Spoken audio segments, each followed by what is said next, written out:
Chapter 1 Rebirth. Miss, are you awake? This was the first sentence Meng heard after she regained consciousness. She opened her eyes slightly and looked around the room. The white bed, the beeping monitor, the upright four-stand, everything around her told her that this was a hospital. Why is she in the hospital? And Meng searched his brain and finally found his previous memories. It is said that he and his best friend were bungee jumping in the amusement park.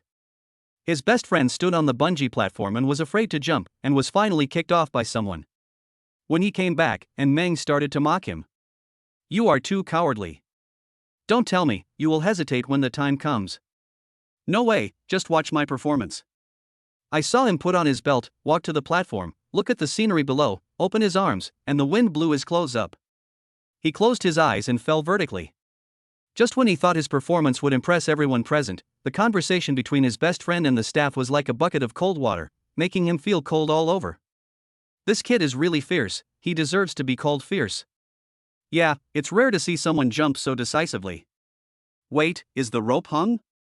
The two were silent for a moment, then shouted out in unison. Fuck no.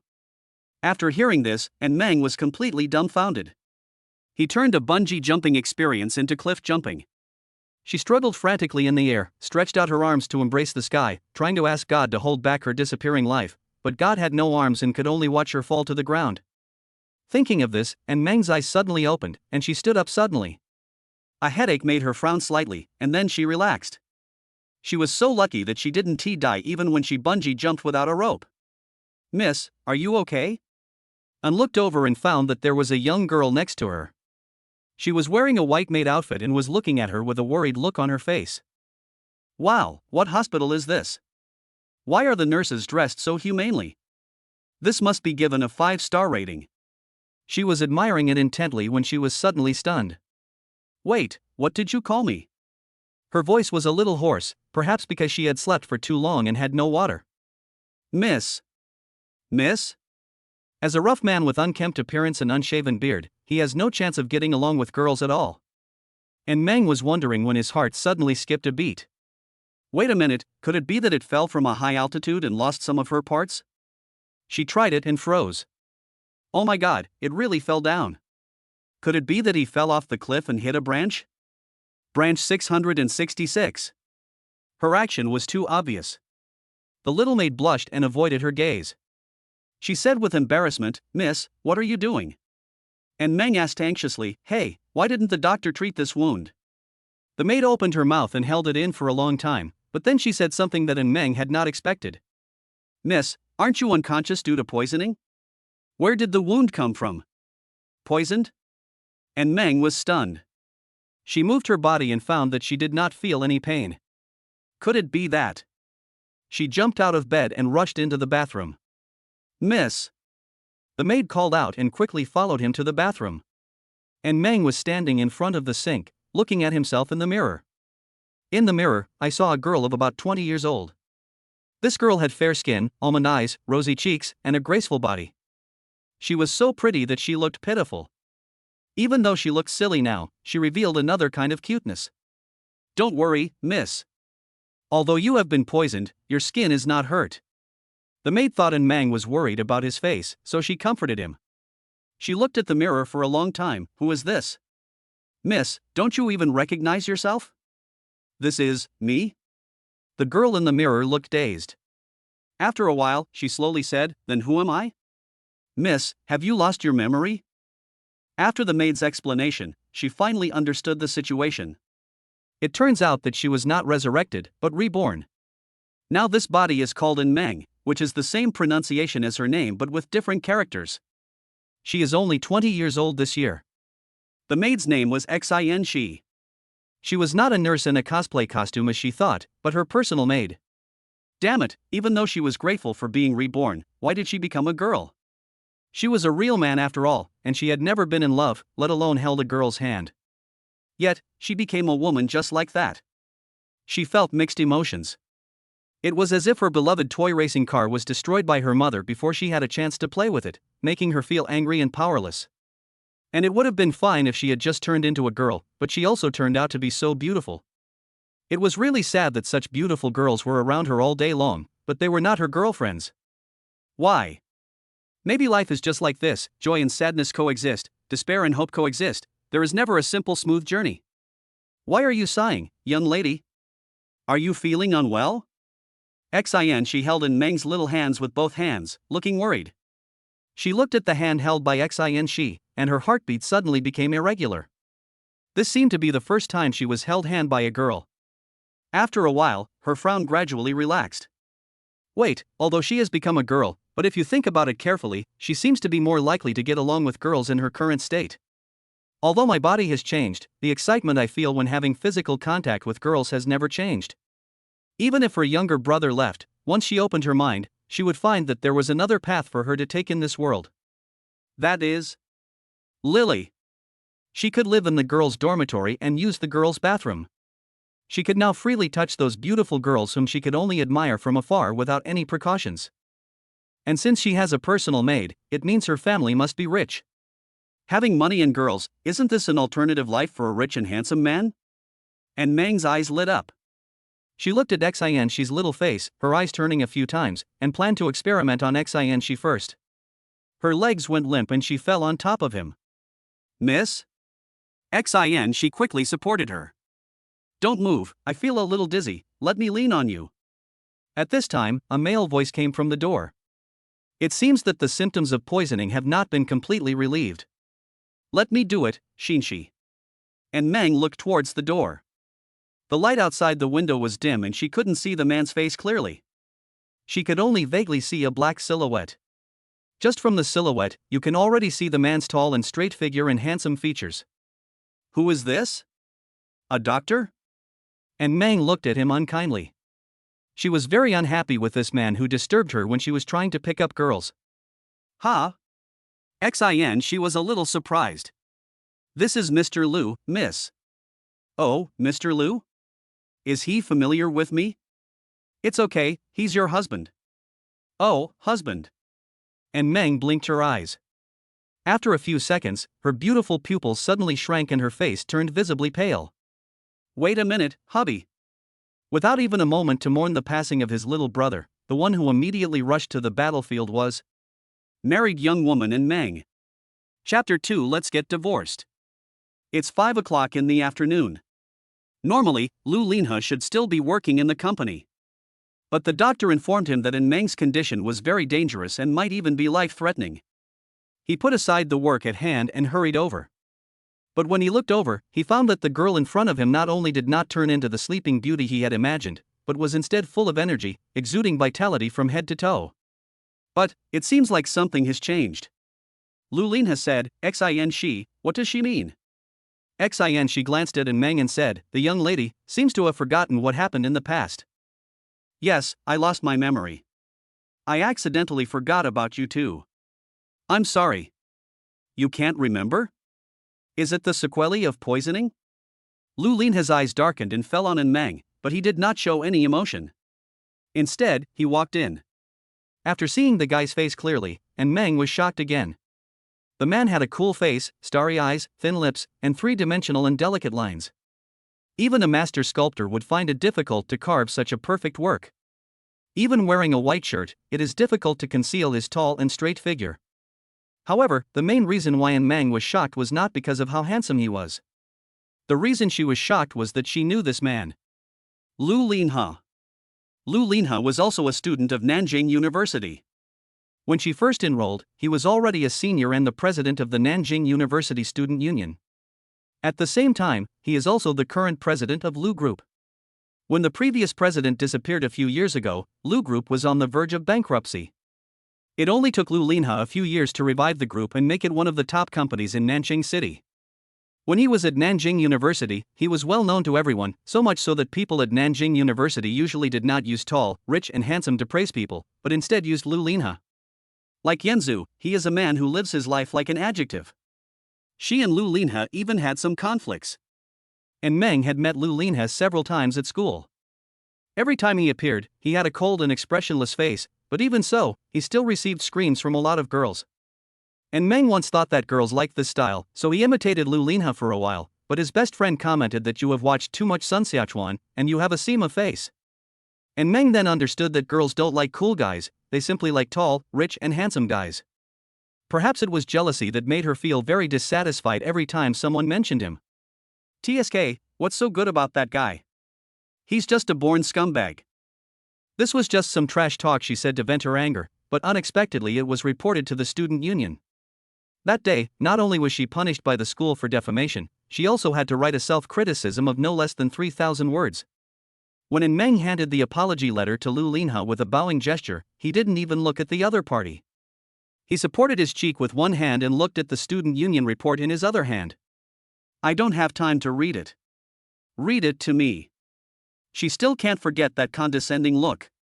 When she finished reading the self-criticism and walked out of the student union office in humiliation, her fists clenched instantly. Lu Linha, I hope you will never find a wife in your life. And Meng cursed in a low voice. Very good, another 3,000 words.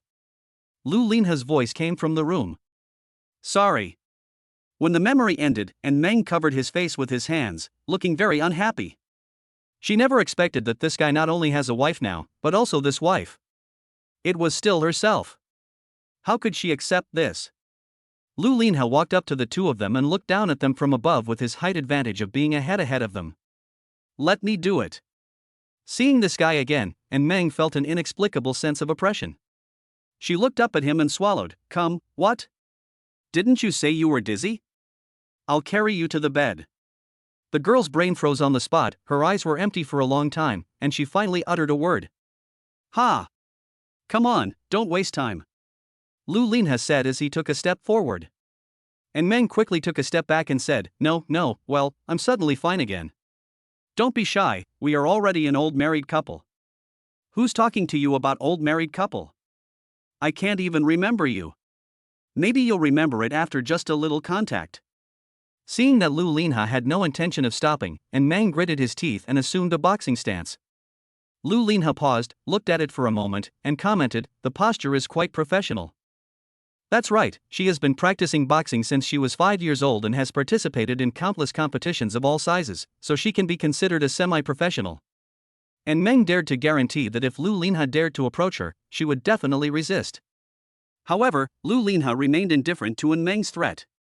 He walked in front of her, suddenly dived, and disappeared from In Meng's sight. What?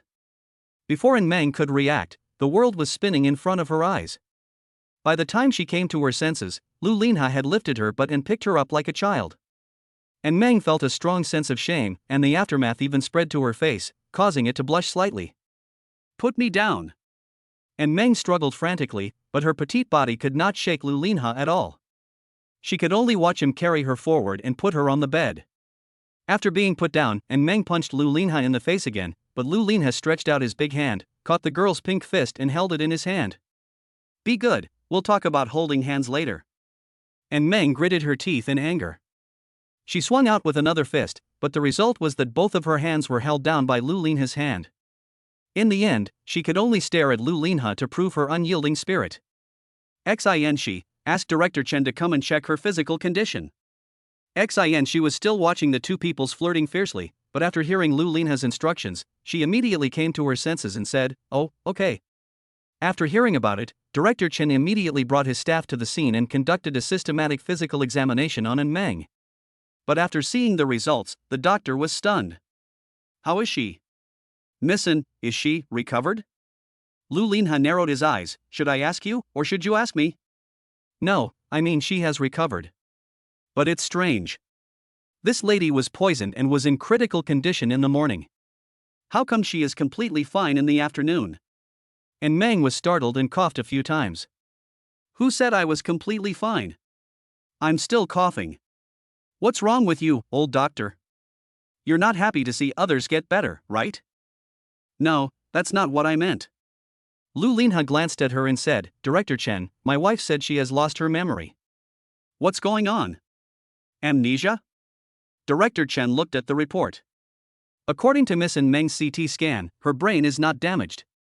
We can't find the direct cause. It may be temporary amnesia caused by poisoning. But Miss In is in good health now. She can go back and rest for a few days.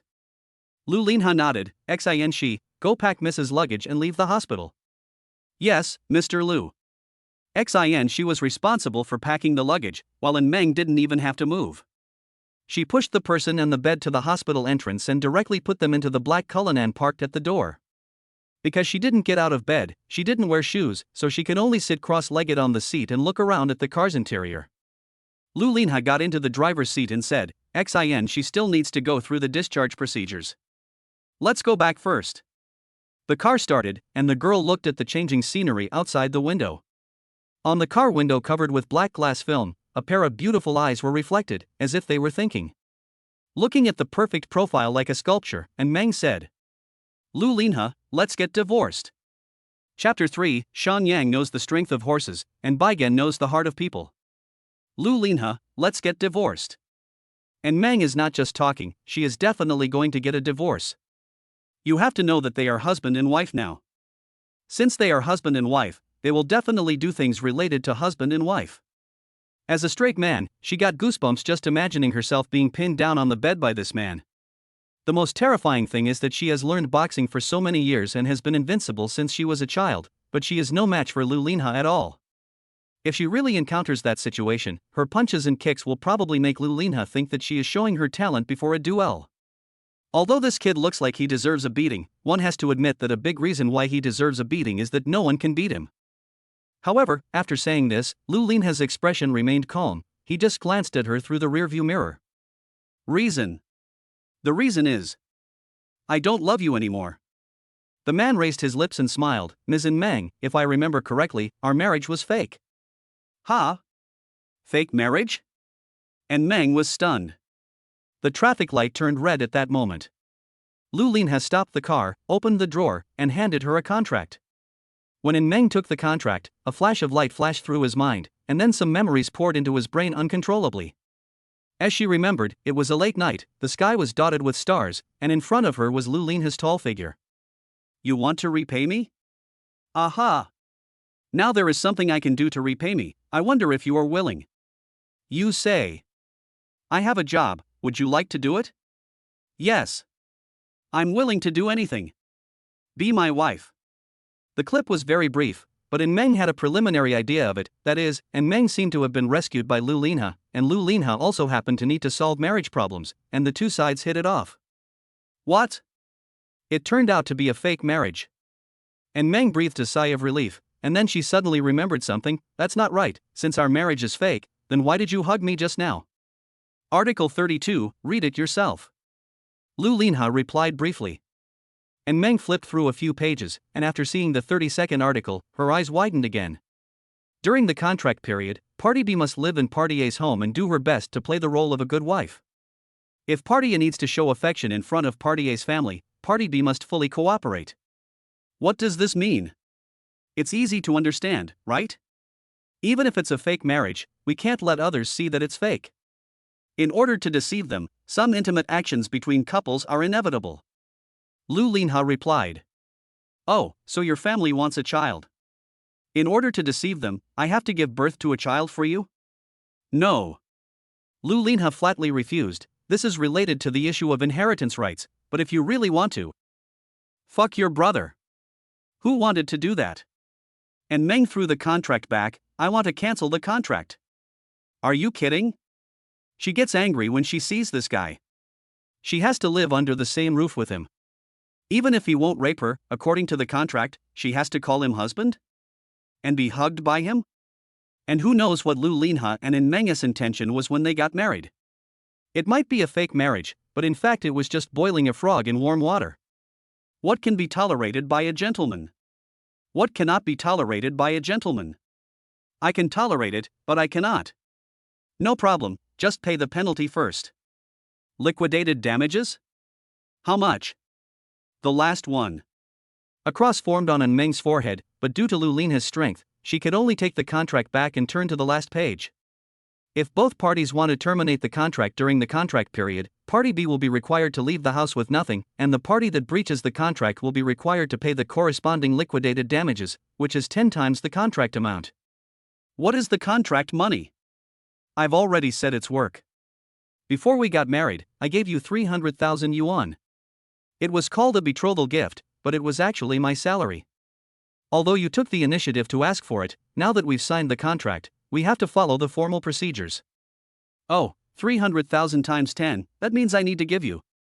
And Meng counted on his fingers. 3 million? Do you still need to count it? Lu Linha glanced at her. Why does it feel like this girl has become dumber after waking up? 3 million? That much? Why don't you just go and rob it? Am I not here? What if I don't give it to you? Then you will get 2 pieces of equipment. Equipment? It is said that the silver bracelet and the limited edition yellow vest are worth 3 years there or 3 years at home. It is up to you to decide. And Meng gritted his teeth and said, okay, since you insist on forcing me, don't blame me for telling you a shocking secret. She wanted to confess that she was a reborn person. After all, she had all the memories of the previous and Meng period, and it should not be difficult to find her relatives and friends to testify. Lu Linha glanced at her and said, you don't want to say you are a man, do you? And Meng opened her lips slightly. Why are you rushing to answer? You've already called me young master, it's obvious, right? Then, you want to say that you're a transgender person? No, actually I am a reborn person, not the real Meng. As soon as the words came out, Lu Linha fell silent. Just when Meng was about to add some more evidence, Lu Linha nodded and said, so that's how it is. And Meng was stunned. Wait, you believe it now? Seeing that he believed it so quickly, and Meng felt a little unconfident. Of course, then follow me. After saying that, Lu Lin and the car stopped. Go? Where to? And Meng's beautiful eyes blinked a few times, then lit up. Oh, the Civil Affairs Bureau? No, the Institute. Research Institute? What's that? They often appear in novels, the kind of research organization that is good at exploring the mysteries of the human body. And Meng's eyes suddenly shrank. Yes, a reborn person like her who violates scientific common sense has always been a favorite research subject for scientists. If she is lucky, she will probably be imprisoned and used as an experimental subject. If she is unlucky. Shan Yang knew the strength of a horse, and Baigan knew the heart of a man. This kind of thing might happen to her too. Wait a moment, I'll open the Institute's navigation. And Meng panicked, and she waved her hands frantically. Well, no need for that, I was just joking, brother. Hearing this, the corners of the man's lips curled up slightly. Me too. After driving for about half an hour, Lu Linha glanced at the rearview mirror and found that the girl in the back seat was leaning back in the chair with her head down and eyes closed, her little head moving up and down like a chick pecking at rice. Don't sleep, we're here. And Meng opened his eyes and subconsciously sucked the saliva from the corner of his mouth. When she looked out the window, the last bit of sleepiness she had was gone in an instant. Outside the window were 2 black doors with a very European feel. There was a plaque hanging on them that read Hanting Manor. There were also some exquisite patterns engraved on the doors. With a horn from Lu Linha, 2 guards appeared from both sides and opened the doors. The car drove in slowly. There was a spacious and long driveway inside the gate, with neatly trimmed vegetation on both sides. And Meng even saw a gardener busying himself with scissors. Not far away, there stood a villa of about 4 or 5 floors. Several servants dressed in maid costumes were standing at the door, waiting for their arrival. The car stopped in front of the door. Lu Linha turned around and saw the girl's eyes filled with resentment. What are you looking at me for? I'm watching the evil capitalists. Damn it, why am I not a rich person? I'm so envious. Lu Linha was silent for a moment. There's nothing to envy. You're such a good pretender. Give me your money. And Meng stretched out his hand. Sorry, I still need my money. Lu Linha patted the pink little hand. Get off the car, we're here. TSK, whose money is useless? What a stingy guy. It's such a waste of his image as a president. At this time, the car door was opened by the servant. And Meng was about to get out, but when she saw her feet wearing white socks, she suddenly stopped. Wait a minute, I don't have shoes, how can I go down? It's winter now, and it's hard not to freeze into a retard if you step on the ground like this. It's very simple. Lu Linha walked to the car door and extended his hand to her. Come here and move on your own. Chapter 4 Ostrich Tactics. Mayday, look, the young master is back with the young lady in his arms. Maybe, wow, it's a princess hug. Chef, I really envy the young lady for having a handsome, rich and doting man. It would be great if the man she was hugging was me. Mayday, who isn't? Wait, you're a man, right? As Lu Linha walked along, the servants on both sides were talking about it, their eyes filled with envy for this fairy-like couple. However, there was no sweetness in Meng's heart at this moment, only despair and anger. When she learned that Lu Linha wanted to hug her again, she was naturally unwilling. She was so ashamed when there was only one spectator in the hospital. If she was in front of so many people, she would have no choice but to flee the earth for days. So she flatly refused, but Lu Linha blocked the door, so she had to move back and plan to get off from the other side. However, before she could take a few steps, Lu Linha suddenly reached out, grabbed her ankle, pulled her back, and carried her horizontally. After a moment's stunned silence, she launched a fierce resistance. "Put me down." She thought Lu Linha wouldn't listen, but he nodded and said, "Okay." After saying that, Lu Linha suddenly let go of his hand, and after losing his support, Meng's body quickly fell from the air. You have to know that she was reborn because of a bungee jumping fall.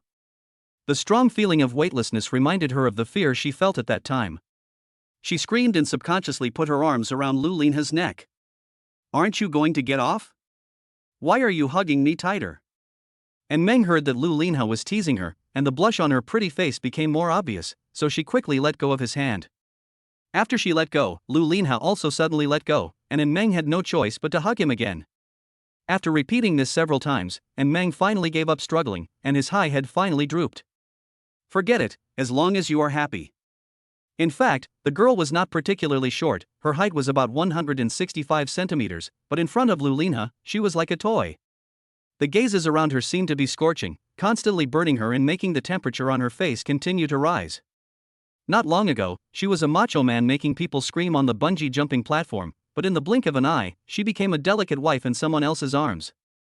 Nightmare, this is definitely a nightmare. She knew that Lu Linha did it on purpose, just to let these people see how loving they were. In order to avoid such embarrassment, Meng only thought of one way. That's the ostrich tactic, close your eyes. That's right, as the saying goes, out of sight, out of mind. As long as she can't see it, these embarrassments can be pretended not to exist. However, as soon as she closed her eyes, new rumors came into her ears at lightning speed, one after another, and impatiently, like students rushing to the cafeteria after school at noon. Maid A, Mizzen is so beautiful. When she closes her eyes, she looks like Sleeping Beauty in the fairy tale. Maid B, yes, she is probably hinting that Mr. Lu is her prince and wants him to wake her up with a kiss. Chef, it would be nice if it was me that was kissed. Enough. Non-tongue GCK. And Meng opened his eyes and finally became furious. Lu Linha carried her all the way up to the third floor and came to a bedroom. The bedroom is decorated in pink and white tones, with a spacious double bed in the middle. Through the window, you can see the vibrant scenery outside. Lu Linha came to the bed, bent down, and gently placed the girl on the bed. "Take a break first, and then we'll have dinner." And Meng, who was freed from the shackles, suddenly opened his eyes, then turned over and sat up, grabbed a pillow on the bed and hammered it hard. "What are you doing?" Lu Linha narrowed his eyes slightly. He had been working in the business world for many years and had already developed a keen sense of smell and vision. Even the thoughts of the old foxes in the business world could not escape his eyes. But he, who claimed to be able to see through everything, at this moment, could not understand the girl's actions. "Why? If I can't beat you, can't I just beat it to vent my anger?" The girl raised her little face and said the most cowardly words in the most ferocious tone. Lu Linha was stunned for a long time, and after a while, the corners of his lips unconsciously raised a little. "Then you play slowly." Just as Lu Linha was about to leave, and Meng remembered something and quickly called him. "I'm going to go out for a while." "Where are you going?" "Where to go?" "Home, of course." She was reborn in a confused state and had no idea what her original body looked like. Maybe her original body is not dead yet, and is still waiting for her soul to return and recognize its master. But of course she couldn't tell the truth. Although the guy in front of her was annoying, he had a pretty good brain. She was afraid that if she said something, he would find out. "Well, I'm going out for a walk." "No, you just recovered and were discharged from the hospital." "You can't go anywhere." "Oh, okay." The girl seemed to agree obediently, but she sneered in her heart. "TSK, you said you don't want to go, so then who do you think you are? My legs are on my body, so what is it to you to tell me where I want to go?" Lu Linha saw her expression the whole time. He crossed his arms and asked, "Are you thinking of sneaking out when no one sees you?" And Meng was startled, shaking her head wildly, and laughing, "No. Absolutely not. I advise you not to have one. This villa is in a remote suburb, surrounded by forests for miles. Plus, you don't know the way. If you go out rashly, you'll have to sleep in the wild at night." The girl's mouth suddenly turned into an O shape, and then she sighed. "It seems that I have to find another way to leave here." "Lin Ha." A female voice came from outside the door. She looked over and found 3 women standing at the door. The beauty in the lead looked to be around 30 years old, and was somewhat similar to Lu Linha. Even though she was just standing there, and Meng could feel the graceful and elegant temperament emanating from her. The 2 girls behind her looked about the same age as her, around 20 years old. Are these 3 Lu Linha's sisters? As expected of the Lu family, the whole family is full of beauties. When Meng thought about living with these 3 people, he was not so averse to it. But she didn't know if it was her illusion, but the way these 3 looked at her didn't seem very friendly.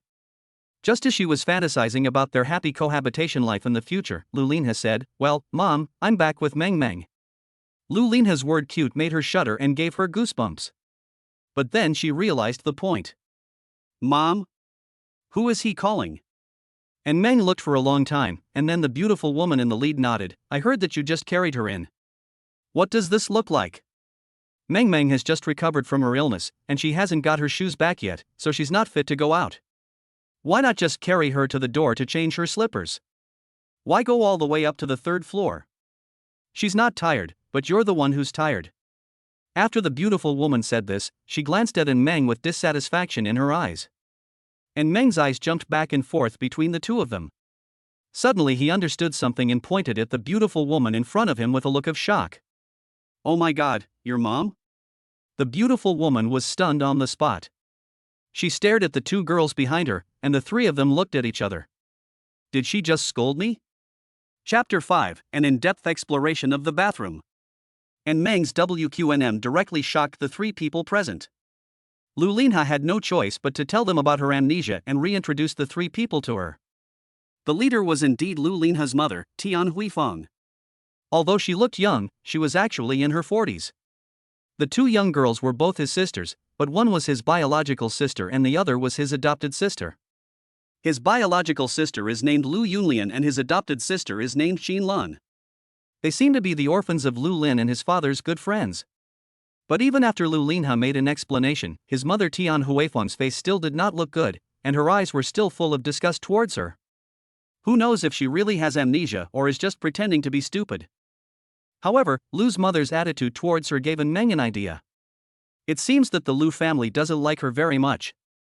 In this case, she will do something more extreme and make the Lu family completely hate her.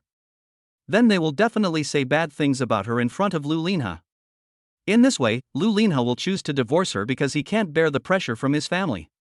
At that time, she will not only be able to get away with it safely, but she can even receive a penalty of 3 million.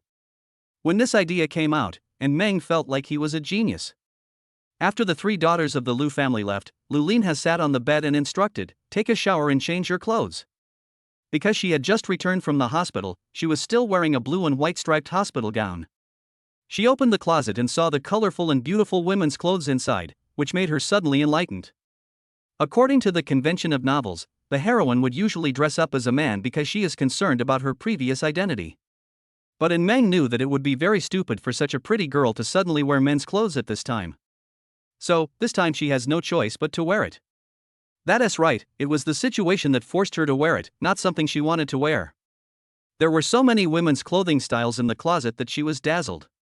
She picked up a light yellow sweater and blue jeans at random and went to the bathroom and the bedroom. Somehow, she suddenly felt a little excited. After all, this might be the first time in her life that she saw a girl taking a bath, even though she was the one taking the bath. After taking off her hospital gown, the girl stood under the shower head. As she looked into the mirror, the secrets of her body were completely revealed to her. Her little mouth suddenly became an O shape. This girl looks thin, but she is actually the type with a slender body and a perfect figure. Her skin is as white as jade and as smooth as fat, and it sways gently with her waist. The water flows by, drawing an elegant arc. Unexpectedly, some beautiful girls look pure on the surface, but actually have such a wow body. After taking a shower, Meng stood in front of the mirror and looked at herself carefully. She suddenly felt that the world was like a game. This in Meng's face was carefully created by the player, while the previous him was randomly generated. After a moment of amazement, there was a sigh from a young girl. She now understood that the furthest distance in the world was not between life and death, but when such a beautiful girl stood naked in front of her and she was helpless. I am so beautiful, but I can't kiss my face. It's so sad. She looked at her white and tender little hands, then at the mirror, and swallowed her saliva, along with her reason. At this moment, Meng finally recalled the artistic ability that was dormant deep within his body. Knock knock. At this moment, there was a knock on the door, which frightened her delicate body. Who? Her voice was a little breathless, perhaps because she was too tired or because she felt guilty. The girl was startled by her own voice and quickly covered her mouth. Weird, what's this feeling of having my parents knock on the door because I've done something bad? Lu Lina's voice came, are you done washing? The girl cleared her throat and managed to steady her voice, almost. What's going on? Hurry up, dinner is about to start. After Lu Linha left, Meng gradually calmed down and covered her face with her hands. What on earth was she doing? She had just become a girl and was already using her body to do something like this. Shame made her lose her temper. She washed herself hastily, turned off the shower, wiped herself briefly, and walked out of the bathroom. After changing her clothes, Meng turned around in front of the mirror. Even with the most ordinary outfit, she looks graceful against her graceful figure, and with the faint blush on her face, she looks like a ripe peach, exuding an alluring fragrance. She pushed the door open, and when she saw Lu Linha at the door, she was startled and subconsciously looked away. Why are you still here? This is my room. If I'm not here, where else would I be? Lu Linha looked at the girl. Why is your face so red? It's none of your business. Meng was already feeling guilty, and became even more nervous when asked this question. He hurried to the door. However, just after she took a few steps, Lu Linha grabbed her. What are you going to do again? Lu Linha looked at her for a few times. Are you going to go out like this? Don't you feel that something is wrong with you? The girl was confused for a moment, her beautiful eyes suddenly narrowed and her mouth opened wide. This, he can see this. Is this a domineering president or Sherlock Holmes? If you were to play Conan, would it be over in the first episode? Don't talk nonsense. Meng retorted. It's so obvious, only a fool can't see it. So how did you figure that out? Even when he was forced into a desperate situation, Meng still said stubbornly, No, you must have seen it wrong. You have to let me prove it to you, right? How are you going to prove it? Lu Linha didn't say anything, but just raised his hand slowly. The girl was stunned on the spot. Could this guy be going to collect the evidence himself? Meng took several steps back. Lu Linha. We are just under a contract, I'm warning you. You, don't mess around. She assumed a fighting stance again, but in the face of the huge gap in strength, resistance became a cute way of expression. Lu Linha's hand naturally did not stop because of the girl's powerless threat. Help! Meng closed her eyes in fear. Just when she thought this guy was going to tear up the contract, the big hand fell on her head. After kneading it for a while, Lu Linha spread out his hands. Look, you can squeeze out water, blow it dry quickly. So it's the head? When she was a boy, she had a buzz cut that dried easily with a towel, so she had no idea of blow drying her hair. She said, no matter how perceptive this guy is, it can't be that outrageous. Don't act cute, go quickly, or you'll catch a cold. Oh. The girl breathed a sigh of relief and hurried back to the bathroom. However, she didn't know that when the bathroom door was closed, a strange curve appeared at the corner of Lu Linha's lips. Chapter 6. If you don't do it, there are plenty of others who will do it. All good things come at a price. Meng no longer remembered where she heard this sentence, but today, she seemed to understand it a little. For example, her hair is so beautiful and black that no matter how beautiful the silk or satin is, it cannot be as soft and beautiful as it. But when she was blow drying it, she realized how much trouble it was. She thought she would be able to blow dry it quickly, but after a few minutes, her hands were sore and her hair was still not any wet. Meng's patience quickly wore out. She frowned, turned off the hairdryer, and threw it on the table. Her behavior was always seen by Lu Linha. He asked, what's wrong? It's over. You haven't dried your hair yet, be careful not to catch a cold. There is nothing to mourn. Lu Linha didn't say anything, but walked towards her. And Meng straightened up and asked nervously, "What are you going to do now?" Lu Linha didn't say anything and stood behind her. "Sit still, I'll help you." "Ha!" Before Meng could express her opinion, Lu Linha picked up the hairdryer. As he turned on the switch, her long hair danced in the wind again. His movements were very gentle, and his slender fingers shuttled through her hair, giving her a comfortable feeling similar to that of a massage. The handsome president personally served her, which made Meng feel much better. Although Meng is not from Nantong, even if he is a man, he will unconsciously admire him when he sees a handsome man. If a man is considered handsome by women, then he may not be very handsome. But if this man is considered handsome by all men, then he is really handsome. "Well, your blow-drying skills are pretty good. If your family goes bankrupt in the future, let's open a barber shop together." Seeing Meng's sincere tone, Lu Linha couldn't tell whether she was praising him or cursing him. After more than 10 minutes, her hair was finally dry. When she was about to get up, Lu Linha held her shoulders. "Are you planning on going out like this?" And Meng looked in the mirror and discovered that although her hair was blow-dried, it was still very frizzy. If someone didn't know her, they would think she was imitating the Golden Lion King, Xia Sun. At this moment, she decided to adopt one of the most commonly used strategies of Emperor Gaozu of Han, Lu Bang. "What can we do about it?" "Speak human language." "What should we do then?" Lu Linha glanced at her, took a comb and started combing her hair. After another 10 minutes, her hair finally returned to its previous state. And Meng was very satisfied. She stood up and patted Lu Linha on the shoulder. "Okay, Xiao Lu, from now on, I will leave my hair to you. I believe you can do the job well." "I don't think so." "Reason." And Meng learned on the spot and imitated Lu Linha. "No time." "Hey, Xiao Lu, your attitude is not acceptable. You need to adjust your mindset. The company doesn't want idlers. If you don't do the job, there are plenty of people who will." President Lu, who is highly respected in the company, never thought that one day he would be educated in a leadership tone by a 20-year-old girl. Soon, it was dinner time.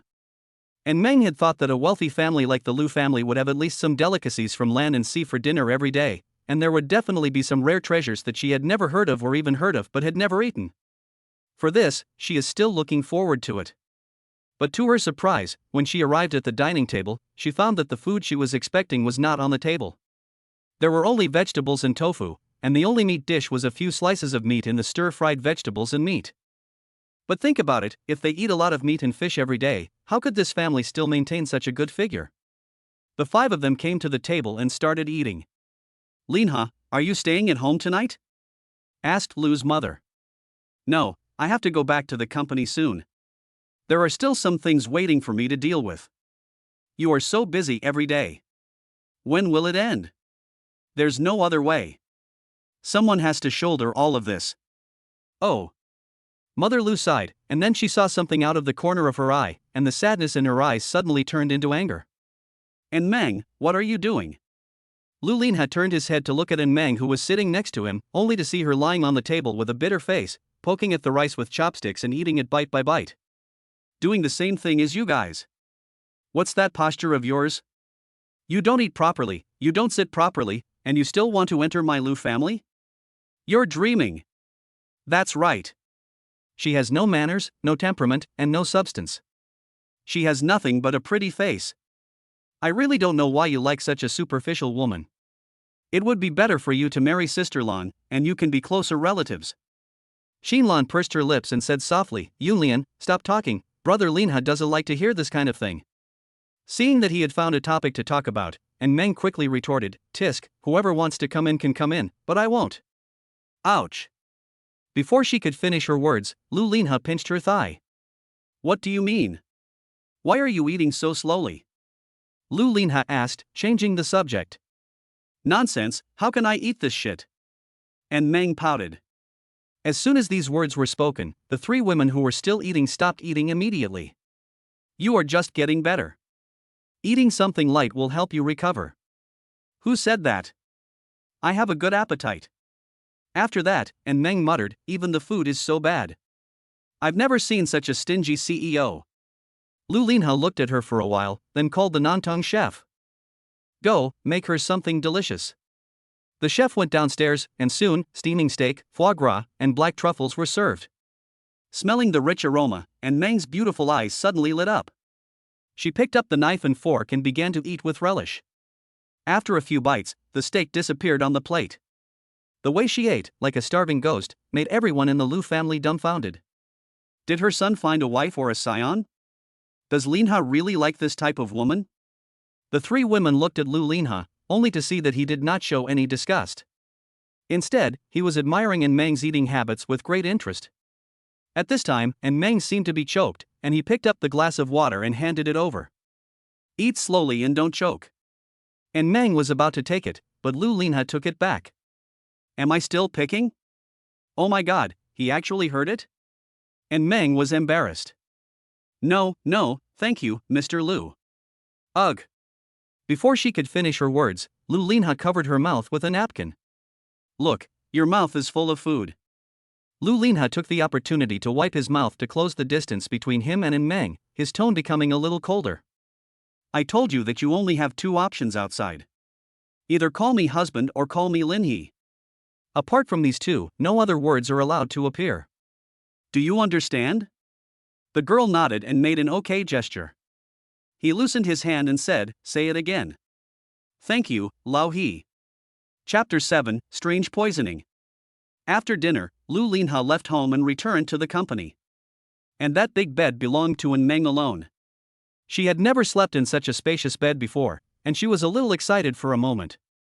She rolled around in the bed, feeling very happy. Knock knock. The knock on the door made her stop instantly. Meng sat up, crossed her long legs, and shouted to the door, who is it? It's me, miss.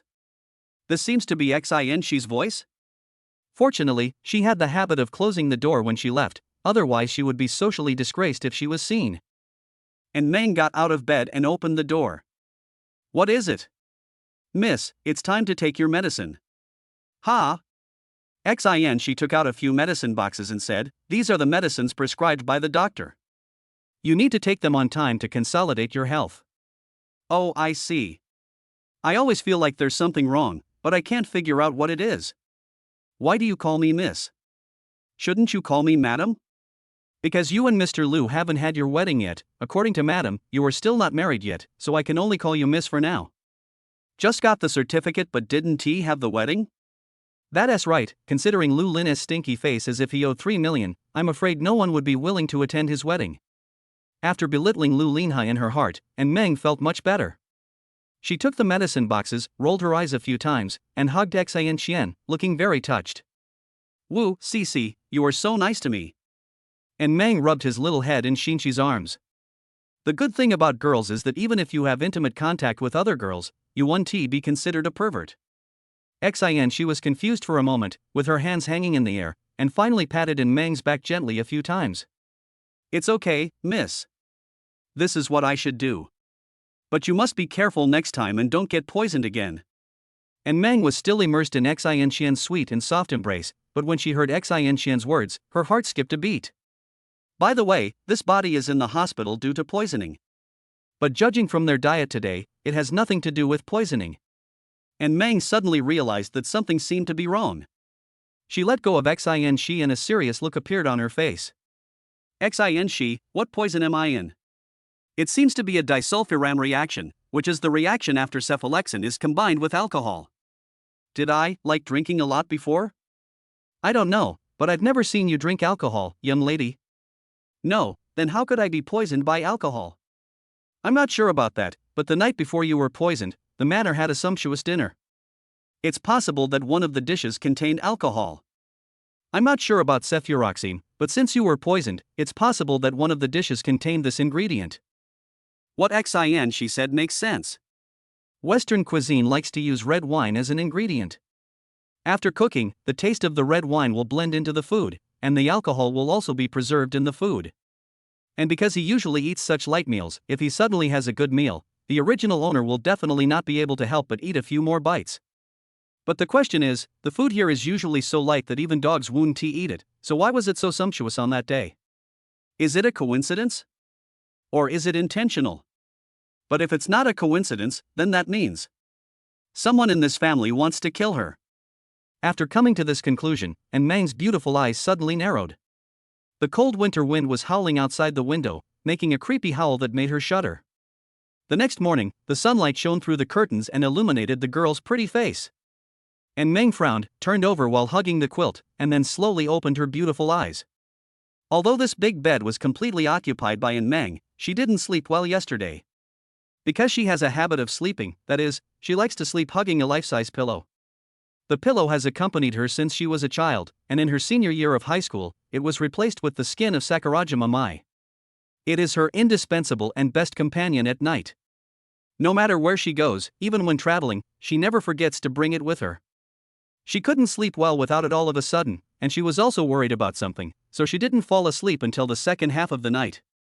After washing up sleepily, Meng looked in the mirror and patted her face. She has something important to do today. That is, she wants to go home. She has always been concerned about her original physical condition. Now that she has become Meng, what happened to him? Was he taken over by Meng, or did he change into some other state? She also tried to use the landline here to call home, but the strange thing was that every time she dialed, the other party would not answer the call and would just hang up. This made her feel even more curious. No matter what it looked like, she had to go back and take a look. But she still wanted to change back. But even if she wanted to go back, it would probably be difficult for her to walk out of this suburban forest alone. So her idea was to get a ride. There are many maids and servants in this manor, and when Meng came here yesterday, he found that there were more than one car parked here. This means that some of them also drive to and from get off work. So she just needs to find out who is leaving today and then follow them. Fortunately, although Lu Linha did not send her out, he did not restrict her personal freedom.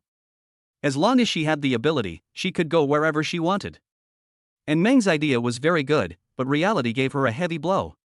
She spent the whole morning asking around the manor, and although many people were leaving today, most people simply ignored her, and even if there were, they refused to take her out. After being rejected for the third time, she grabbed the other person. Reason. Why should I give you a reason? If you don't want to, then you don't want to. The servant left in a leisurely manner, leaving Meng there for a long time. Oh my god, isn't she, the president's wife, too shameless? Could it be that because she hasn't gotten married yet, these people don't take her seriously? But she will get married sooner or later.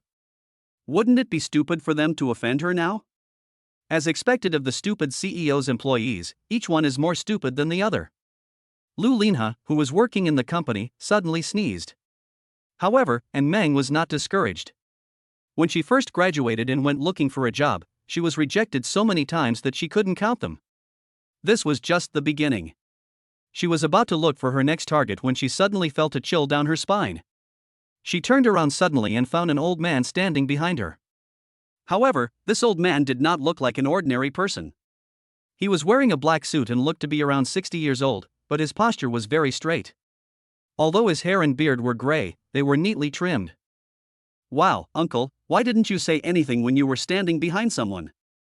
You scared my sister. And Meng was about to say I, but she strangled it in the cradle. Uncle? Sister? The old man smiled. Miss, your speech has become more interesting since you lost your memory. Who are you? I'm the housekeeper here. Here's my name. The old man said as he picked up the ID card in front of his neck. Although Hanting Manor is a private manor, the entry and exit management is very strict. Employees working here have an exclusive ID card with their name and occupation in the manor written on it. And Meng leaned forward, blinking her beautiful eyes, and looked at the ID card for a long time. Dog butler? That word is pronounced Sun, miss. The servants passing by covered their mouths and tried hard to hold back their laughter, but a few of them still failed. Ha ha ha. I'm sorry, dog. Oh no, Uncle Sun, my, I didn't see it clearly. And Meng scratched his head, looking embarrassed. She had always thought that calling Sun Yu a scoundrel was a joke, but she didn't expect that the joke would happen to her today. But it can't be entirely blamed on her. The words on the sign were too small, and the work ID was a little blurry. It must be because he had worked here for too long. It's alright, what are you doing here, miss? Me?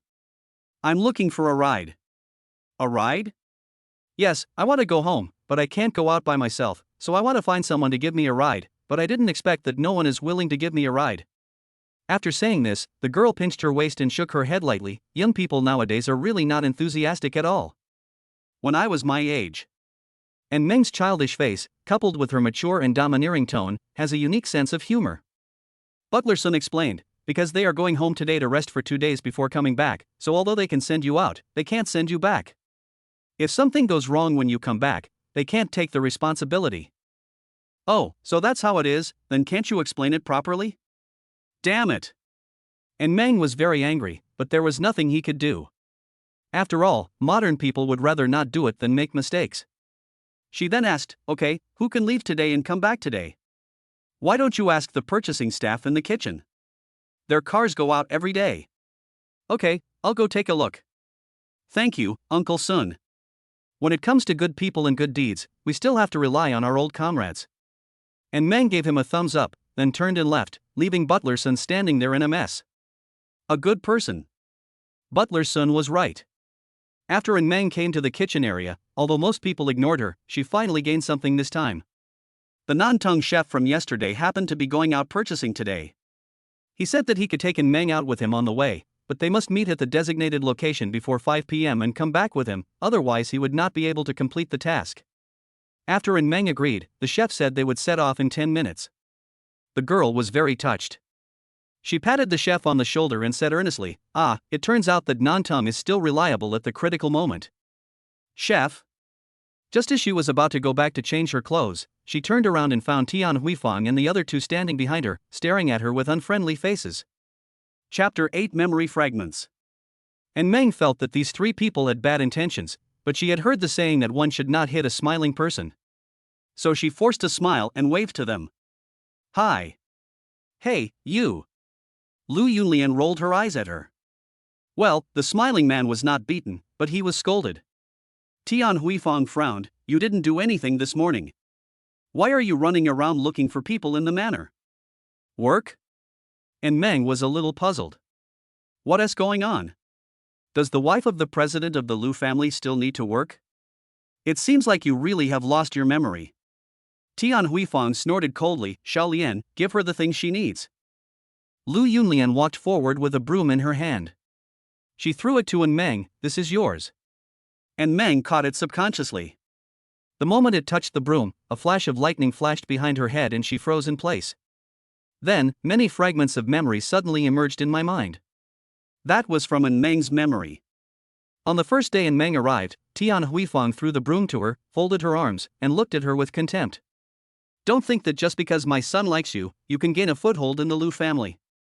Let me tell you, it's not that easy to be my daughter-in-law. Sweep all the floors and drag them all out, otherwise don't even think about eating. The scene changed, and after finishing the meal, Lu Yunlian pushed the bowl in front of her.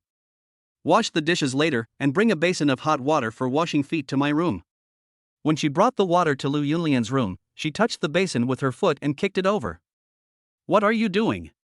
It's such hot water, use it yourself. Originally, Meng was a very quiet and gentle girl. After suffering such bullying, she could only wipe her tears secretly at night. She was very puzzled and wondered if she had done something wrong that made the Lu family so mean to her. So she worked very hard every day, getting up before 6 in the morning and going to bed after 10 in the evening. And Meng endured all of this, but who would have thought that the Lu family's attitude towards her not only did not improve, but became worse. She was burdened with more and more housework, and she could not even eat on time. She could only eat leftovers in cold dishes. Even the maids and servants would often eat while watching her busying around on an empty stomach with a gloating look on their faces. This is why the Lu family's employees are so cold to her. After all, in their eyes, her status as the president's wife is even lower than theirs. Finally, Meng fell ill from exhaustion and finally got a few days of rest. However, before she could properly recuperate, she was poisoned and hospitalized. After the recollection ended, the shock on Meng's face had not subsided, and a wave of sadness began to arise in her heart. So Meng had always been bullied by these people? In other words, it is very likely that they poisoned me. What's with that expression on your face? You look like an electric switch has been turned on. Do you think you are Conan? Lu Yunlian walked over with an unhappy look on her face and wanted to pull Meng's hair. Lu Yunlian thought that Meng would show a pair of timid eyes like before, and then let her do whatever she wanted, but she didn't expect that just when she was about to touch Meng, the other party suddenly flashed back and avoided her attack. Then, Meng grabbed her wrist and twisted it hard.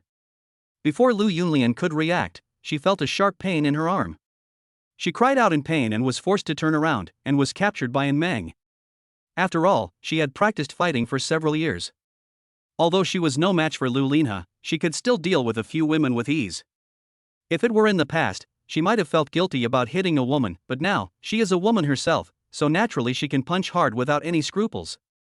And Meng, you are crazy. Let me go. Apologize. Ha? What the hell are you talking about? And Meng raised the corner of his mouth slightly, smiling contemptuously, and increased the force with his backhand, further twisting her arm. Ah! She screamed in pain, I'm sorry, I was wrong, let go quickly, my arm is going to break. And Meng loosened his hand and pushed Lu Yunlian. Lu Yunlian staggered a few steps and fell into Tian Huifang's arms. This scene also stunned Tian Huifang and Qin Lan. Tian Huifang was the first to come to her senses and glared at Meng, and Meng, what do you want to do? She was the one who wanted to offend me first. I was just defending myself. And Meng shrugged, looking indifferent. You are just a mad dog. I will never let Lin He marry a woman like you. That's great. Then please go and tell him to divorce me on his own initiative. Thank you in advance. And Meng clasped his fists and walked straight towards them. Seeing Meng coming over, Tian Huifang suddenly became nervous. What are you going to do now? And Meng didn't say anything, but gradually approached them. Is she addicted to beating them? Is she going to continue beating them? Who is she going to hit this time? The three people who were close to each other in the last second looked at each other, and then scattered like birds and beasts in the next second, like a school of sardines invaded by a shark. And Meng sneered and walked out without looking back. Tian Huifang then realized that they had been tricked. She angrily asked, Where are you going? And Meng glanced at her sideways, Does where I go have anything to do with you? You, an old lady, really have a lot on your mind. Old lady. Tian Huifang was so angry that her nose was crooked. And Meng, even if you're leaving the Lu family is a foregone conclusion, you are still the daughter-in-law of the Lu family in name, and I am still your mother-in-law. You should at least respect me. Forget about calling me mom, at least include the word mother-in-law in your address. Oh, sorry, old lady. And Meng changed into winter clothes and got on the chef's food transport truck. This type of vehicle is very similar to a small truck, with a two-seat front and a refrigerator in the back to ensure the freshness of the ingredients. I'm sorry, young lady, for making a distinguished person like you ride in such a simple car. What are you saying? I'm not a noble person at all. I'm just a worker like you guys. Workers? Ah. I am made to work so hard by an old woman every day, so am I not considered a worker? About an hour and a half later, they finally arrived in the city. Fortunately, the reborn Meng and his original self both live in Luoan City. If they were reborn in another city, it would take a lot of effort just to get back. When they arrived in the city center, she said goodbye to the chef temporarily and agreed to meet again here at 5 o'clock in the afternoon. As for travel expenses, she also had some. After she got in Meng's mobile phone, the power-on password and transaction password of this phone automatically emerged in her mind. It was a pity that there were only a few hundred silver coins in it, and the 300,000 on the contract was nowhere to be found. What on earth did this girl do to need so much money? She took a taxi and came to the downstairs of her house, but strangely, when she arrived at the door, she knocked several times but got no response. In the end, the family didn't show up, but the door next door opened. Who are you looking for? The person who spoke was an old man, about 60 years old, who was an old neighbor of Meng's family. And Meng usually called him Uncle Zhang. Hello, sir. I'm looking for Meng. Don't look for him anymore, he's moved. Ha? He was still living here yesterday, why did he move out today? So where did he move to? Funeral parlor. Chapter 9, an industry with no shortage of customers. With the gradual development of the internet, the physical industry has been hit quite hard. But there are a few places that never have trouble finding customers. One is a big hospital and the other is a funeral home. The funeral home is always a place full of contradictions. It is both affectionate and heartless. Those who are affectionate can see many people bursting out with their most sincere emotions here, but those who are heartless will find that even if their cries shake the sky, they cannot bring back their loved ones who are being pushed away step by step. And Meng's parents are one of the heartbroken people today. Don't go, son. Mom can't bear to leave you. As she watched the car being pushed into the crematorium, all the strength in Anne's mother's body seemed to be drained, and she knelt weakly on the ground. God, please give my son back to me. Father Anne had finished a whole pack of cigarettes. He threw the cigarette butt on the ground, squatted down, and hugged his wife's shoulders tightly. Even though he was heartbroken, he still gritted his teeth and held on to comfort his wife. Get up. Seeing this scene, the young man standing next to him sighed, turned, and left. His name is Chi Yi. He has been Meng's good brother since childhood, and he was also the one who witnessed his failed bungee jumping yesterday. After the accident, he quickly called an ambulance and sent Meng to the hospital, but due to his serious injuries, the doctor declared him dead just an hour later. He was naturally sad about losing his best brother, especially after seeing Meng's parents heartbroken. He felt sad and blamed himself.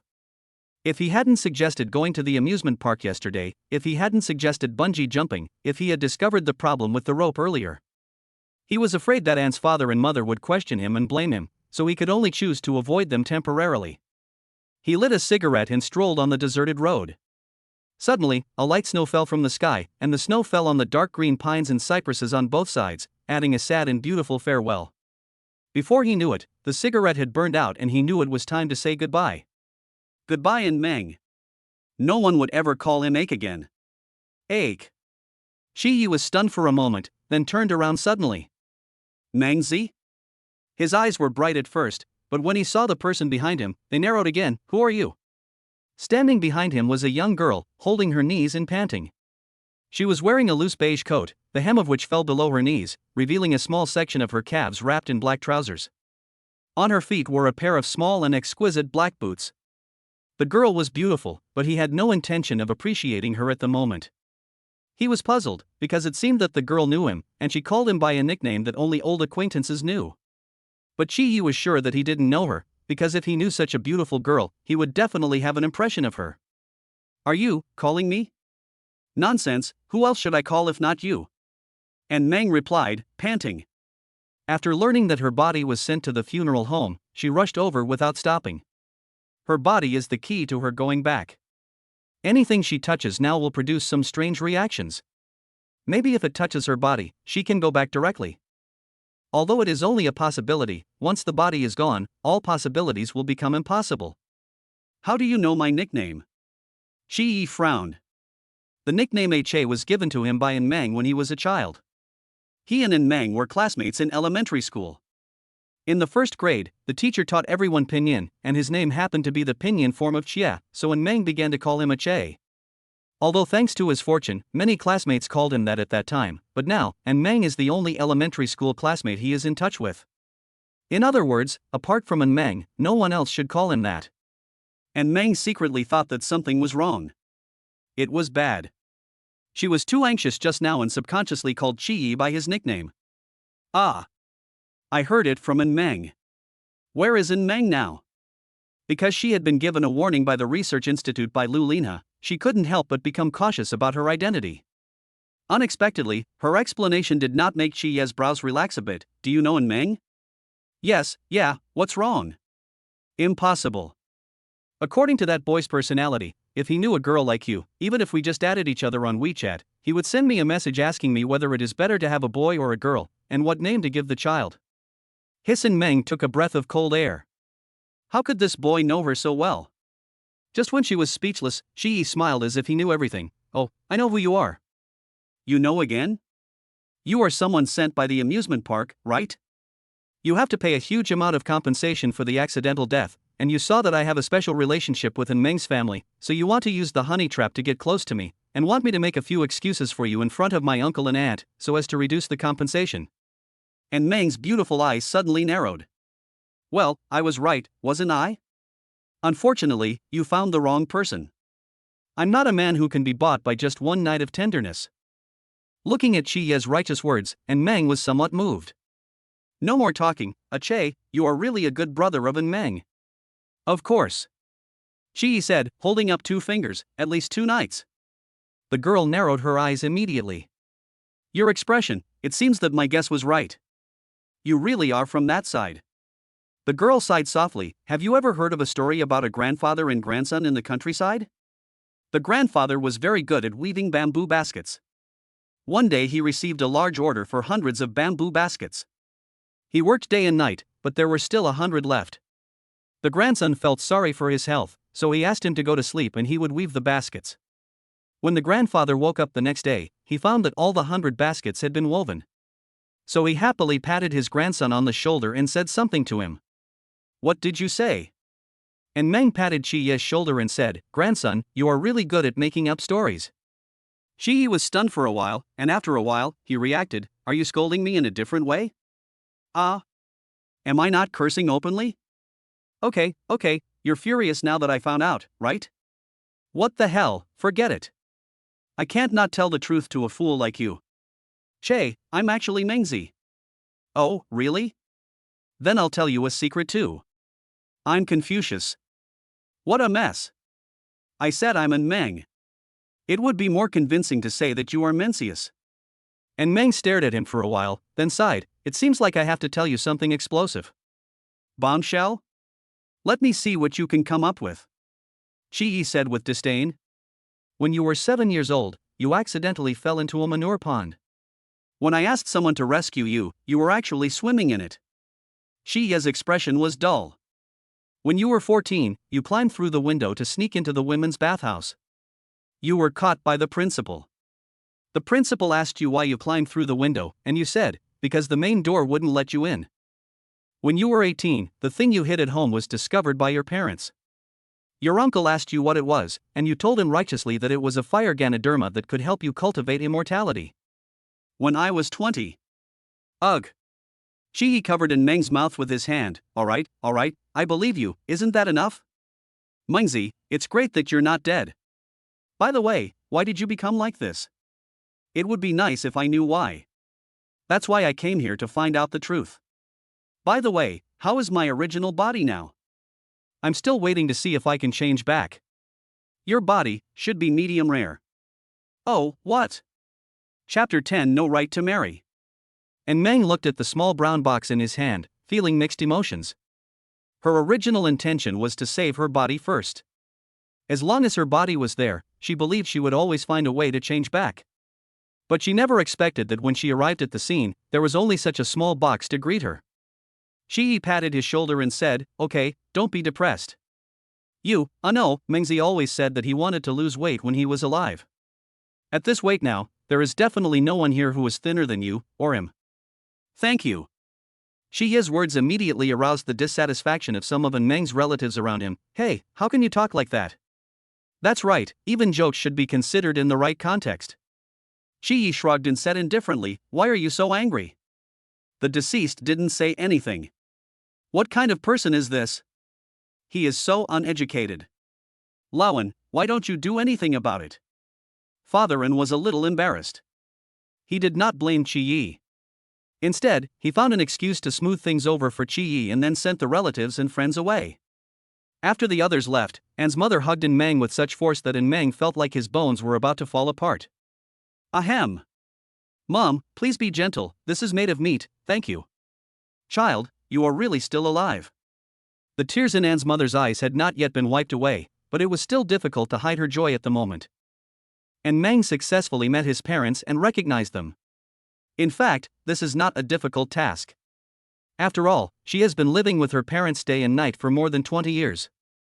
It is a piece of cake for her to tell a few secrets that only her family knows. Although Meng today is very different from Meng in the past, they can still see the shadow of Meng in some of her words and actions. Parents always have some inexplicable and strange intuitions when facing their children. But reality and intuition told them that the beautiful girl in front of them was their own child. Although their son had become a completely different person and even a girl, they did not ask for anything more as long as he was still alive. People always like to compromise.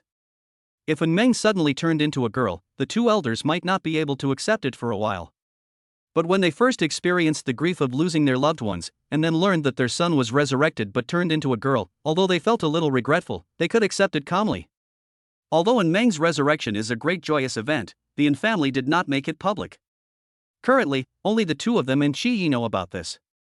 After all, this matter is really too fantastic and bizarre. It would be fine if you don't believe it, but if it gets out and is brought into Science Approaches or something like that, and a 3-part series is filmed, that would not be good. On the way back, Anne's mother held In Meng's hand tightly, her eyes always on her. Seeing In Meng folding her arms and crossing her legs, she patted In Meng's legs and said, "Put your legs down. You are a girl now. You should pay attention to your image." "Huh?" And Meng was stunned. "Mom, are you accepting reality so easily? What can I do? Reality is reality. There is no way to not accept it. Life is a process of constantly accepting reality. And God has been very kind. I guess He heard my begging, so He returned my child to me. And God has been very good to you. You should be content with turning into such a beautiful girl. If you turn into a girl with the same face as before, you will never be able to get married in this life."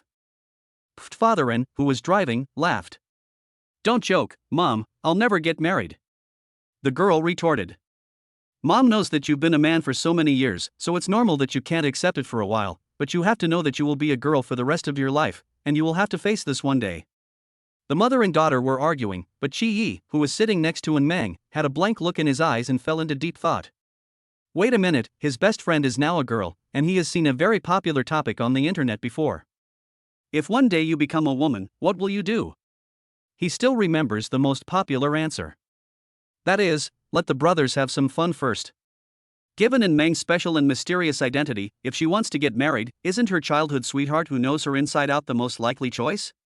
And he secretly glanced at In Meng again. Although he knew that In Meng was a man and remembered what she looked like when she was a man, the problem was, the girl was arguing with her mother at the moment, her moist pink lips opening and closing, and it was unclear whether she was excited or ashamed. Her pretty face was flushed with a charming blush, and under the reflection of the sunlight, it formed a beautiful picture that even an artist would find difficult to replicate. This boy looks so damn cute now. However, this action was noticed by the girl. She tilted her head, her beautiful eyes turned towards him, and her dark eyebrows slightly raised. "Why are you looking at me? Is there something wrong, Ache?"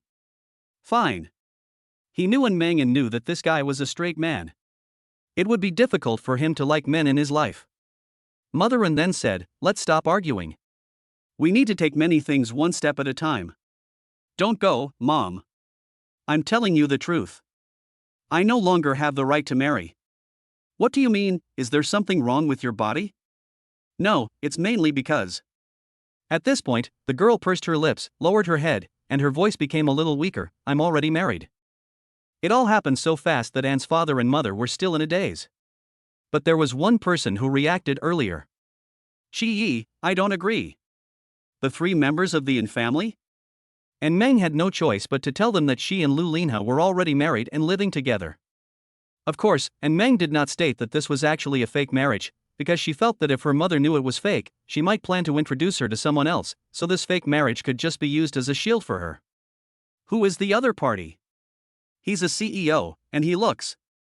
And Meng's mind flashed with Lu Lin and that cold, stinky face, and she pursed her lips. "He's quite handsome." "So do you like him?" It's okay." And Meng said with a stiff face. The 3 people in the car gasped. They were worried that In Meng would refuse to move forward, but they didn't expect that she not only moved forward, but also took off. After returning home, In Meng exchanged a few words with her parents, and soon it was the time she had agreed with the chef. In fact, In Meng didn't want to leave home, but she still had a contract with Lu Linha, and if she didn't go back, it would implicate the chef, so in order to take responsibility, she had no choice but to leave home.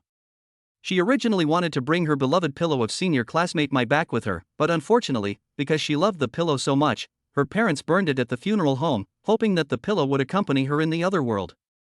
But who would have thought that the pillow went to another world, but it went around and came back again. Chi Yi was responsible for sending In Meng to the meeting place. Along the way, In Meng continued to chat with him as usual, but Chi Ye's responses were intermittent. "What's wrong with you? You look distracted?" Chi Yi looked at her. "Meng, do you really like that president?" Somehow, after knowing that his best friend turned into a girl and married another man at the speed of light, he felt inexplicably depressed, so depressed that he himself didn't know why. The girl was stunned for a moment, then burst out laughing. What's wrong with you? It's okay to lie to my mom, but don't you know me well? I'm a straight man. So you and he? It's just a casual affair. And Meng patted Chi Ye's shoulder. Even if I, and Meng, die of old age, I will never be with a man as a single mother for my entire life. As soon as she finished speaking, there was applause behind her. That's very well said, wife. Chapter 11. No money, use people to compensate. And Meng turned around, her beautiful eyes suddenly widened. Why are you here? The person behind him was none other than Lu Linha. The car that came to pick her up was not the food refrigerated truck, but Lu Linha's black Cullinan. Didn't we agree to go back at 5 p.m.? So it's normal for me to be here. Lu Linha replied. Oh my god, Meng, your husband couldn't be Lu Linha. Chi Yian and Meng went to the same school, so naturally he knew Lu Linha. Combined with the way he addressed in Meng just now, he guessed most of the thing. And Meng sighed, oh, this is the birth. As in Meng's best friend, he also knew that in Meng and Lu Linha had a grudge against each other. This is really a case of enemies meeting on a narrow road. The conversation between In Meng and Chi Yi naturally attracted Lu Linha's attention. Who is this? And Meng winked at him, signaling him not to let the cat out of the bag. Hello, Mr. Lu, I am In Meng's brother. Chi Yi extended his hand to him. Brother? What brother? Brother. I remember she only had one brother, and it seems he wasn't you. Because we are half-brothers. After saying that, Chi Yi turned around and looked at In Meng, raised his thumb, grinned, and one of his teeth was particularly shining. However, the next second, In Meng kicked him and the shining tooth flew out together. Don't listen to his nonsense, he is my friend. Your friend is quite humorous. Lu Linha commented. Ha ha. And Meng forced a smile, then rolled his eyes and covered his face helplessly. She was wrong. She shouldn't have expected this guy to speak any human language. And Meng stood in front of Lu Linha and said, well, you're going to pick me up, so let's go.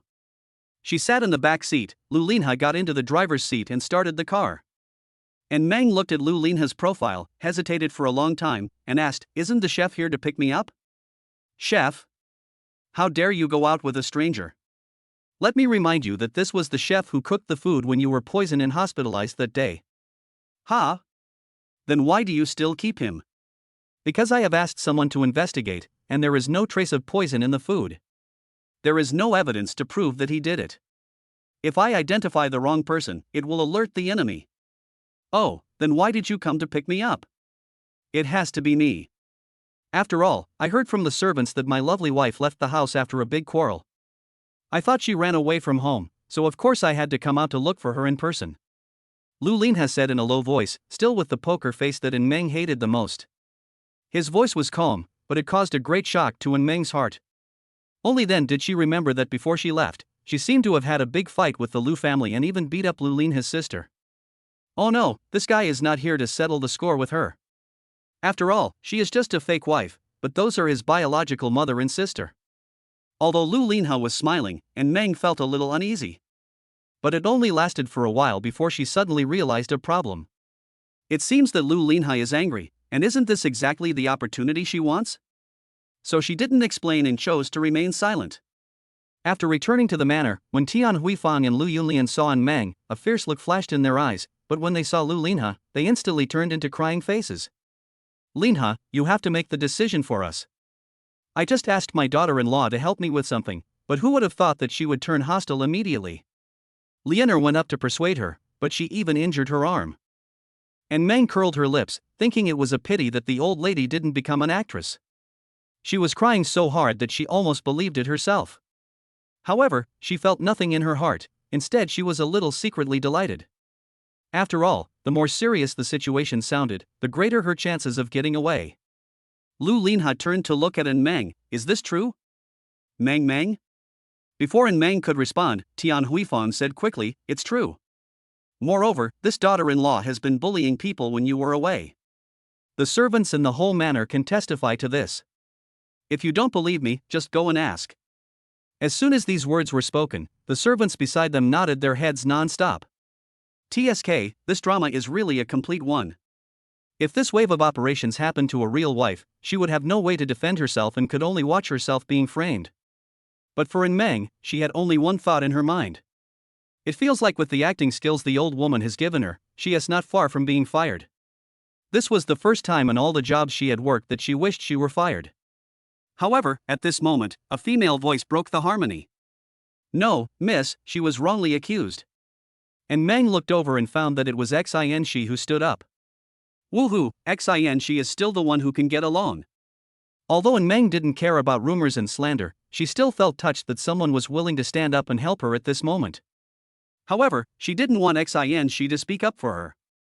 After all, if she explained everything clearly, it would be difficult for her to be fired.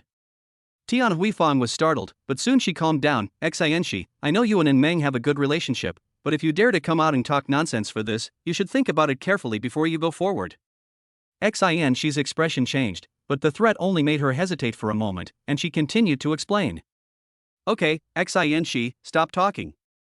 And Meng quickly stopped her and said to Lu Linha, "The old woman is right. It's all my fault. Don't blame Xin Shi. I taught her to say that. She had no choice.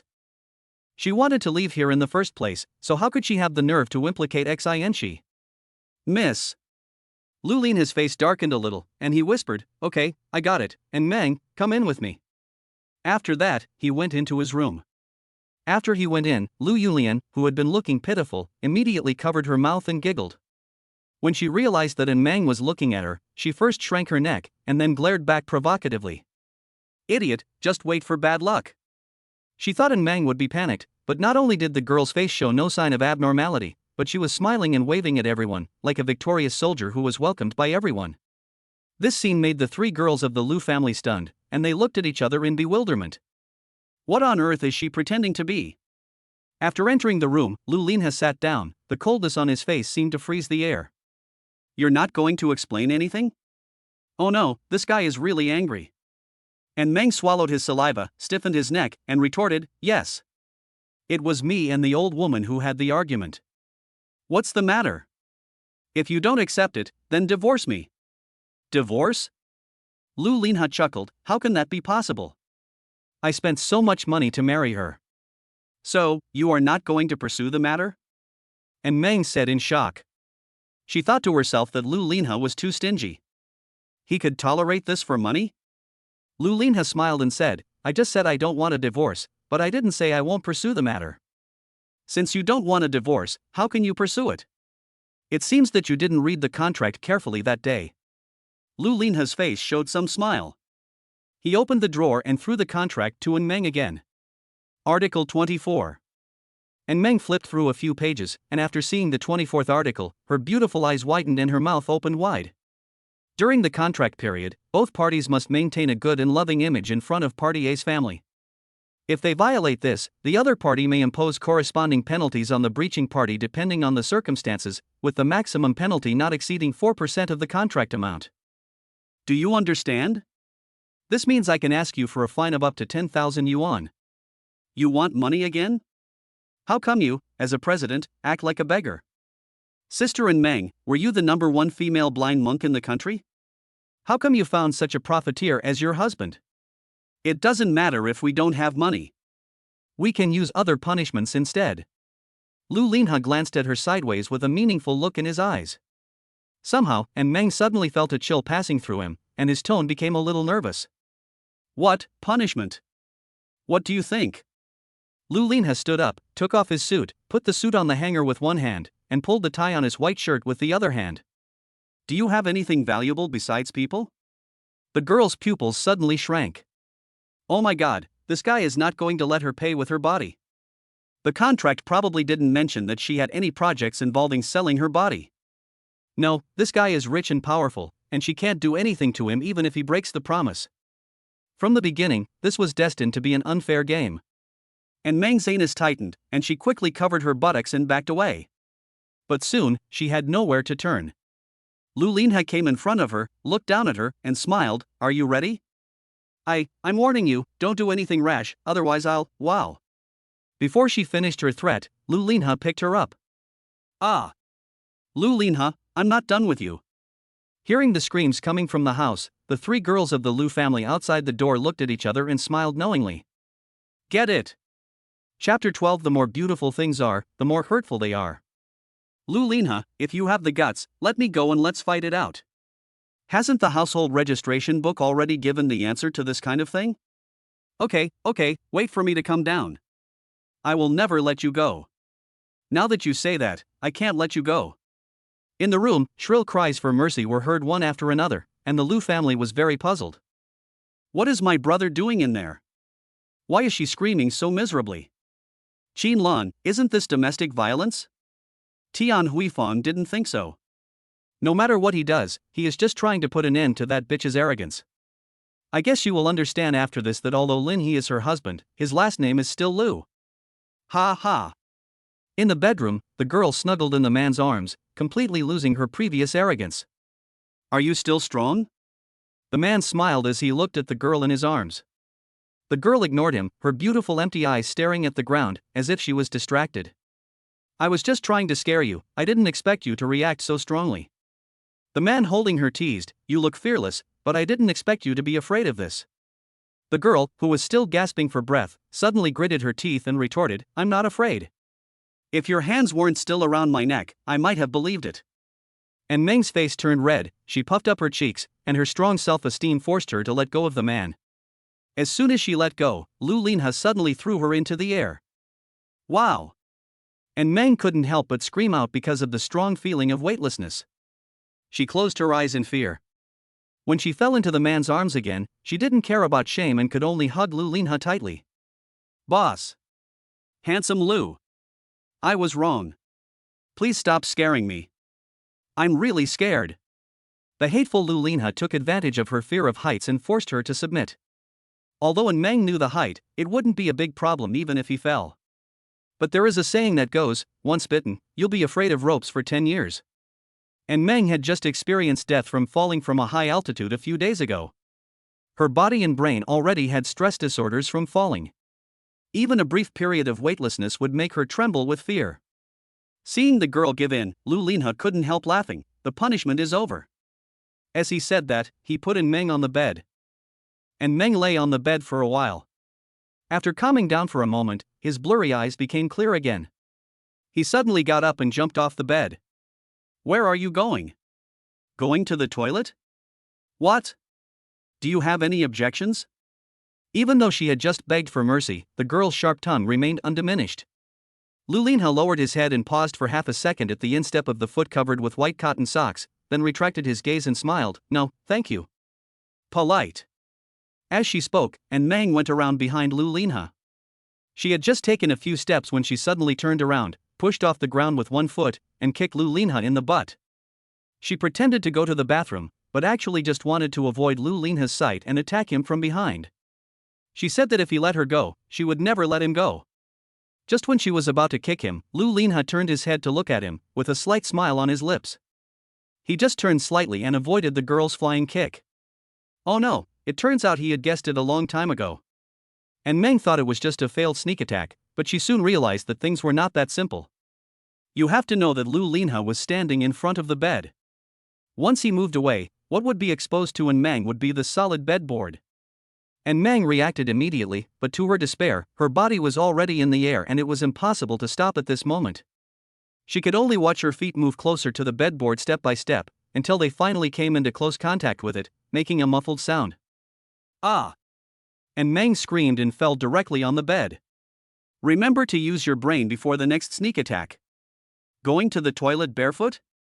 Only a fool can come up with such an excuse. Lu Linha joked. And Meng ignored him, covered her eyes with her hands, and wailed, sounding like she was crying. Lu Linha frowned slightly. He also knew that kicking the bedboard was not a pleasant feeling. Are you okay? The girl hugged her foot and said, it's broken. It's all your fault. Let me see. Lu Linha leaned down, put his hand around the girl's slender ankle, and pulled the foot over.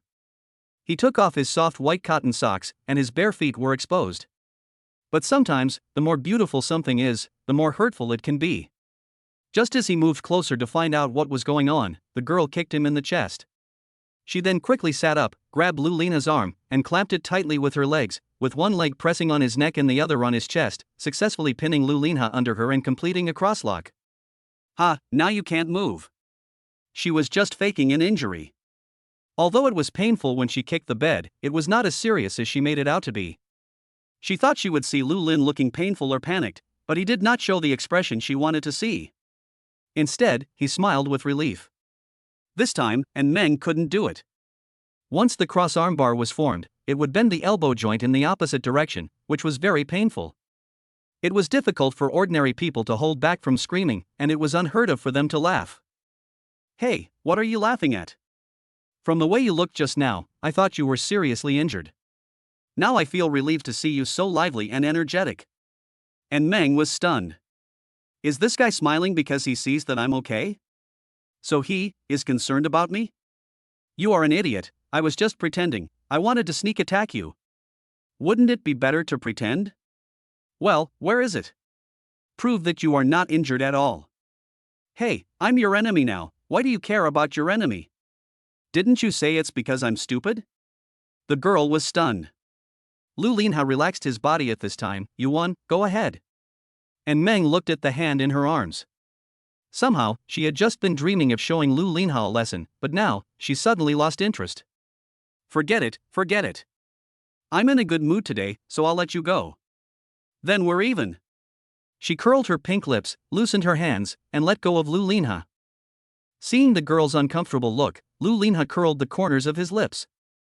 In fact, even if Meng's armbar was well formed, Lu Linha could break it with one hand, because Meng was delicate and had little strength training. In front of the big and strong Lu Linha, she was just like a child. But he did not choose to use brute force, because he knew that as long as he said so, the girl would naturally let him go. This girl may seem chatterbox, but actually, she is as pure as a blank sheet of paper. Lu Linha sat up and said, now that we're even, some things should be made clear. What's up? The truth of what happened today. And Meng's eyes suddenly narrowed. Chapter 13. Even the wisest man can make mistakes. The truth, don't you already know it? I want the truth, not a fake show. Lu Linha sat on the rocking chair in the bedroom, crossed his legs and supported his chin with one hand. Perhaps because of the fight just now, the two buttons on the collar of his clothes were undone at some point, and his deep collarbone and strong chest muscles were faintly visible. Coupled with his gentle sitting posture, he was inexplicably attractive. Is this guy posing? But, he seems kind of handsome, right?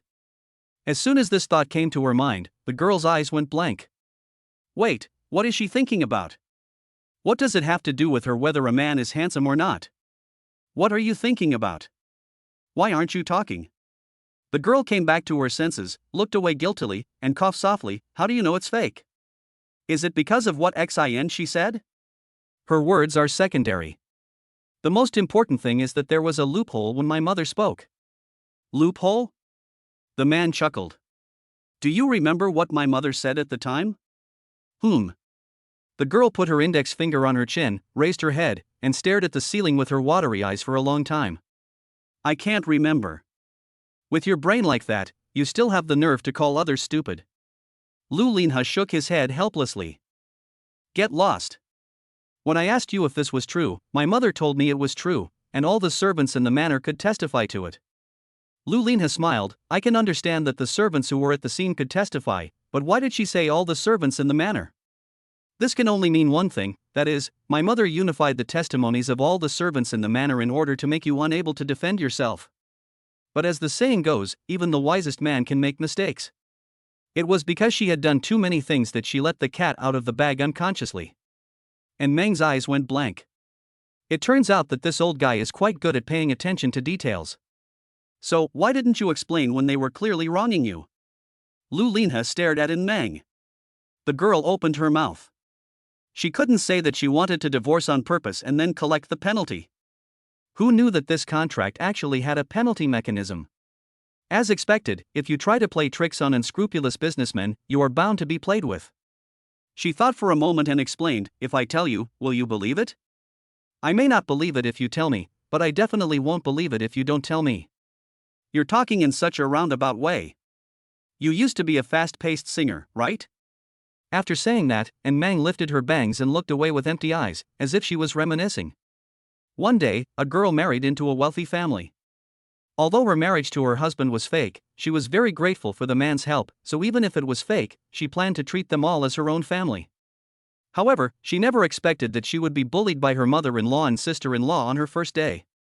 Not only did she have to work during the day, but she also had to serve them like a servant at night. However, no matter how the girl was treated, she never told anyone, but secretly wiped her tears late at night. She naively thought that maybe she had not done well enough before, and as long as she worked hard, she would be able to live in harmony. And Meng continued, unfortunately, the girl's tolerance did not bring her the desired result. Instead, she suffered even worse abuse. One day, she was strangely poisoned and was admitted to the hospital.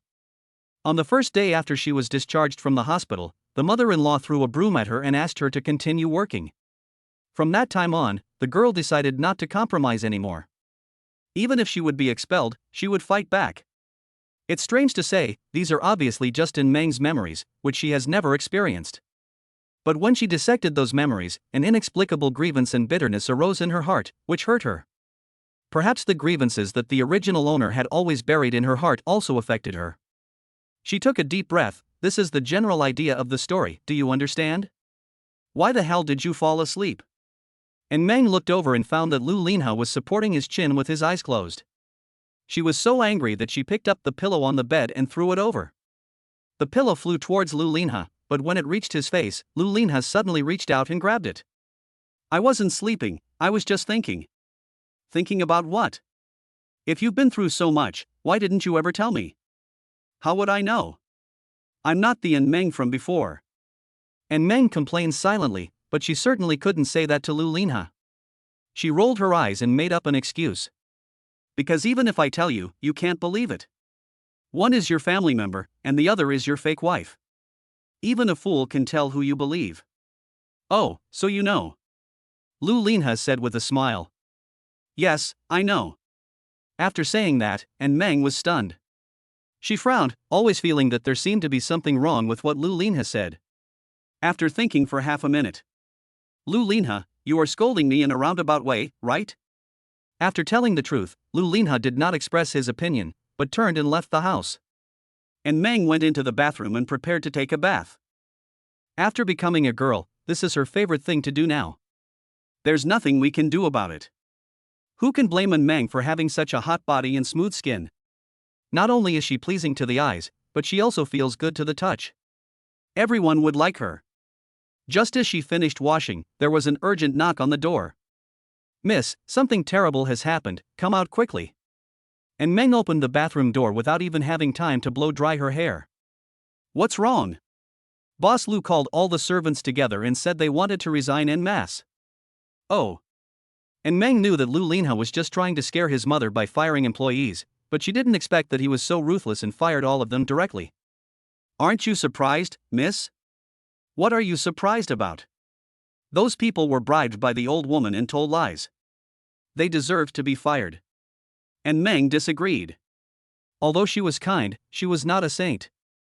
Xian Xian lowered her eyes. Miss, Mr. Lu didn't just fire those people, he fired all of them. Aren't those all the people? And Meng blinked, as if realizing something. Wait, you won't be fired too, will you? Yes, Mr. Lu said he would teach those people a lesson and asked me to go back and pack my luggage first. What a joke. Why would I fire you for no reason? And Meng couldn't stand it anymore. She could ignore the others, but Xian she was so nice. Not only was she very nice to her, but she was also the only one who stood up and spoke for her. The most important thing is that she is still thinking about finding an opportunity to conquer Xianxi in the future. If she is dismissed by Lu Linha, her love life will be cut off. Where is Lu Linha? I'm going to find him. Chapter 14, Interests will make rebellion faster than you can imagine.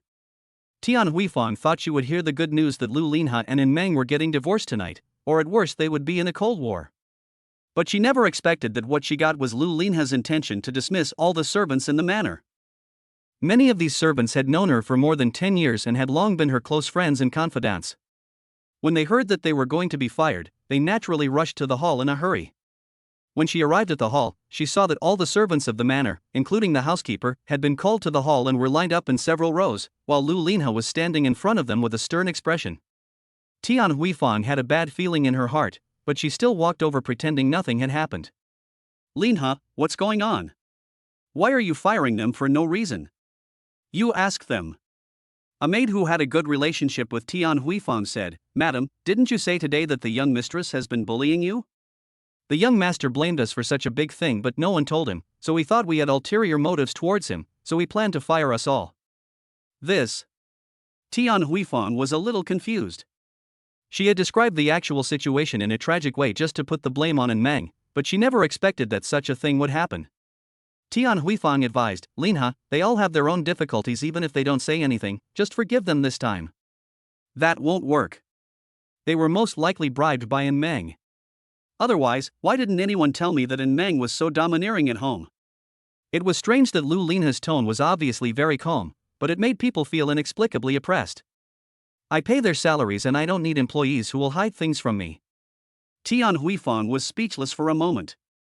If she didn't tell the truth, these servants would inevitably be fired, but if she told the truth, wouldn't that tell Lu Linha that she had been lying before? She was clearly lying, but the servants still helped her cover up. Doesn't this mean that the servants were actually bribed by her? She suddenly realized that no matter which path she took, Lu Linha had blocked it for her. For this reason, she could only remain silent. Those servants were initially nonchalant about being fired. After all, given their relationship with the old lady, she would definitely not ignore them. Although Lu Linha is the one in charge of the Lu family, it is impossible for him not to give face to his mother.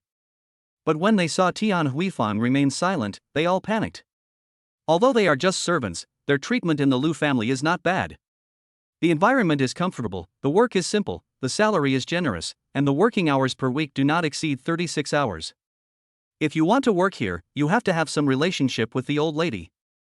If they were to resign at this point, with their abilities, they might never find such a good job in their lifetime. Soon, someone lost his patience. Boss Lu, we are wronged.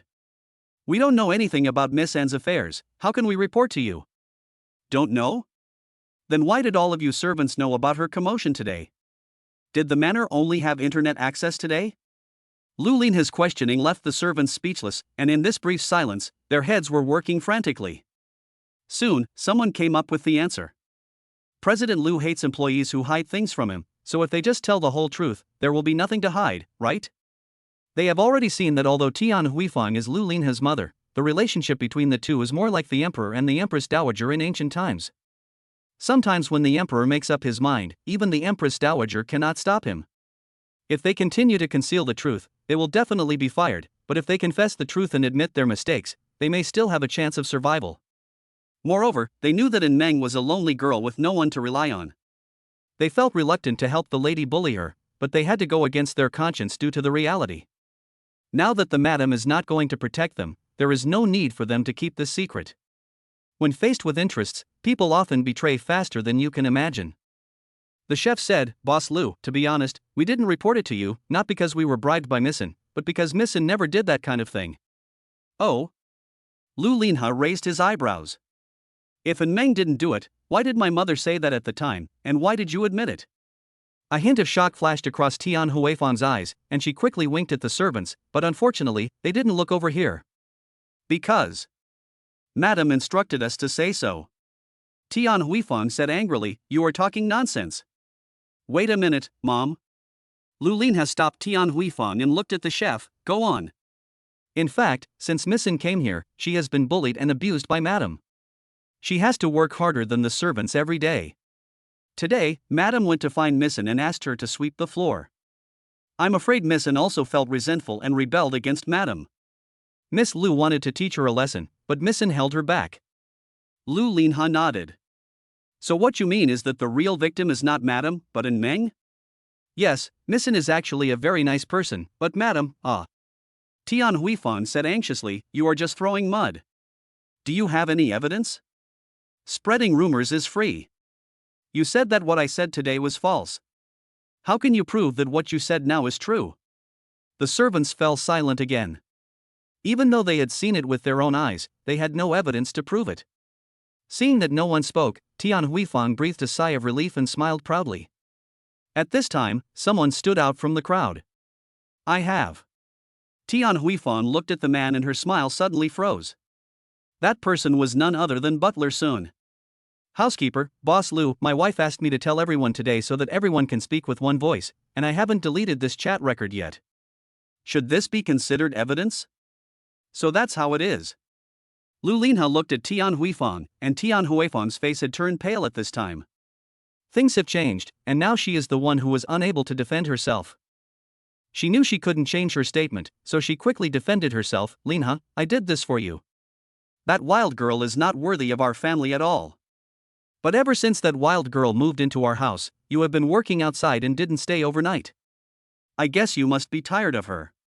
We'll talk about this later. Lu Linha interrupted Tian Huifang and looked at the servants in front of him. Although you told the truth, it is also true that you concealed the truth when Meng was bullied before. So, unfortunately, you still have to leave here.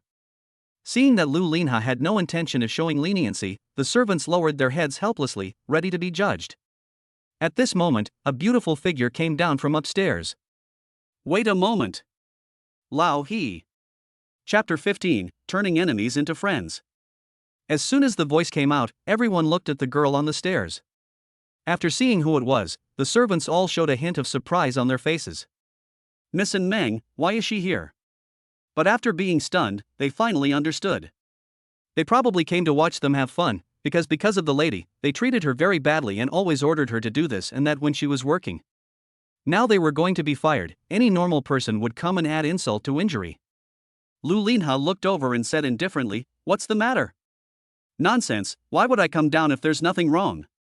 And Meng retorted to him, then ran downstairs and came in front of Lu Linha. She glanced at the rows of employees, stood on tiptoe, and leaned close to Lu Linha's ear. "I heard you were going to fire them all." "All? Xinxi, are you going to quit too?" "I said it all." The girl raised her eyebrows and said, "No, Xinxi must stay today." "If you fire her, then I will quit too." Lu Linha's lips curled slightly. "Then should I say, it's a deal, double happiness?" "Hey, you actually watched that?" And Meng suddenly realized that he had gone off topic and quickly said, "Hey, just keep her." "I have no objection if you fire them, but Xin she didn't do anything wrong." "Why is that right?" "She didn't tell me what you went through. She knew the truth but didn't report it. She's the same as them." Lu Linha took out a contract and continued, "And I've already drafted a contract. It also states that all employees of the manor will be fired. It's impossible to single her out. If you want her to stay, you can only cancel this contract. Then let's abolish it." "Oh?" Lu Linha raised his eyebrows and raised his voice, "So you mean to plead for them and want them to stay?" When these words came out, the servants were stunned. "Missin, are you actually pleading for them? How is that possible?" They had been asked by the lady to treat Missin in a very bad manner. It was good enough that Missin didn't come to laugh at them. Why would she plead for them? Sometimes, people who have done bad things fear not malicious retaliation but magnanimous forgiveness. Because they had thought of counterattack a long time ago, they were mentally prepared and had built layers of fortresses to resist any upcoming attacks. But forgiveness is an unexpected armor-piercing bullet that can easily penetrate their defense fortress, reach their hearts, and give their souls a gentle blow. The servants looked at each other, and besides shock, there was another look in their eyes. Remorse. Seeing their reactions, Lu Linha was very satisfied. He had never intended to fire everyone. After all, many of the employees were old acquaintances, and even if he recruited a new batch of employees, they would definitely be bribed by his mother again. So Lu Linha's initial plan was to pretend to resign and then use Meng's words to get them to stay. This would not only keep them, but also make them grateful to Meng. Moreover, because of his mother's behavior of selling them out just now, even if his mother had any other ideas at that time, they would definitely not agree with them. At that time, Meng was no longer isolated and helpless in this manner. Turning enemies into friends is far more effective than defeating them. That was why he deliberately added Xinshi to the dismissal list, in order to let Meng come to plead for mercy, and thus forgive the servants and make them feel remorseful. And now, some of the servants even had red eyes and shed tears of regret. Seeing that they were about to succeed, Meng looked bewildered and said, I plead for them? When did this happen? How come I don't know about it? Isn't she just for Xinxi? When will there be them?" Upon hearing this, the servant's expression suddenly changed from "oh" to Lu Linha paused. He never expected that at the last moment, something would go wrong with the girl. He remained calm and said, "You just said that you wanted to protect them." Maid, oh. And Meng, no, I mean your contract is invalid. I don't mean to protect everyone. Maid. Yes. Maid, oh. No. Maid. Yes. The servants lived in Bungbu. Can't you all be united and let us practice Sichuan opera face changing here? Lu Linha was also defeated by the girl's straightforwardness. So when Meng was about to deny it again, he covered her mouth and hugged her in his arms. After being silent for a few seconds, the girl suddenly became furious. Damn it, why are you hugging me again? Don't move, if you want Xinchi to stay. Lu Linha whispered in her ear. The magnetic and deep voice made her body tremble slightly for no reason. She gave up struggling and asked happily, You agree? You can get my consent, but you have to say this next. Lu Linha whispered a few words in the girl's ear. And Meng was shocked after hearing this, Huh? Why? No reason. If you want her to stay, just do it. And Meng pouted, then cleared her throat, Well, I just heard that they have repented. They are good comrades if they know their mistakes and correct them. You can't not give them a chance to reform, right? Life is not easy for everyone, why don't you just keep them here? Lu Linha was silent for a moment, then slowly said, If you call them nicely, I'll keep them all. After many twists and turns, the situation finally returned to Lu Linha's hands, and he could also take the opportunity to show his affection with Meng, killing two birds with one stone. Sounds good? He didn't say anything nice, did he? The girl frowned, and after a brief thought, she suddenly understood. Dad. She killed the game. And Meng was very puzzled. She could see that Lu Linha didn't seem to want to fire these people, but if he didn't want to fire them, why did he have to let her speak first? She was just wondering what was going on when a group of servants surrounded her. Mizzen. We are really sorry for what happened before. I'm sorry, Mizzen. To be honest, I was really panicked when I was about to be fired. When I thought about my wife and children, I didn't know how to face it. Thank you, Mizzen, you saved me. Can you forgive us? Mizzen. The girl looked at those pairs of eyes full of apology and hope, and her previous resentment dissipated, and she waved her hand. Oh, that's nothing, we're just buddies from now on. In the evening, after Lu Linha finished dinner at home, he actually did not go to work overtime for the first time. Today's dinner was exceptionally sumptuous, and coupled with the gloomy faces of the three daughters of the Lu family, and Meng felt extremely happy. She was so happy that she ate too much without paying attention, so after dinner she took Xianxi for a walk in the yard. Living in a big house, eating delicious food, and taking walks with beautiful women after meals, she felt that these days were so much happier than before. The only drawback was that her younger brother did not experience this carefree life with her. After taking a walk, Meng returned to her room. When she opened the door, she ran into Lu Linha, who had just finished taking a shower. Lu Linha's lower body was covered with a bath towel, but his upper body was naked. His square and well-shaped chest muscles and knife-like abdominal muscles immediately attracted Meng's attention. The girl's beautiful eyes widened, and she walked over and put her hands on the pectoral muscles and squeezed them a few times. Awesome, bro, how did you train? Chapter 16. The President's Wife is not bad. At night, Meng lay on the bed, scrolling through her phone boredly.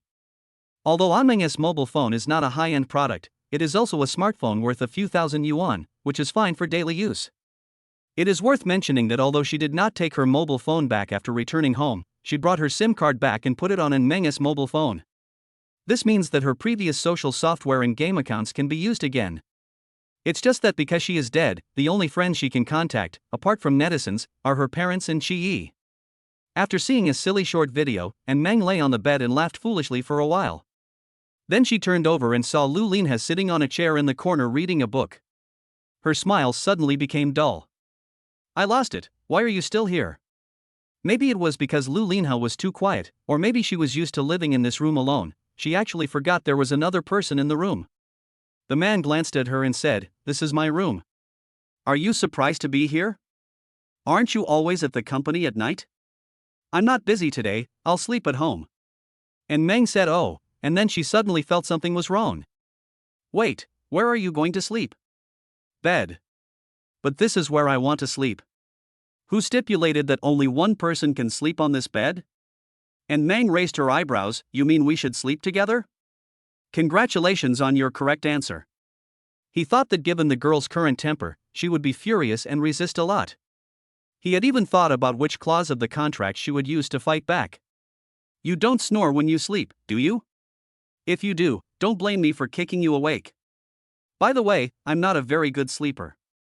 If you were woken up by my kick even though you weren't snoring, it might be because I was dreaming about beating up little monsters and using the Leo kick. Don't even think about taking revenge on me. Sometimes I dream about fighting with dogs. If you get close to me, you'll be bitten. He never expected that every word the girl said was beyond his expectations. And Meng really didn't care much about it. When she was in school, she slept in a dormitory bed with men on both sides. She was used to it. Although she didn't want to sleep with this annoying guy, this was someone else's home, and as the saying goes, one has to bow his head under the eaves. And this bed is big enough to sleep 3 people, and more than enough for 2 people. Lu Linha said no more and continued reading. And Meng was watching a video when a message appeared on the top. Shi Yi, ? And Meng, 1. Although there were only 2 symbols, the 2 people had successfully communicated. This is the tacit understanding developed from years of duo queuing. Their bottom lane combination is truly powerful. And Meng did not enter the voice chat. After all, Lu Linha was there, so it was inconvenient for her to speak. It would be bad if she let something slip. After entering the game, Shi sent a message in the team chat box. How is your life there? Not bad, Dabi, king-size bedroom. It's so good, can you take a picture for me? No, there is someone next to me. Who? Could it be your husband? Could you please stop bringing up irrelevant issues? And Meng narrowed her eyes. She knew that Qi Yi was deliberately trying to disgust her. The remaining 3 teammates were silent at first, but when they saw this conversation, they were immediately excited. The result of the divination, oh my god, there is a married young woman? Sadness, she plays games with another man while her husband is beside her? Is it because her husband's skills are not enough to satisfy her? Or does she just like Minotaur? Or is it her master's mission? Reading the dialogue, old task manager. And Meng curled his lips, blocked his teammates with one click, and began to concentrate on the operation. After a few games, she felt a little sleepy, so she quit the game and lay lazily on the bed, her long and smooth black hair spread out like a moist and vivid ink painting. Lu Linha also closed the book and sat on the edge of the bed, with a small lock of Meng's hair under him. At this time, Shi sent her a voice call. She was a little puzzled, but still picked up the call. What's wrong? Didn't you say that Lu Linha was working outside? Why is he in your room? Who knows? As Lu Linha was right next to them, and Meng didn't dare to speak too clearly. You have to be careful. You are different now. You have to be a little wary of men. Oh, why are you worrying about that? Don't you see who I am? I'm a 6th degree Sanda master. As long as I want, ordinary people can't get close to me easily. And Meng said as he gestured on the bed. Ouch, Lu Linha, you're pressing my hair. Shi Yi. His intuition told him that he might not be able to keep his good brother's anus for much longer. After turning off the lights at night, and Meng and Lu Linha began their first journey of sleeping together. Although the 2 people slept in the same bed, they lay neatly on either side of the bed, with the middle like the Chu River and Han River dividing the 2 of them, creating a situation where they did not interfere with each other. Although Meng was sleepy, she was not in a hurry to sleep. In fact, being the president's wife is not bad. She doesn't have to get up early for work the next day, and no one will care if she plays a little longer at night. Of course, if possible, she would rather be a plug than a socket. After playing for a while, she couldn't keep her eyelids open anymore and fell asleep in a daze. After she fell asleep, she gradually lost control of the phone in her hand, and she was leaning against the bed, so the phone naturally fell under the bed, making a bang sound, breaking the silence. Lu Linha was just about to fall asleep when he was awakened by the noise. What's that noise? The only response he got was in Meng's shallow and regular breathing. Helplessly, he could only get up from the bed and go to Meng to check, and found that it was the cell phone that had fallen. He leaned over to pick it up and put the phone on the bedside table. Things should have ended like this, but he never expected that the girl who was sleeping soundly on the bed would suddenly kick Lu Linha. Lu Linha dodged quickly. He didn't expect that what the girl said about Leo's flying kick was true. In the past, Meng was used to sleeping in this big bed alone, and she could kick wherever she wanted, but she completely forgot that she was sleeping on the edge of the bed at the moment. With this kick, her body flipped over and she was about to fall off the bed. In a flash, Lu Linha leaned over, hugged the girl with both hands, and tried to save the collapsing building. Lu Lin had just breathed a sigh of relief when the sleeping girl suddenly hugged his neck, pouting her pink lips. Even with her beautiful eyes closed, she accurately found his lips and touched theirs. This kiss made Lu Linha, who was usually calm, stay where he was. He had only one thought in his mind. That is, what did she usually do with the little monster in her dreams? And Meng did dream of the little monster, but when she used Leo's flying kick, the monster dodged it, and there was a cliff in front of her. At the critical moment, someone hugged her. She opened her eyes and found that the one who saved her was the pillow of senior sister Mai, who was supposed to be sent to another world by her parents. Now she not only came back, but also turned from a pillow into a real person. And Meng was naturally happy and excited. She immediately hugged her beloved senior sister Mai and kissed her boldly. But the strange thing is that after the kiss, her world suddenly began to collapse, and senior Mai gradually moved away from her. Thank you, Mai. And Meng opened his eyes while talking in his sleep. When she saw the man's face so close to her, she blinked several times, and after a while, a layer of shock covered her eyes. Why are you born like this? Chapter 17, The Differences Between Buyer Shows and Seller Shows. Looking at the girl who was sleeping soundly, Lu Linha's face was full of black lines. He thought that within Meng's current temper, she would definitely go into a rage when she woke up and found that the person she kissed was him. In fact, Lu Linha did guess right. It's a pity that he guessed the beginning but not the ending. After Meng cursed him, she pointed her finger at his nose and yelled you. Afterwards, she closed her eyes, tilted her head, and lost consciousness. This scared Lu Linha. How is this so similar to the plot in Romance of the Three Kingdoms where Zhou Yu died suddenly after shouting, "If I were born, why was Liang born?" Could he be so angry that he fainted? He laid the girl flat on the bed, checked her breathing, looked at her pupils, and felt her pulse. After repeated confirmation, he finally came to a shocking conclusion. She actually fell asleep like this. Looking at the girl's peaceful sleeping face, Lu Linha pursed his lips for a moment, then raised them unconsciously. This girl is actually quite cute. At this time, the girl smacked her lips and made a faint sound. For some unknown reason, he was actually a little curious and lay down to listen to her talking in her sleep. Lu Linha, you bastard. Well, only when she wasn't talking. The next day. Mr. Lu, here are several cooperation contracts with other groups. Please take a look. The secretary said respectfully. Okay. Lu Linha took the contract and said, "Make me another cup of black coffee." But Mr. Lu, you have already had several drinks today. It's okay, have another drink. After the secretary went out, another man came in. The man was dressed in a suit and had a handsome appearance and a pair of affectionate peach blossom eyes. He pinched his waist, leaned in front of Lu Linha and looked at him for a while, then smacked his lips and said, "TSK, our continent seemed pretty crazy last night, didn't it? Defamation can be punished, Shin Maoan." Shin Maoan, the childhood friend who grew up with him, is now the vice president and general manager of Lu Group. Do you still need me to slander you? Those two big dark circles under your eyes are as solid as a mountain of evidence. Lu Linha was speechless for a moment. He really didn't sleep well last night, not just because of Meng's kiss, but more importantly. And Meng really didn't lie, she was really not honest when she slept. Last night, as soon as Lu Linha lay down, the girl turned over several times on the bed and rolled smoothly in front of him. The two people who were separated by the Chu River and Han River just now were less than 20 centimeters apart in the blink of an eye. Zhang Liao had to call himself an expert when he saw the speed of the attack. That's not all. After coming in front of him, Meng naturally hugged him with both hands and slipped into his arms. Anyone who has studied geography knows that when two continental plates collide, towering mountains will naturally rise. After the contact, Lu Linha's body shook. This girl is not wearing any underwear.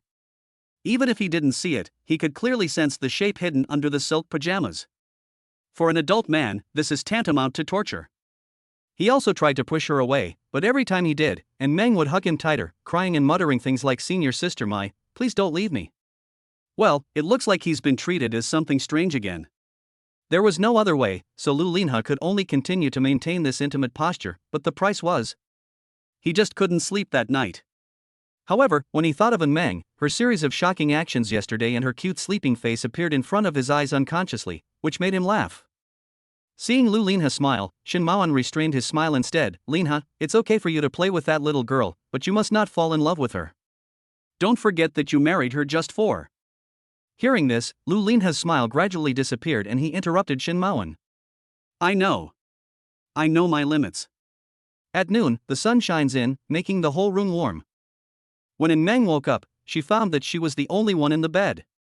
Her hair was disheveled and her eyes were hollow, and it was obvious that she had not completely woken up from the dream. It's strange, it seems like she forgot something important yesterday. What was it? After a moment, her pupils suddenly contracted. By the way, she seemed to be having a nightmare.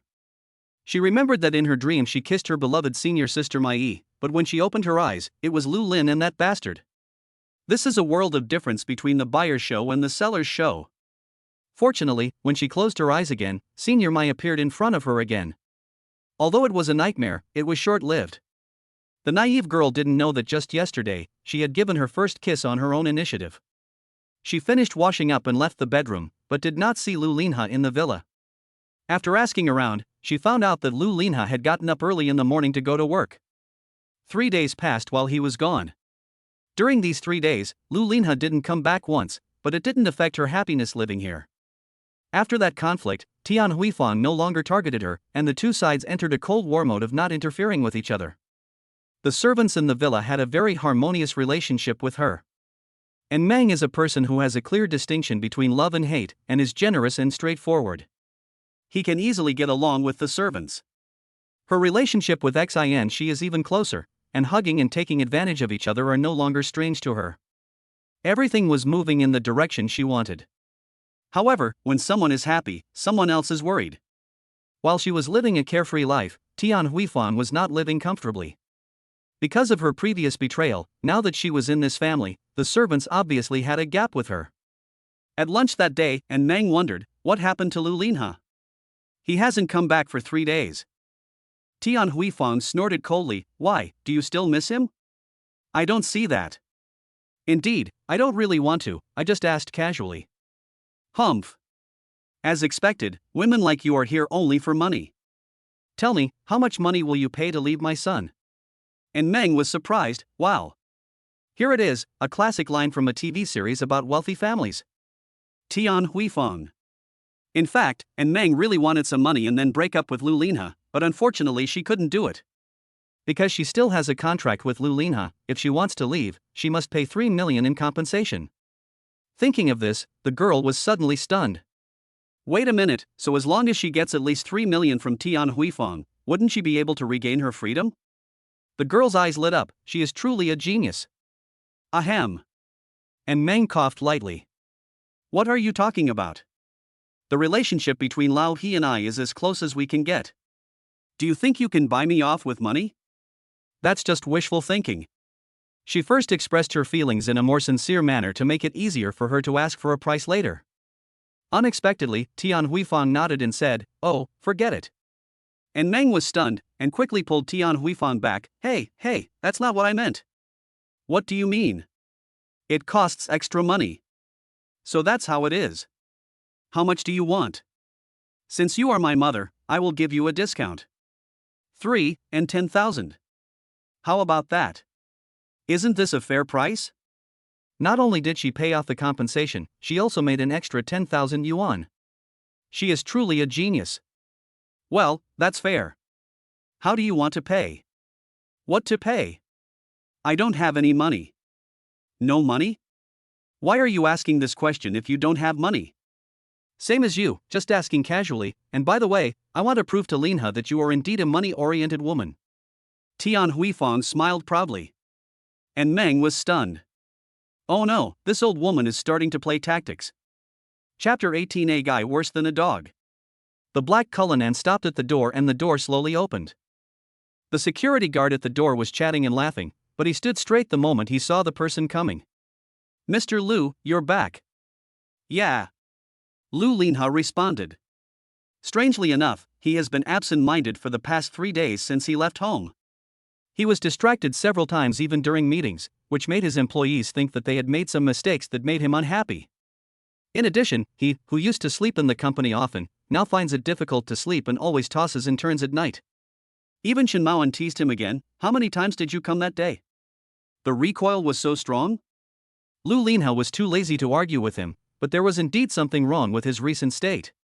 Just as he was wondering what went wrong, his mother Tian Huifang called him. "Linha, when will you come back? I have something important to tell you.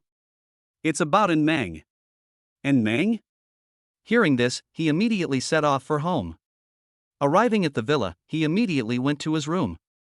But when he opened the door, he did not see the expected beautiful figure. He walked around the floor and a voice called him from behind. "Mr. Liu?" He turned around and found Xin Shi standing behind him with a surprised look on her face. "When did you come back?" "Just now." Lu Linha turned and asked, "Where did Meng go?" Xin Shi hesitated to speak. "Miss. Where is she?" "She's over there, in the staff dormitory building." "What was she doing there?" It's hard to say. Mr. Liu, you should go and see it in person." Lu Linha raised his eyebrows, walked out of the villa and came to the staff dormitory building. This manor not only has a place for them to live, but also a separate villa for employees, all of which are single rooms. This is one of the reasons why they are reluctant to be fired. As I walked into the dormitory building, before I saw the girl, I heard her cheerful voice. "What's wrong with you? How come you gave up in just a few seconds?" "Miss, this is my first time." "Oh, then hurry up and get up. I haven't had enough fun yet." No, miss, I really can't do it anymore." A man can't say no. "Get up." The girl's cheerful voice. "Missin is so strong. This is the 6th person who has fallen, but she still has the strength. Run.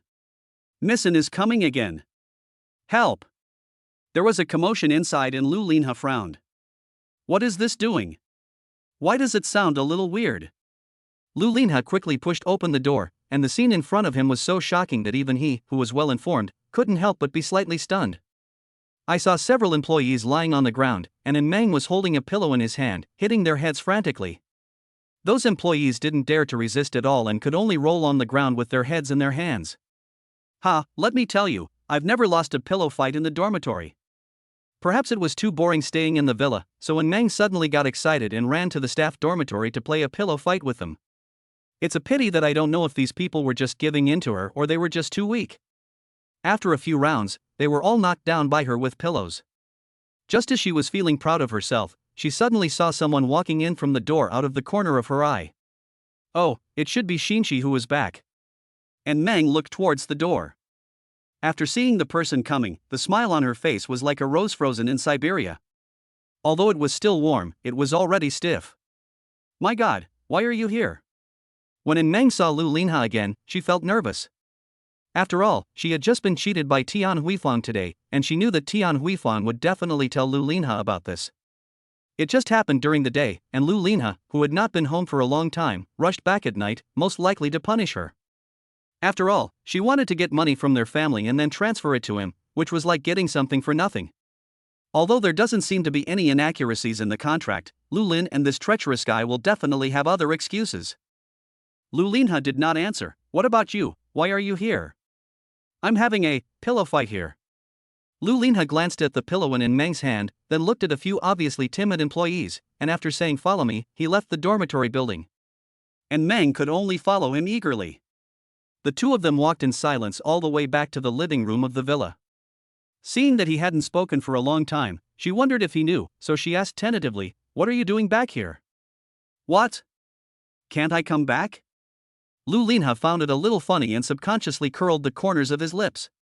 And his smile made Meng widen her eyes. Every time this guy smiles, nothing good happens. It can be called Satan's smile. It looked like he was definitely here for that. So she quickly said, "Don't take that matter seriously, I was just joking." "That thing?" Lu Linha paused slightly, and his thoughts immediately returned to that night, the kiss that had occupied him for several nights. So she remembered? But what's the joke? Did she want to distance herself from the matter urgently and stop him from thinking too much? Lu Linha narrowed his eyes. "It was you who violated the contract, why should I not care?" Sure enough, this guy who is worse than a dog will not let her off so easily. Seeing that soft persuasion didn't work, Meng pinched her waist and said firmly, "Then what do you want?" "There's nothing in the contract that forbids me to do this." "Well, that's true." "Right, so in this matter, it's my freedom to do whatever I want." If you're really unhappy, you can do that too. I won't stop you. And Meng felt that she was really smart. Her family had no money. Even if she let Lu Linha go to his house and get something for nothing, it would be like Zhao Benshan going to Xiao Shenyang's restaurant for dinner. If one didn't order, he would have to give up. But by saying this, she could justify her behavior. But her words made Lu Linha raise his eyebrows. Are you sure? Of course, I have no objection, as long as you, President Lu, are happy. And Meng had an unconcealable pride on her face. With her clever mind, she successfully resolved the crisis. However, Lu Linha mistook her behavior as in Meng mocking him. The girl didn't know this. She shook her head and said to herself, I am very fair, if you don't do it, don't blame me. Before she could finish her words, her mouth was blocked by something. Her beautiful eyes were wide open as she stared blankly at the man so close to her, petrified. The girl's lips are very soft, just like the marshmallows we ate as children, so sweet that they are addictive. But Lu Linha just tasted it briefly and then left that land of tenderness. Lu Linha let go of her and said calmly, okay, now we're even. After saying that, he continued to move forward. However, after he had taken a few steps, the girl behind him ran towards him like a cheetah, jumped on him, and hugged his neck tightly. Lu, I will fight you. Chapter 19. Women are strange creatures. Women are indeed very difficult to understand creatures. It was clearly her who said it was okay, and she said it in a mocking tone that he didn't dare to do. But when he really does it, he will be furious. It's like the passionate rainy season, with blue sky and white clouds in the last second and violent storms in the next second. Of course, even in Meng's all-out attack was just like playing house in Lu Linha's eyes. He grabbed the girl's hand and pulled her into his arms, but unexpectedly his hand was bitten. He frowned slightly, pinched in Meng's cheek with one hand, and applied a little force, forcing her mouth into the shape of a goldfish. What do you do? He asked. How dare you ask me that? Upon hearing this, the girl became even more furious. Until now, she still couldn't believe that what had just happened was real. She was actually kissed by a man. The nightmare 3 days ago turned out to be a prophecy. Isn't this what you asked for? Lu Linha wondered. How could I agree to this? You bastard, I was wondering why you were so bold, but I didn't expect you to come up with such a despicable way of revenge. That was my first kiss. Give it back to me. So her first kiss is still there? That means she has never been in a relationship before? Well, with such a violent girl, I guess few people can control her. Lu Linha raised the corner of his mouth slightly, but soon he discovered a blind spot. Wrong. She said it was her first kiss, but she had already kissed him once 3 nights ago. The kissing style was the same both times. Why did she say it was her first kiss? After a brief thought, Lu Linha came to a conclusion. That's where he misunderstood. Maybe what Meng just talked about was not about that night, but something else he didn't know yet. Just as he was wondering, Tian Huifang came over. Linha, you're back? Tian Huifang heard Meng making noise in the hall and was thinking about coming out to teach her a lesson, but she unexpectedly saw her son and was immediately delighted. Mom!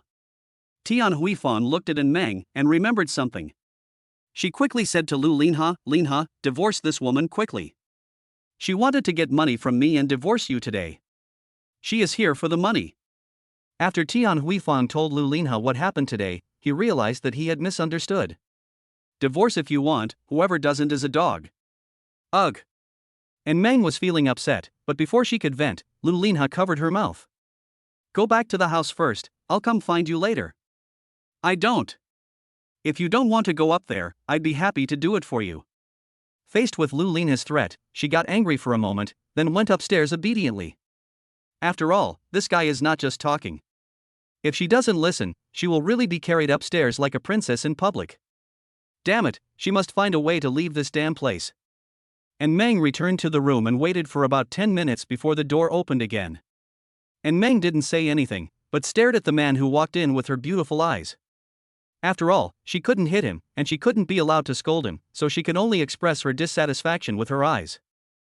However, her protest did not last long, as her eyes were attracted by Lu Lin and the plate in his hand. What is this? And Meng asked curiously. Iced cheese chiffon cake. Lu Linha opened the lid, revealing a light yellow cake cut into 4 pieces. Oh, this guy is trying to coax her with cake. And Meng raised her eyebrows. What are you doing? Are you trying to bribe my pure love warriors with this? Which pure love warrior can't stand such a test? While Meng was speaking, Lu Linha had already brought the cake in front of her.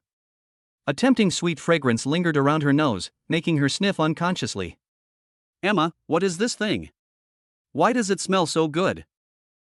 Is this delicious? She pointed at the cake. You used to like this the most, want a piece? Looking at the cake so close at hand, she swallowed, then turned her head away resolutely to show her determination. I don't want to eat it. Take it away. Oh, okay then. Lu Linha nodded and stuffed the forked piece into his mouth. Hey, what are you doing? The girl was dumbfounded. Don't you want to eat it? This thing goes bad quickly. It will be a waste if you don't eat it. Lu Linha finished the piece of cake in a few bites and extended his evil fork to the next victim of the cake.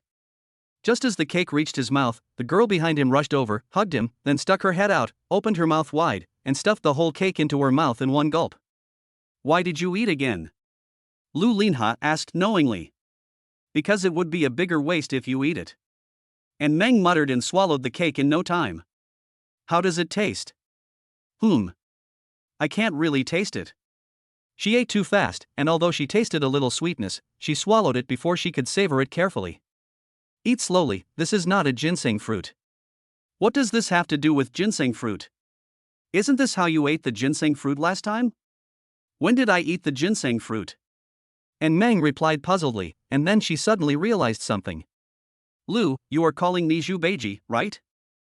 Lu Linha pursed his lips, picked up another piece of cake and put it to the girl's mouth. Here, take small bites this time. The girl cooperated, opened her mouth and took a small bite. After chewing for a short while, her eyes suddenly shone with a strange light. Tasty. She didn't like sweets before, but probably due to the influence of this body, she now actually likes this taste. She took a few more bites, stuffing her cheeks full, like a hamster eating. Seeing that Meng's emotions had stabilized, Lu Linha explained, actually, it was just a misunderstanding. And Meng swallowed the cake and said, misunderstanding? What misunderstanding? President Lu didn't mean to say that you love the world and kissed the world with your lips, but accidentally kissed me on the lips? Lu Linha explained, 3 days ago, you kissed me by mistake when you were asleep at night, and I can do what you said just now, so I naturally thought you were talking about this. And Meng was stunned. What? It turns out that what happened that day was not a nightmare, but reality. She took the initiative to kiss this man? This is worse than a nightmare. So, it was actually her who offended Lu Linha first? The girl's mouth twitched. The feeling of suddenly realizing that you were the first to make the mistake in the middle of an argument was like being a 300-pound mummy. It was hard to hold on.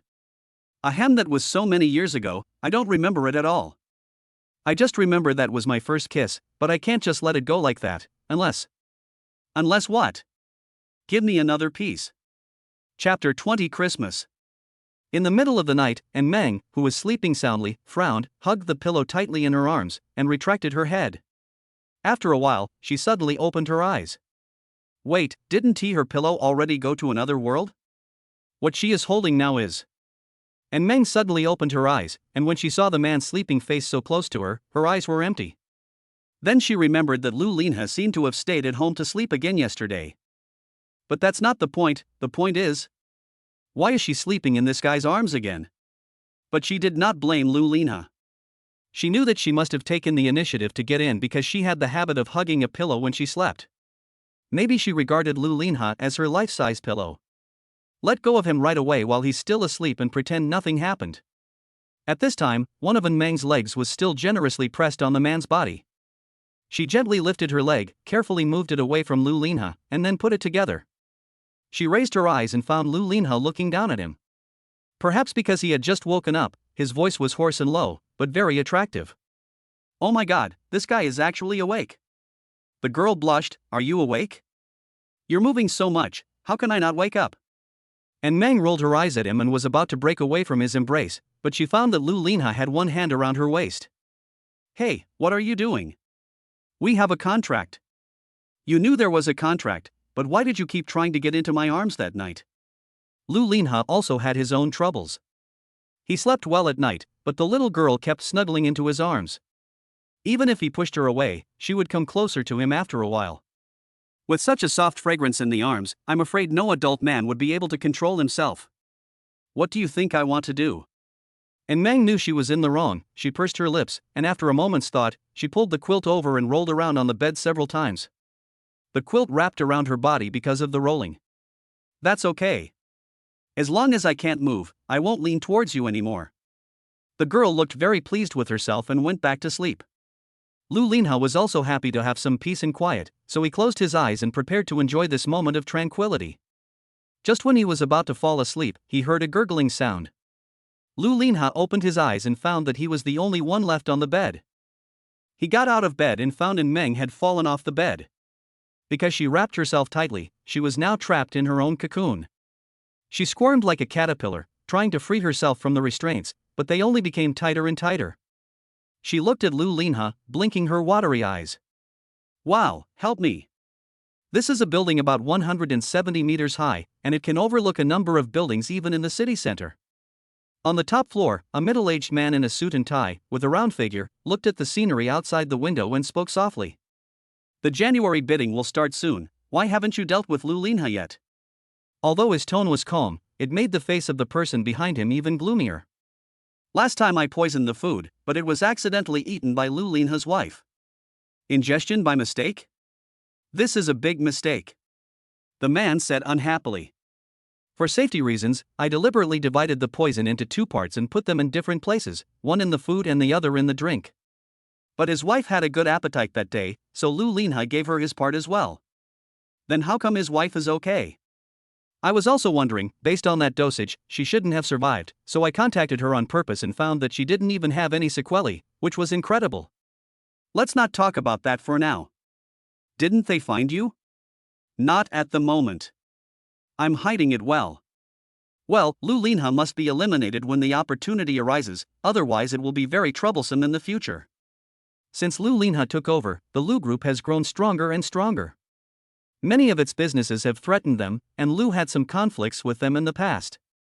If there are no restrictions, the consequences will be disastrous when the Lu Group develops.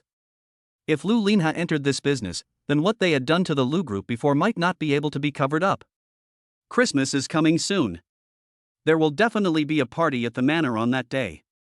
That will be a good opportunity to strike. Looking forward to your good news. A few days later, it was Christmas.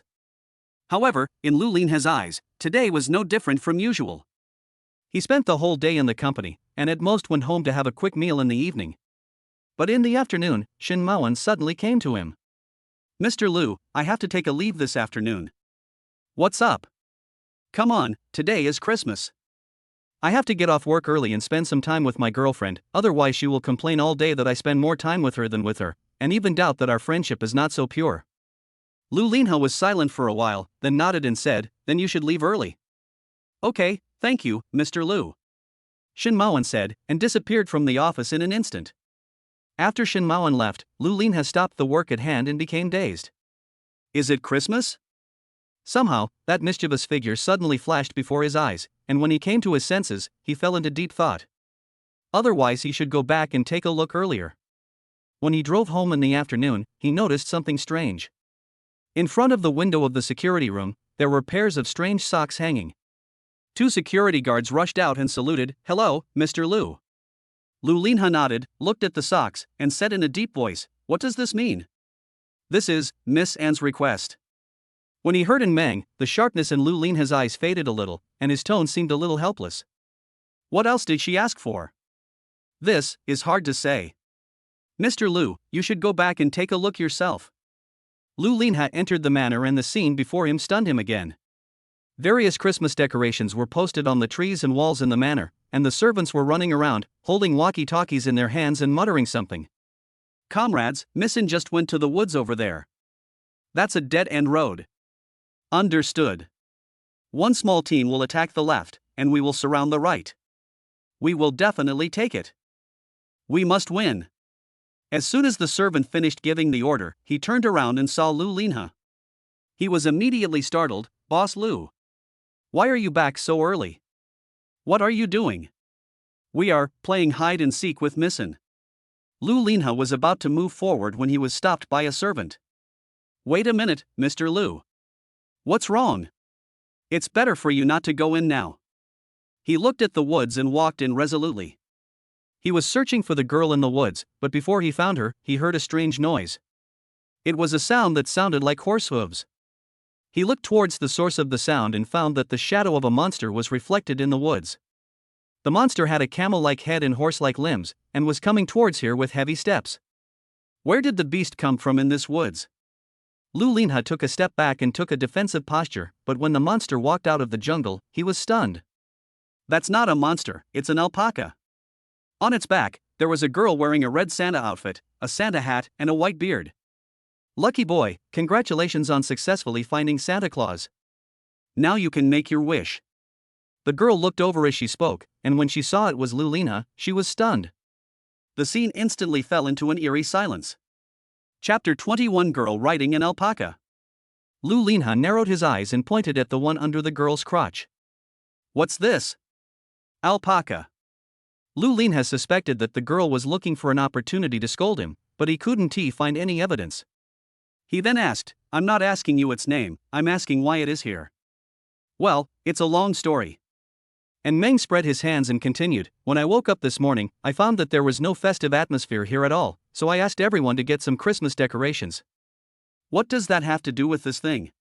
Then let me ask you, what is the most important thing about Christmas? Have no idea. Silly, of course it's Santa Claus. When Santa Claus comes to your house on a reindeer to deliver presents, that's the happiest moment of Christmas. So I asked them to find a way to get a reindeer. So you were riding an elk? No, alpaca. The girl said helplessly, I want to ride an elk, but there is no elk nearby. There is only an alpaca training base, and I got an alpaca from there. Oh, so you also know this is called an alpaca? No, alpaca. Lu Linha and Meng walked out of the woods, and the employees outside consciously stood in 2 rows.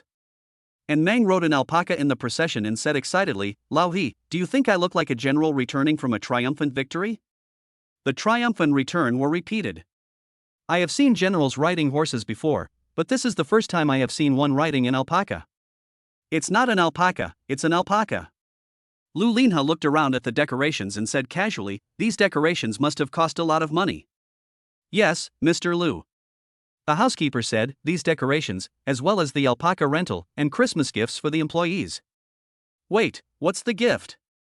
Nissen said that President Lu would give everyone benefits and asked everyone to write down the Christmas gifts they wanted on paper, and then buy them together. Butlerson added, but no one chose any expensive gifts. Basically, they just asked for small things like pens and notebooks. But because there were so many people, the total cost was still 50,000 yuan. 50,000 is not enough. Lu Linha was silent for a moment. And Meng on the side couldn't help but laugh secretly. Since this guy was usually stingy, she would use his name to make him be more generous this time. Even someone as stingy as Lu Linha would feel embarrassed to go back now that the matter has been settled. And everything she did today was to find ways to lower Lu Linha's impression of her. On Christmas Eve, Lu Linha's wife wore a 7-inch white old man's beard, a western red Christmas outfit, and a grass mud horse chasing the wind under her crotch. You don't need to see the scene, just hearing about it is quite explosive. If it were her, she would definitely not be able to bear it and would take the initiative to terminate the contract. But Lu Linha's next move was something she never expected. Lu Linha nodded and turned to look at Meng, give me the money. And Meng was stunned. Huh? You asked someone to buy the things, so it's normal for you to pay, right? What you said makes sense, but I have no money. And Meng shrugged, looking innocent. Lu Linha raised the corner of his lips, and he reached out to touch Meng's head, this is really a headache. Since you don't have money, you can only ask them to return it. Okay, then go back. The servant got anxious when he heard this, don't be ridiculous, Nissen. Let's not talk about how troublesome it is to return the money. We have finally brought these things here and installed them. If we take them down and send them back, this whole day will be wasted. Yeah, Mr. Lu should just be joking with you, why don't you try to persuade him? That's right, I don't want to return my silicone sex doll after it's not used once. Is there something weird mixed in? So your gift accounts for the lioness share, right? However, the servant's words did make Meng look serious. Yes, it was she who made everyone run around and work hard all day long. If she told them that they had no money and asked them to return it, she would be the one who made fun of them. If she had money, she might have taken on the responsibility, but now she had no money at all. A wave of guilt welled up in her mind when she thought that she had made them work for nothing for a whole day. Helplessly, she looked at Lu Linha, stood on tiptoe, and whispered in his ear, "Hey, you really don't want to pay? I didn't buy it, why should I pay for it? But I bought it in your name. So if I go to eat in your name, do I have to pay for the meal?" What Lu Linha said made so much sense that she was speechless for a moment. She glanced at the group of helpless servants and pursed her lips. "Then I owe you the money, okay? Just pay it first, and I will pay you back later." Lu Linha remained indifferent. And Meng was at a loss as to what to do, when she suddenly remembered what Chi Yi had once said to her. At that time, they had just graduated and went to the same internship company. After working overtime until the early morning, the two hungry brothers found a roadside food stall and drank a few bottles of beer. It was then that she began to complain. "Hey, our boss is such a jerk. He exploits us every day. That girl made a mistake in a project today, so why should we complete it for her?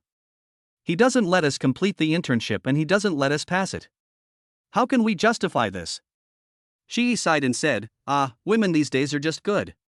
Even if they make a mistake, they can get away with it by acting coquettishly and pretending to be pitiful." "Are you acting coquettishly?" And Meng nodded. "Okay, if that's the case, don't blame me for using my trump card." She took a deep breath and suddenly froze for a moment. "What's wrong? Is the killer still on CD?" Lu Linha asked sarcastically. And Meng was speechless for a moment.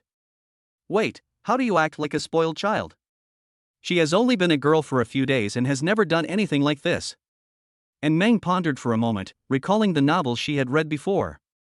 When the heroine acted weak, she would subconsciously bite her lips and then look at the other person with a pair of watery eyes.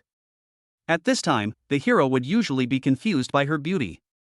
When the recollection ended, the corners of her mouth curled up, and her face regained its former confidence. She yawned first, making her eyes a little moist, then she bit her lips and tightened her throat. "Husband, I've been poked, so please help me." As expected, after hearing this, Lu Linha frowned and his eyes became solemn. "There is a reaction. Are you acting like a spoiled child?" "Yeah, what's wrong?" The man hesitated. "Your way of acting like a spoiled child seems different from other girls." "What? Did he see that she was just a new girl?" Her pretty face was a little hot, and she said stubbornly, "No way, aren't girls all like this? They like to bite their lips and have wet eyes." "There's nothing wrong with biting your lips, but the problem is..." Lu Linha glanced at her. "Other people bite their lower lips, why are you biting your upper lip?" "Ha!" And Meng quickly turned on the camera on her phone, and after seeing her current appearance, she had only one word to describe her: stupid. Embarrassed, she broke down. She grabbed Lu Linha's collar and said in a tough tone, "Stop talking nonsense and tell me straight. Will you give it to me or not? Of course, 50,000 isn't a lot. That's fine. But I have one condition." "Ha? What conditions?" The man curled his lips and said, "Be my wife for another year." "What? You spent 100,000 a year before, and you have to add another year for this 50,000? Are you robbing me?" "Yes." And Meng was stunned. This inmate had been busy for a long time, but not only did his sentence not get reduced, it was even postponed. A profiteer, a naked profiteer. She sternly refused. "No, 3 months. 2 years. 6 months. 4 years. 1 year. Make a deal." Looking at the girl's dull look, the man couldn't help laughing. He added, "Don't worry, as long as you perform well today, I will reduce your weight this year as appropriate." Then what counts as a good performance?" The girl pricked up her ears. "It's simple. As long as you behave yourself today and do what I say, just like before, everything will be fine." He wanted to see what it would be like if Meng, who had become eccentric now, turned back into her former ladylike appearance. "What if you make me eat shit?" Well, it seems that there is no going back. Chapter 22. This is a disease, it needs to be treated. And Meng rode an alpaca and headed towards the villa accompanied by Lu Lin and the servants. She saw Tian Huifang standing at the door of the villa from a distance. What is strange is that there is a girl next to Tian Huifang whom she has never seen before. The girl was wearing a light blue dress with long flowing hair. Even though her face couldn't be seen clearly from the distance, her graceful temperament made her stand out from the crowd. "Hey, who is that?" She looked at Lu Linha. It was obvious that Lu Linha also saw the girl, but he did not answer. Instead, there was an inexplicable seriousness on his face. "Miss, that's Miss Ning Yufei." Xin Xian, who was following beside her, said, "She is the daughter of the Ning family. She used to be in a relationship with young Master Lu. She is your love rival. You have to be careful." "Girlfriend? How abominable." And Meng gritted her teeth. When she thought about Lu Lin's previous relationship with such a beautiful girl, she couldn't help but feel sour in her heart. Of course, it's not the sourness of jealousy, but the sourness of envy. Why is this guy with expressionless face so lucky? Isn't it just that he is a little more handsome, a little taller, a little more money, and a little bigger house? The more Meng thought about it, the more frowns appeared on his face. It seems that it makes sense that he has women who like him. But why is he still unmoved even though such a beautiful girl likes him? Could it be? And Meng looked at Lu Linha, his eyes were empty and there seemed to be thousands of stars behind his head. Is there something wrong with him? Lu Linha noticed Meng's look and looked at her sideways. What's wrong? It's okay. And Meng patted Lu Linha's shoulder. Brother, if you feel powerless at certain times, then go to the hospital. This is an illness and needs treatment. Xin, she suddenly laughed and said, Miss, you usually seem to be indifferent to Mr. Lu, but in fact you still care about Mr. Lu. But you are also very cute when you are jealous. Seeing Meng's heavy expression, she thought she was jealous of Ning Yufei. And Meng's eyes widened. Who is jealous? I'm not, okay? No, absolutely not. Can your tone be a little more perfunctory? And Meng narrowed his eyes. Actually, young lady, you don't have to be angry. Since Mr. Lu chose to be with you, it means that you are the most important in his heart. I already told you, I didn't eat. As Meng was speaking, he suddenly froze for a moment and patted Xi's shoulder. I understand. Thank you, Axi. You're welcome, miss. Xin, she thought that it seemed that her persuasion had worked. But she didn't know that Meng was thinking something else. Only then did she realize that this was Lu Linha's girlfriend, which meant that Lu Linha had once liked her. If there was a way to rekindle their old love, would she be able to be liberated early? As soon as this thought came to her mind, she suddenly became energetic. Since the god who matches marriages in heaven is called Yulao, then the god who matches marriages on earth is called Meng. Yuan Shan. Start. As they were talking, they arrived at the door of the villa.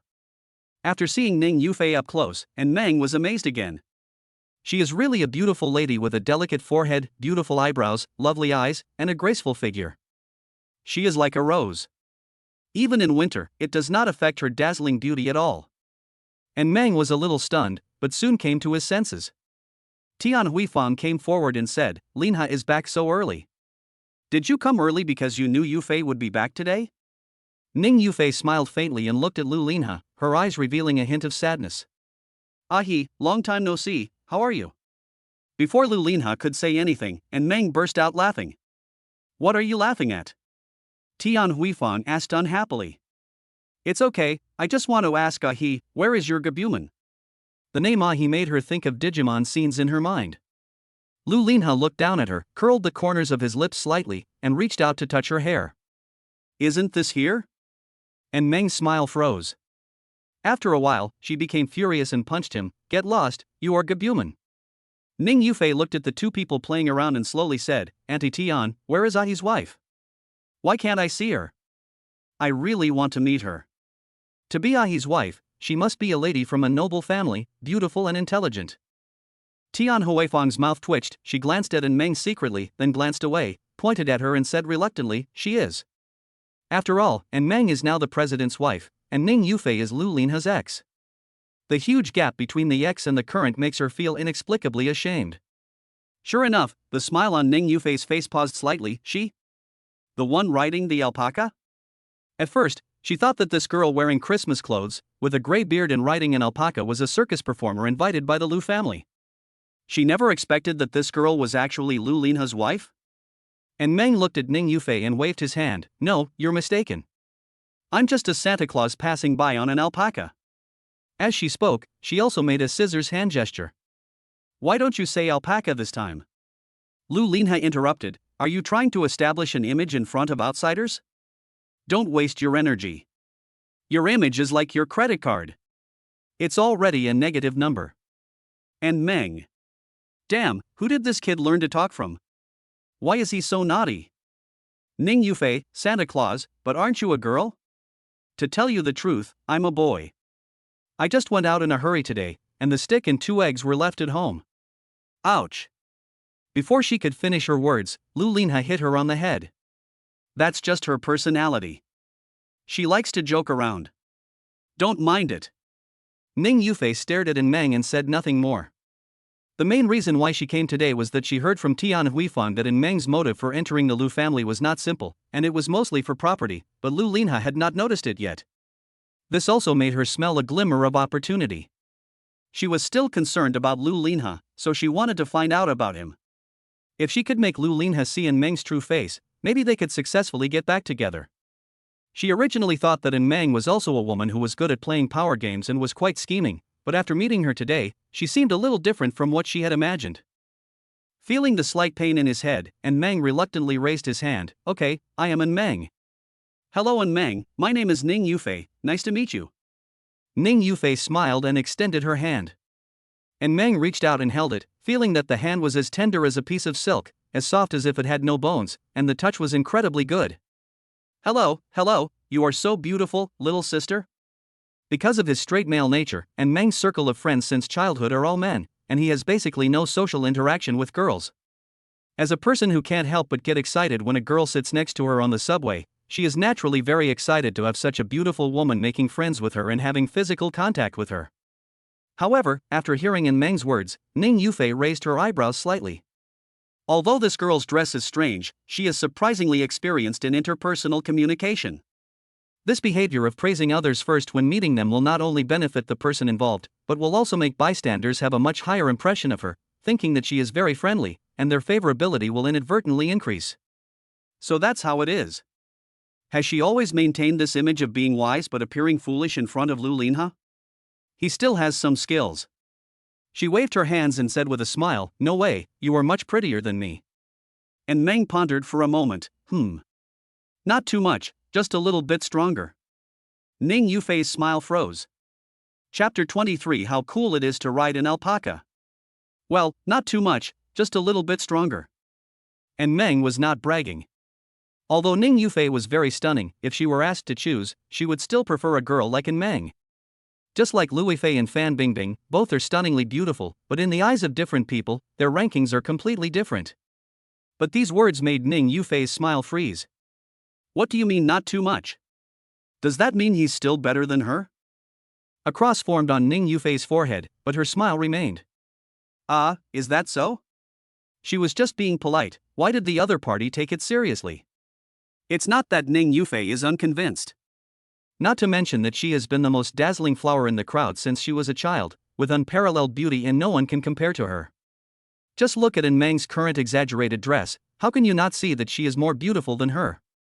Seeing Ning Yufei speechless for a moment, Lu Linha's mouth corners inadvertently raised slightly. And Meng caught his expression and narrowed her eyes. Hey, what are you laughing at? Nothing, isn't it time to be happy during the holidays?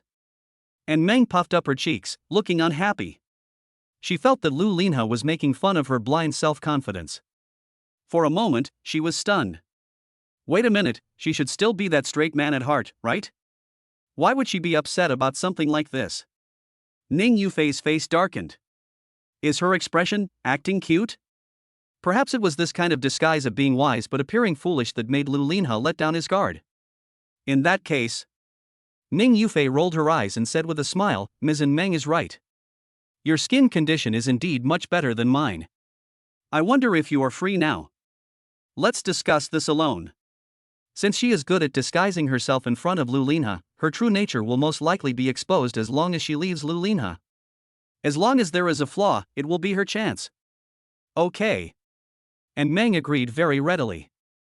She was just worrying about how to get in touch with Ning Yufei and complete the matchmaking mission set by Yu Lao. Now that the other party took the initiative to ask for it, she was more than happy to do so. She rode the alpaca and walked away, while Ning Yufei followed behind her. Looking at the two people's backs, Tian Huifang chuckled. Keep showing off, little bitch. You won't be able to keep showing off for much longer. Lu Yunlian, Mom, are you so sure Ning Yufei can beat her? Of course. Ning Yufei and Lin He have had a relationship since they were young. It's just that Yufei thought she wanted to develop her career abroad at that time, so the two broke up. Now she's back. Yufei is a lady from a wealthy family, how can she be compared to a wild girl? Look at what she did today, riding an alpaca around. Is this something a normal human can do? Just as he finished speaking, a servant came running over from a distance. Oh no, Miss Ning Yufei is injured. Tian Huifang was shocked. Injured? How did you get hurt? I fell off my alpaca. Oh Yufei, how did you end up like this? Looking at Ning Yufei with a bandage on her foot, Tian Huifang was speechless. It's a long story. Ning Yufei began to recount her experience. Time goes back to when the two of them were just alone. Ning Yufei said, Ms. Meng, as his wife, you must have some elegant hobbies. What books do you usually read? I like Stray Birds and Leaves of Grass the most. I don't read, but I can ride an alpaca. Oh, and piano? No, but I can ride an alpaca. So, can you play golf? No, but I can ride an alpaca. Ning Yufei was speechless for a while. Then what are your hobbies? Does riding an alpaca count? What is there to say about riding an alpaca? Of course, people riding alpacas are so handsome. Ning Yufei frowned slightly when she thought of the doting look Lu Linha had given her just now. Does this mean that he now likes girls with this kind of alternative style? Yes, he has lived in a wealthy family since he was a child, and he is no stranger to talented and virtuous young ladies. Maybe this style can bring him more freshness? Men are like this, getting bored with the old and loving the new is an indelible label on them. Ning Yufei felt a little touched and sighed. What are you sighing about? It's nothing. I was just thinking that men are really strange creatures. They used to like girls who were knowledgeable, well-educated and well-mannered, but now they are interested in girls riding alpacas. Hiss. The man you are talking about is Lu Linha, right? Ning Yufei was silent. And Meng asked, Hey, do you still like Lu Linha? Ning Yufei was shocked. This question caught her off guard. She felt that Meng was testing her, so she didn't answer for a while. Unexpectedly, Meng continued, If you still like me, then don't give up. To tell you the truth, Lu Linha and I were just in a fake marriage. These words left Ning Yufei dumbfounded. Fake marriage? Why would he do that? And Meng shrugged, How should I know? I'm just an employee, I'm paid to do the job. So if you like Lu Linha, you must pursue him boldly. I support you. Although she was unhappy about giving such a beautiful girl to Lu Linha, she had to give up with pain for the sake of her own freedom. Ning Yufei sighed, It's useless. Since he would rather have a fake marriage than come to me, it means he doesn't care about me at all. You can't think like that. After all, it's a fake marriage. Your chances are still great. It's difficult. I can see that he is more interested in you than me. This is the way the world is. Being well-educated and well-mannered is nothing new. Riding an alpaca is more surprising. You have to think about it this way. If you are well-educated and you learn to ride an alpaca, wouldn't you be invincible? These words seemed to open the door to a new world for Ning Yufei.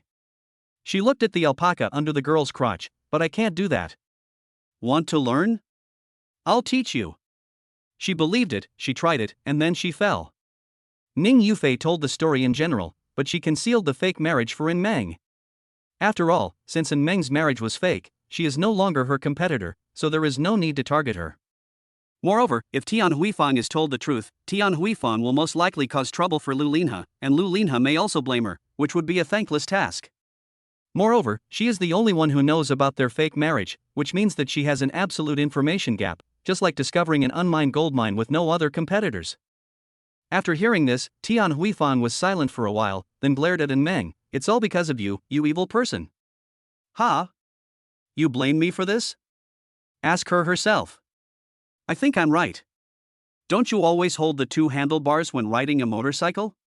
The one on the motorcycle is indeed called handlebars, but the two on the alpaca are called ears.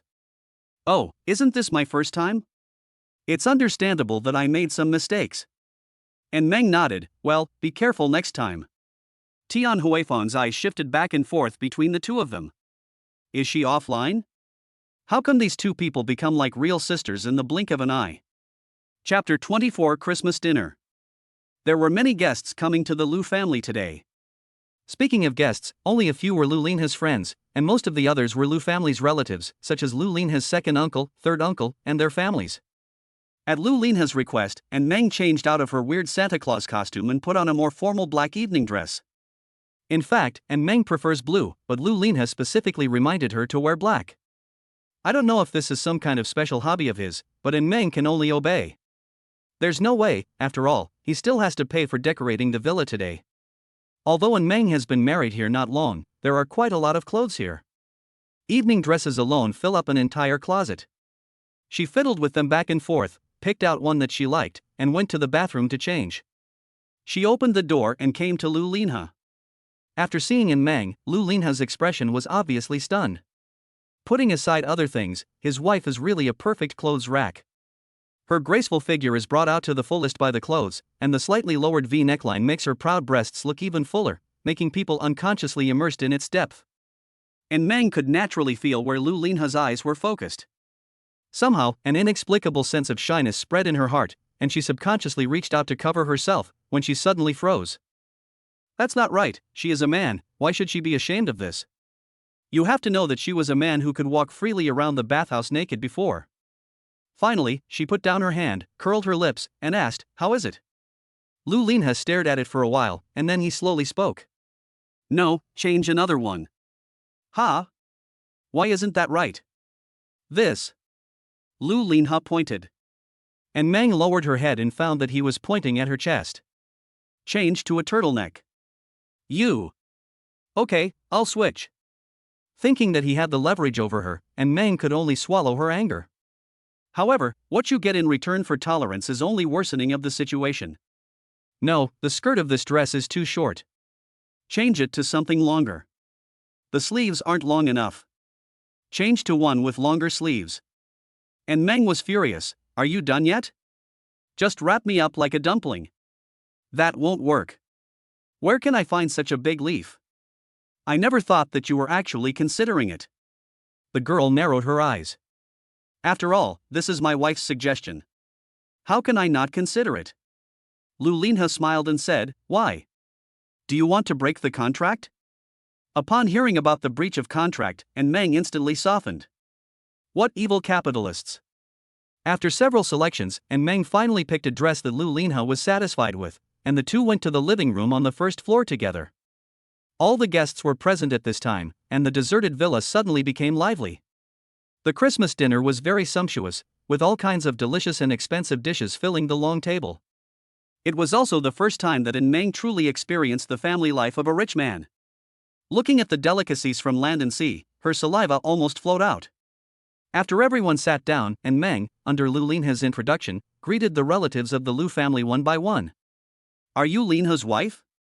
You are so beautiful." "That's right, Linha is really lucky. This wife is great, much better than the previous girl from the Ning family," said the third uncle with a laugh. Tian Huifeng's face was dark. "Third brother, there is something I don't know whether I should say or not." "Sister-in-law, you say. The girl from the Ning family is standing behind you now." Uncle San's laughter stopped abruptly. Although Meng has been in the Lu family for some time, this seems to be the first time that the Lu family has seen her. Among these people, Meng only saw Lu Linha's second uncle and third uncle, but did not see Lu Linha's father. She was a little curious. After the introduction, she whispered to Lu Linha, "By the way, where is your dad? Why can't I see him?" Hearing this, Lu Linha's face darkened. He was silent for a moment and said slowly, "He has been missing for 10 years. "Ha? Missing?" "Yes." And Meng scratched his head and said, "Sorry, I seem to have asked a very heavy question. It's okay, but I believe he is still alive in this world. One day, I will find his whereabouts. That's why I will take over the Lu family." When Lu Linha spoke, his face sank slightly, making it impossible to see his expression.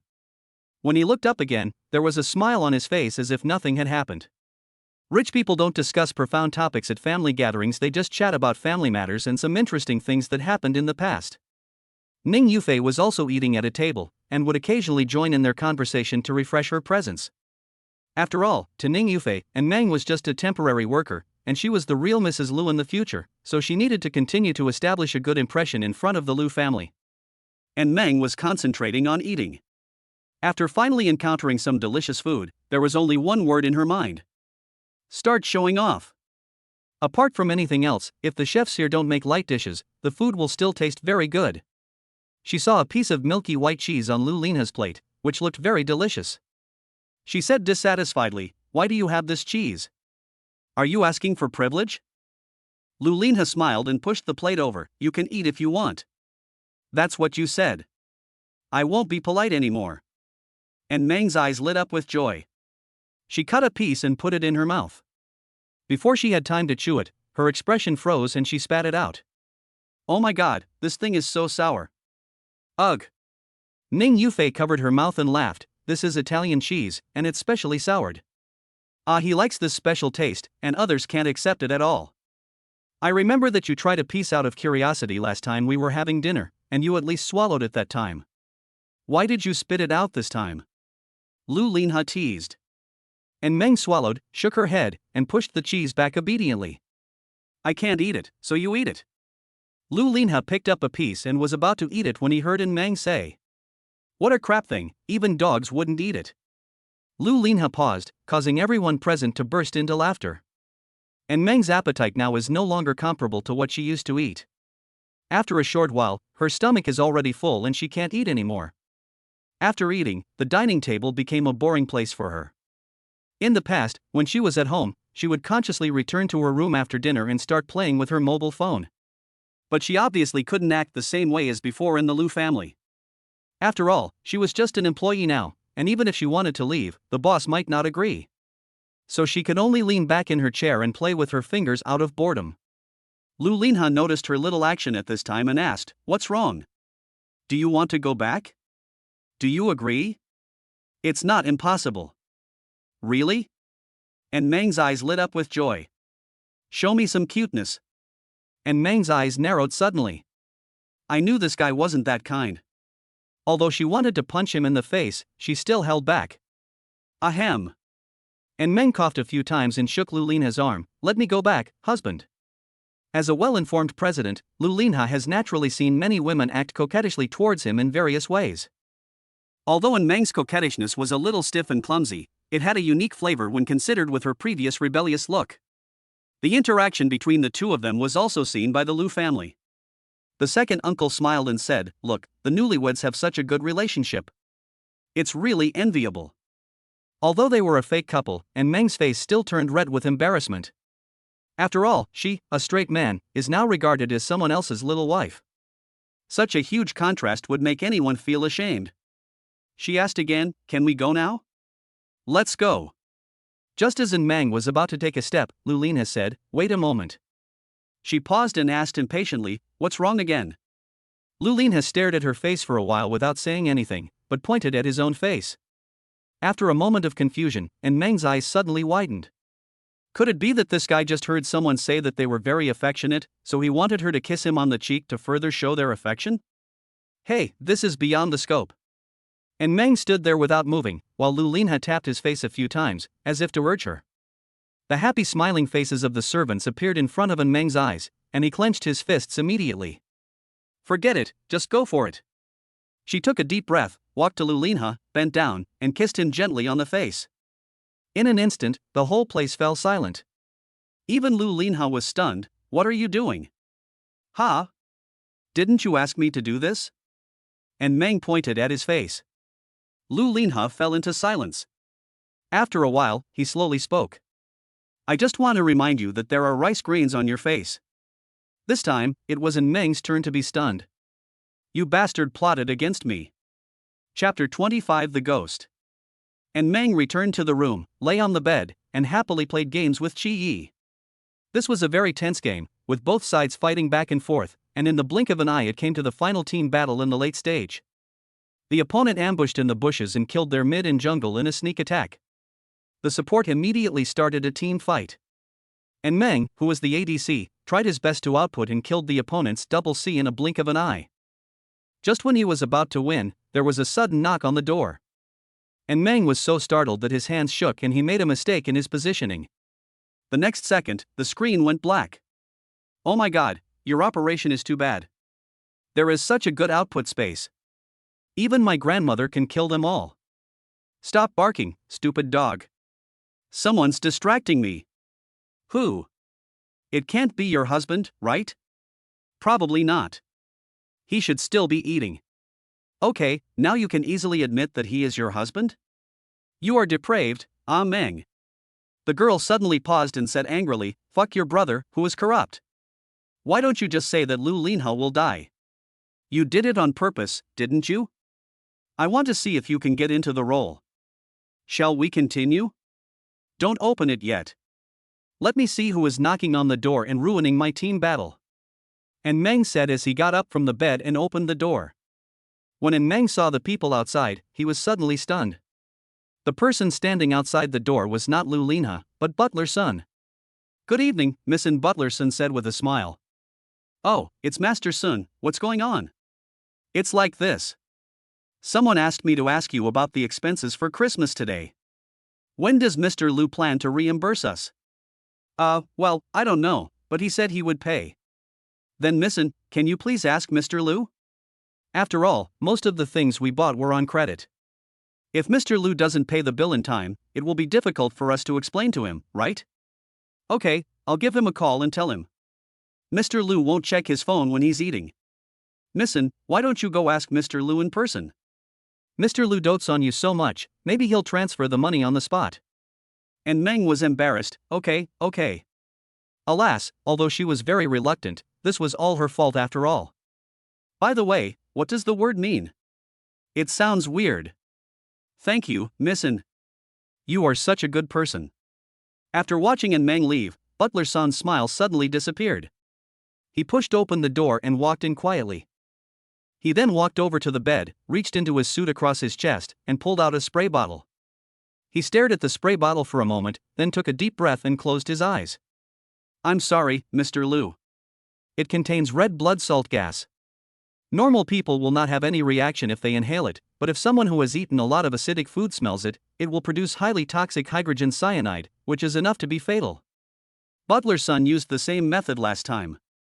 That day, Lu Linha ate rice wine and cheese, and then he ran into the room and sprayed cephalexin spray. However, that time the cheese was accidentally eaten by Meng, and this time the only person who would be poisoned was Lu Linha. So he was doomed. What are you doing? A deep voice suddenly came from behind, causing Butler Sun to widen his eyes. He turned his head suddenly and found Lu Linha standing at the door, looking at him with a smile on his face. Behind Lu Linha, there were two men in black. Butler Sun also knew these two men. They were Lu Linha's two trusted bodyguards. Butler Sun explained, Nothing, Mr. Lu, I just came to see Missin for something, and by the way, I wanted to check if the room was dirty or messy, so that I can ask the servants to come and clean it in time. My room seems to be cleaned by someone every day, and it's not your responsibility, Butler Sun.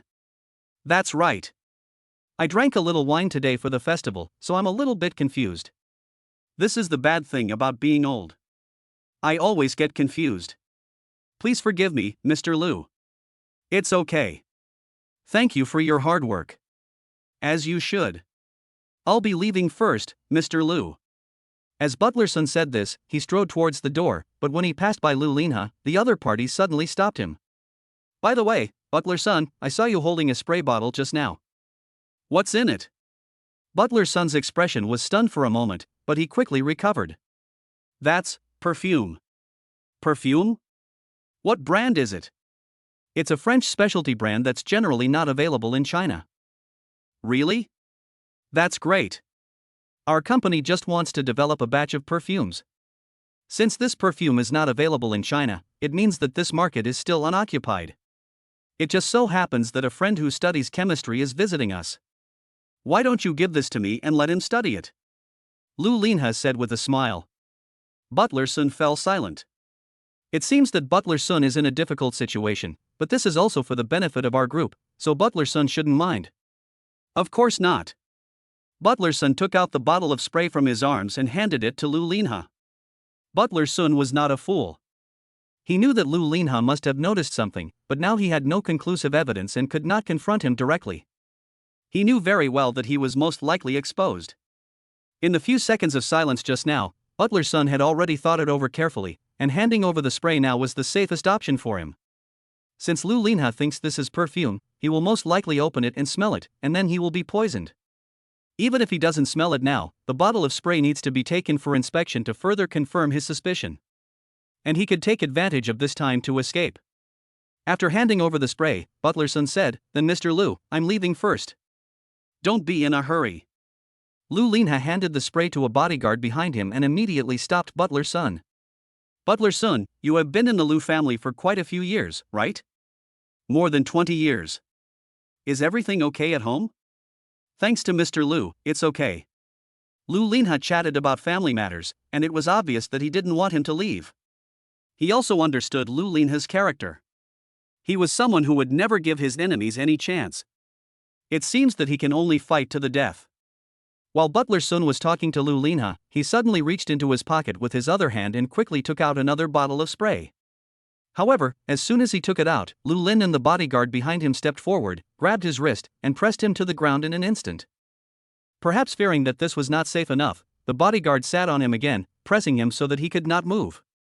"The fox's tail is finally exposed, Butler Sun." Lu Linha looked down at Butler Sun. "I remember you seem to be a Christian. What you need to do next is to pray to God, clean yourself up and look forward to the future." As Lu Linha spoke, there was a hint of excitement in the smile on his face. After all, the traitor has been caught, and now he can follow the long line to lure out the big fish behind the scenes. At this moment, a girl's voice suddenly came from not far away. "Old He, you're here. That's great. I have something to talk to you about. When are you going to give me the money?" And Meng said this, but her voice suddenly stopped after she saw them. I saw Butler Sun being pressed to the ground by a big man, his eyes full of fear and helplessness, while Lu Linha was looking at the two of them with excitement on his face. When coupled with the words she heard, "wash yourself clean and look forward to the future," the conclusion she came to made her pupils shrink instantly. "Lu Linha, so you like this? Chapter 26 I Might Kiss You, Be Prepared." This Christmas, Lu Linha received good news and bad news. The good news is that the family's traitor has been caught and the clarion call for a counterattack is about to be sounded. The bad news is, "Stay away from me, you pervert." The girl looked alert, like a little lamb seeing a wolf. "Lu Linha, I'm curious about how you misunderstood me as a pervert. Do you still need misunderstanding? You can hide it from me, but you can't hide it from my sharp eyes and this smart brain. Then tell me how your smart head understands it?" Needless to say, you let a big man hold down Butler Sun, and you even smiled lewdly. Doesn't it show that your sexual fetish is macho men x old men? Ugh. That's really heavy. Don't say that, your understanding is indeed quite good. Not only Lu Linha, but even the two bodyguards behind him had a frown on their faces when they heard it. They were very puzzled as to how such a smart boss could find such a silly and cute wife. Is there a complimentary view in this regard? Of course. I now understand why you wanted to have a fake marriage. It turns out you're a gay, and a serious gay at that. And Meng got goosebumps all over her body as she spoke. After learning that Lu Linha was gay, her sense of crisis became even stronger than before. Because she is still thinking in a male-dominated way, when a gay and a normal heterosexual stand in front of her, the only one who will feel pressured is the gay. Lu Linha narrowed his eyes. "Are you stupid? If I were gay, why would I kiss you? It's because you are gay that you kissed." And Meng was suddenly stunned when he said this. Yes, she is not a boy now, but a girl. If Lu Linha is really a gay, then he should be repulsed by her as she is now a girl and would definitely not kiss her. Just like her, if she is asked to kiss a man, she would rather die. Could it be that? And Meng raised his eyebrows and realized something. You're actually bisexual. Lu Linha narrowed his eyes and reached out to pat in Meng's head. Be good, listen to me. From now on, try not to use your brain if you can. What do you mean? Do you remember what you said before that someone here deliberately poisoned you? Remember. Butler Sun is the one who poisoned me. Huh? Is it him? Did he receive instructions from the old woman? This matter has nothing to do with my mother. It was done by Butler Sun himself. Strange, I have no grudge against him, why would he poison me? He can't be like that novice witch and werewolf, poisoning anyone he dislikes, right? Because the person he wants to poison is not you, but me. In fact, Lu Linha had long realized that Meng's poisoning was not an accident, but someone did it on purpose. He once sent people to investigate food, because Meng was caused by a disulfiram reaction produced by alcohol and cephalexin. As long as the food containing these substances was found, the approximate candidate could be determined. On the menu that day, only one item contained alcohol, and that was his alcoholic cheese. Usually, he was the only one who ate this kind of cheese, but that day, Meng ate his piece out of curiosity. Therefore, Lu Linha deduced that the target of the poisoning might not be Meng, but him. And what's even more strange is that he searched the entire Lu family but did not find any food containing cephalexin. He knew that his opponent's method of poisoning was very covert and it was easy to crack. That is to create a loophole and let him try again. If Meng blocked the bullet for him, then the murderer might have poisoned him in a place where only the two of them were present to avoid further accidental injuries. And this place is their bedroom. So Lu Linha asked Meng to go back to the bedroom in advance. If anyone wanted to come in during this period, that person would most likely be the murderer. In fact, he guessed right. After Lu Linha's explanation, Meng had a general understanding. But isn't he your butler? Why would he kill you? I don't know yet, but I'll know soon. As long as he catches the person, he doesn't have to worry about the other party not talking. Means are what he has the most. He pondered for a moment, then suddenly remembered something and said to Meng, by the way, we are going to have our wedding this Sunday. Wedding? Aren't we already married? Before, we just got the marriage certificate, and only a small number of people knew about it. The wedding has not yet taken place. Oh, okay. Please arrange your time well and don't go out to play that day. Okay. Well, we might have to kiss on the wedding day, so be prepared. Okay, cough cough. What the hell? Meng was choked by his saliva. Lu Linha did not give her a chance to refute. After admiring the girl's shocked look, he left with satisfaction. The next day's milk tea shop. What? Ah, he wants to kiss you? After hearing what Meng said, Ning Yufei stood up suddenly. Shoo! Keep your voice down, others are watching us. Ever since Meng learned that she was going to be kissed, she was so nervous that she couldn't sleep well the whole night. Her dreams were all about Lu Lin forcefully kissing her at the wedding. Aren't you two just acting? Why are you taking it for real? Ning Yufei looked resentful. She was very jealous, because Lu Linha had been dating her for so long, but they had never kissed each other once. Meng suddenly flashed back to the scene of Lu Lin and forcefully kissing her that day, and she muttered softly, actually, we've already played it for real once. What? Ah, nothing, I don't know either, what should I do? It's funny that Ning Yufei is nominally her love rival, but in fact she is her most reliable ally. As for Qi Yi, she didn't want to talk about it. She went to find Qi Yi this morning and told him about this. Qi Yi was silent for a long time, then patted her on the shoulder and spoke earnestly. Be careful. Get lost. Bad friends are unreliable, and the only comrade she can count on is Ning Yufei. Can't you say no? How can I refuse? He is the boss. Can he forcefully kiss you? It really can. Huh? What do you mean? Meng was shocked and said quickly, what I mean is that you don't know him yet. He will do anything to achieve his goal. That's right. Ning Yufei looked worried and racked her brains, then her eyes lit up. There is a way. Tell me now. Ning Yufei whispered something into Meng's ear, and Meng frowned after hearing it. Is this okay? Okay, he has been afraid of this since he was a child. As long as you use this trick, he will have no chance to do anything. Okay then, prepare something else for me and mix it with the food. I guarantee he won't be able to eat it that day. No problem. The two girls hit it off immediately, but they didn't notice that at the table behind them, there was a man in black, secretly staring at them. Chapter 27 Crazy World. In the blink of an eye, it was Sunday. According to normal wedding procedures, the groom should go to the bride's house to pick her up in the morning. The bride has to get up and put on makeup before dawn, waiting for her husband to arrive in her boudoir. But because Meng and Lu Linha's marriage was a fake one and she lived in the groom's house, this step was directly skipped.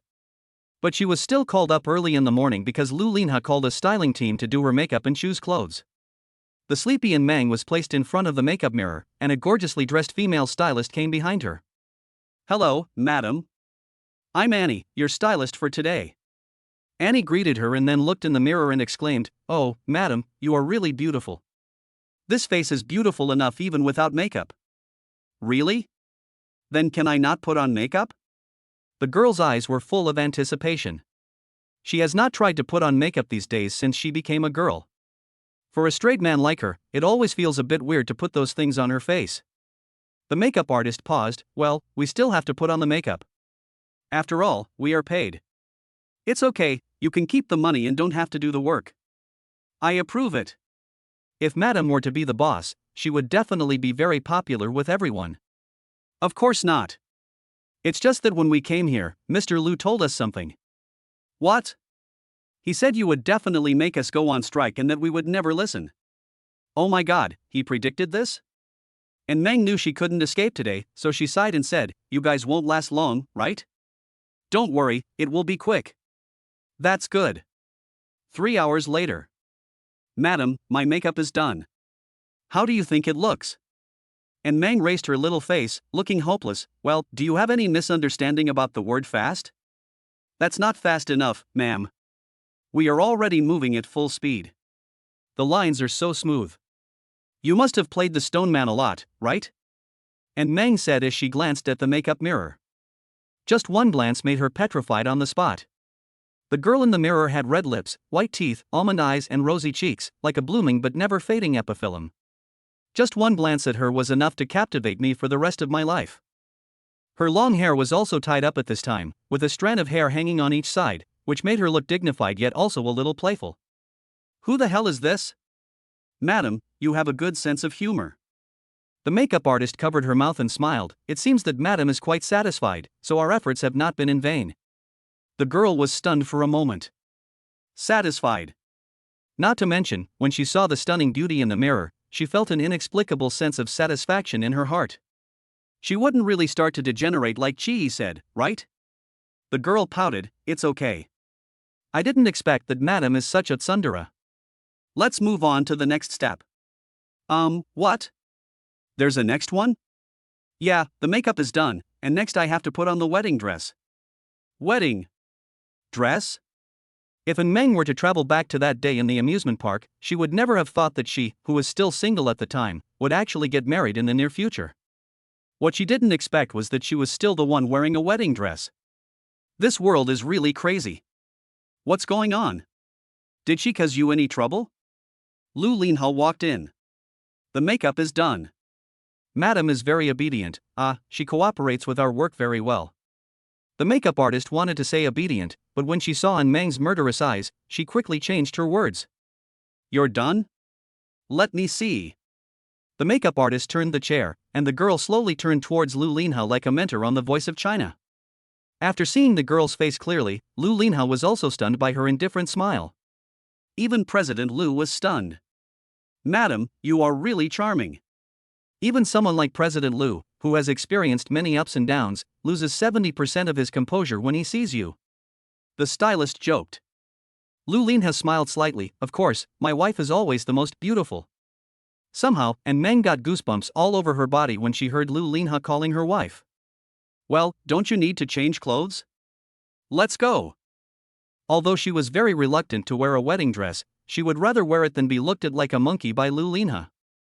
At noon, the security guard at the gate of the villa was still joking around when a girl in a dark brown coat appeared at the gate. One of the security guards took a look and immediately stood up. "Ms. Ning, why are you here?" Several people had some fear on their faces, because they knew that Ning Yufei was Mr. Lu's ex-girlfriend, and she came here today, obviously for some purpose. "Isn't today the wedding day for Ahi and An Meng? I'm here to give them gifts and congratulate them." As she spoke, she lifted the bag in her hand. Several security guards looked at each other, not daring to express their opinions. After all, Ning Yufei is the daughter of the Ning family. It would be more trouble than gain to offend her. But if they let her in rashly, it would be bad if they were blamed by President Lu. So they didn't know how to respond for a while. Ning Yufei also noticed the concerns of several people. She took out her phone, turned on the speakerphone, and dialed. "Hello, Yufei? The voice coming from the phone was that of Miss and Meng. And Meng, where are you? I'm at the door. You're here so early. I'm in the fitting room on the second floor. I can't get out now. Just come over here. Okay. Ning Yufei hung up the phone and looked at the security guards. Several security guards were also stunned, thinking that Mr. Liu was really capable. It was the first time they saw his ex-girlfriend and current girlfriend getting along so well. Sorry, Miss Ning, please come in. Ning Yufei smiled and nodded, then walked in with her head held high. Although Lu Linha's villa is large and complex, she is still familiar with the route because she and Lu Linha are childhood friends. She came to the fitting room on the second floor and opened the door. This one is great, Lao Lu, bring the veil over and let Nissen put it on. Here I come. There were several people running around in the room, but she ignored them and immediately saw the girl in the white wedding dress.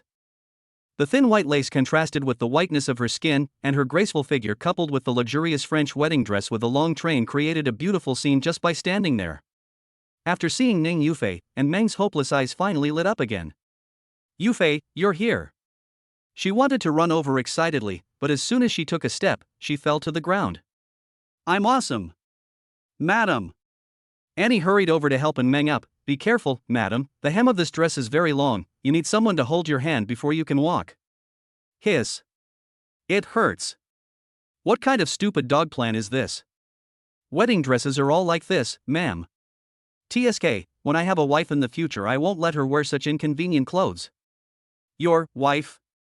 Ah, it's okay, it's okay. And Meng suddenly woke up.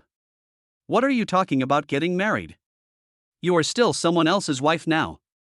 She stood up, patted her butt, looked at Ning Yufei, her eyes suddenly became serious, and her voice became low. Did you bring the stuff? I brought it. It's very complete. Ning Yufei raised the bag in her hand. Really? And Meng seemed very excited. Then open it and take a look. Ning Yufei looked at the people around her and asked, Are you here? The styling team was bewildered. What are these two girls talking about? Why does it sound so weird? Just when they were full of doubts, and Meng said, It's okay, let them open their eyes. Oh well. Ning Yufei put the bag on the ground, took out a small box from it, and then slowly opened the lid. After a moment of peace, the locker room began to become noisy. Help! Chapter 28 Wedding.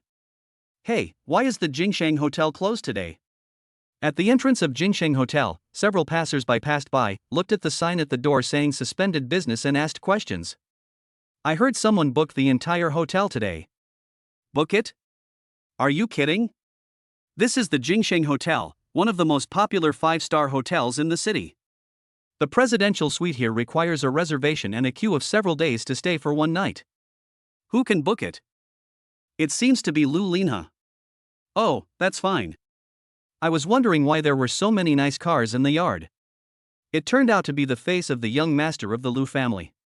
Even though the hotel is closed today, there is still a constant stream of vehicles entering the hotel, and the parking lot is filled with all kinds of luxury cars, making it a free luxury car show.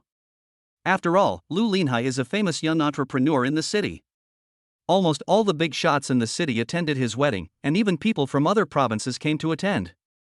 Although it was a fake marriage, Lu Linha's personality was like this. Even if it was just acting, he would act it out completely. Hey, it's good to have money. Not entirely, actually.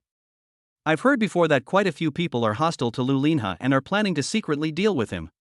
Who told you that? I guessed. Isn't that how urban novels are written? At this time, Lu Linha and Meng had already arrived at the hotel and were waiting in the lounge behind the stage. At this time, Meng, wearing a wedding dress, was sitting on a chair with flowers in her hands. Because she was not used to wearing high heels, she took off her shoes, stepped barefoot on the chair, and curled herself up into a small ball. I don't know if it was because her makeup today was too exquisite, or because her posture was too cute, but it attracted Lu Linha's attention and made him keep looking at her unconsciously. After a while, he broke the silence. Nervous? And Meng looked at him and didn't answer. Instead, she blinked and tilted her head. I asked you if you were a little nervous? The girl shook her head. If you're not nervous, why don't you speak? And Meng still didn't say anything, just pursed her lips and smiled. Somehow, when he saw that smile, Lu Linha felt his heartbeat suddenly become a little strange. He was stunned for a moment, then suddenly came to his senses and smiled. Indeed, you have nothing to be nervous about. After all, we are all fake, and your family members are all actors I invited. No one of your friends will know. And Meng nodded. And Meng's body originally had a family, including a father and a brother, but it seemed that they didn't know that Meng was married to someone else, so they didn't invite them over. However, what Lu Linha said was not entirely true. She still had a friend who came to the wedding. That's Chi Yi. When this guy heard that she was getting married, he strongly requested to attend the wedding, and his main idea was to gloat over her misfortune. What else more, you don't have to pay for a banquet like this, so why not? But even if Chi Yi came, she was not nervous, but just looking forward to it. Let him see how she tortures Lu Lin and this guy. The room returned to peace again. Dear guests, dear friends, good afternoon. At this time, the voice of the host came from the venue. According to the wedding process, the MC needs to go on stage and say a few words to warm up the audience. The MC invited by Lu Linha was not an ordinary person, but a celebrity host. As soon as he came on stage, everyone was extremely welcoming. After the MC spoke a few words briefly, he quickly got to the point. Now, please welcome the groom, Lu Linha. Lu Linha walked up from the stage, and thunderous applause instantly broke out from the audience. He took the microphone, and even though the audience was crowded, he still kept smiling. Thank you all for taking the time to attend my wedding and be a witness to the love between Miss and Meng and me. After he spoke a few words, he handed the microphone to the MC. Next, please welcome the bride, Miss and Meng. As the host waved his hand, everyone's eyes were focused on the door. I saw a girl in a white wedding dress, holding flowers in her hands, walking towards Lu Linha with ladylike steps.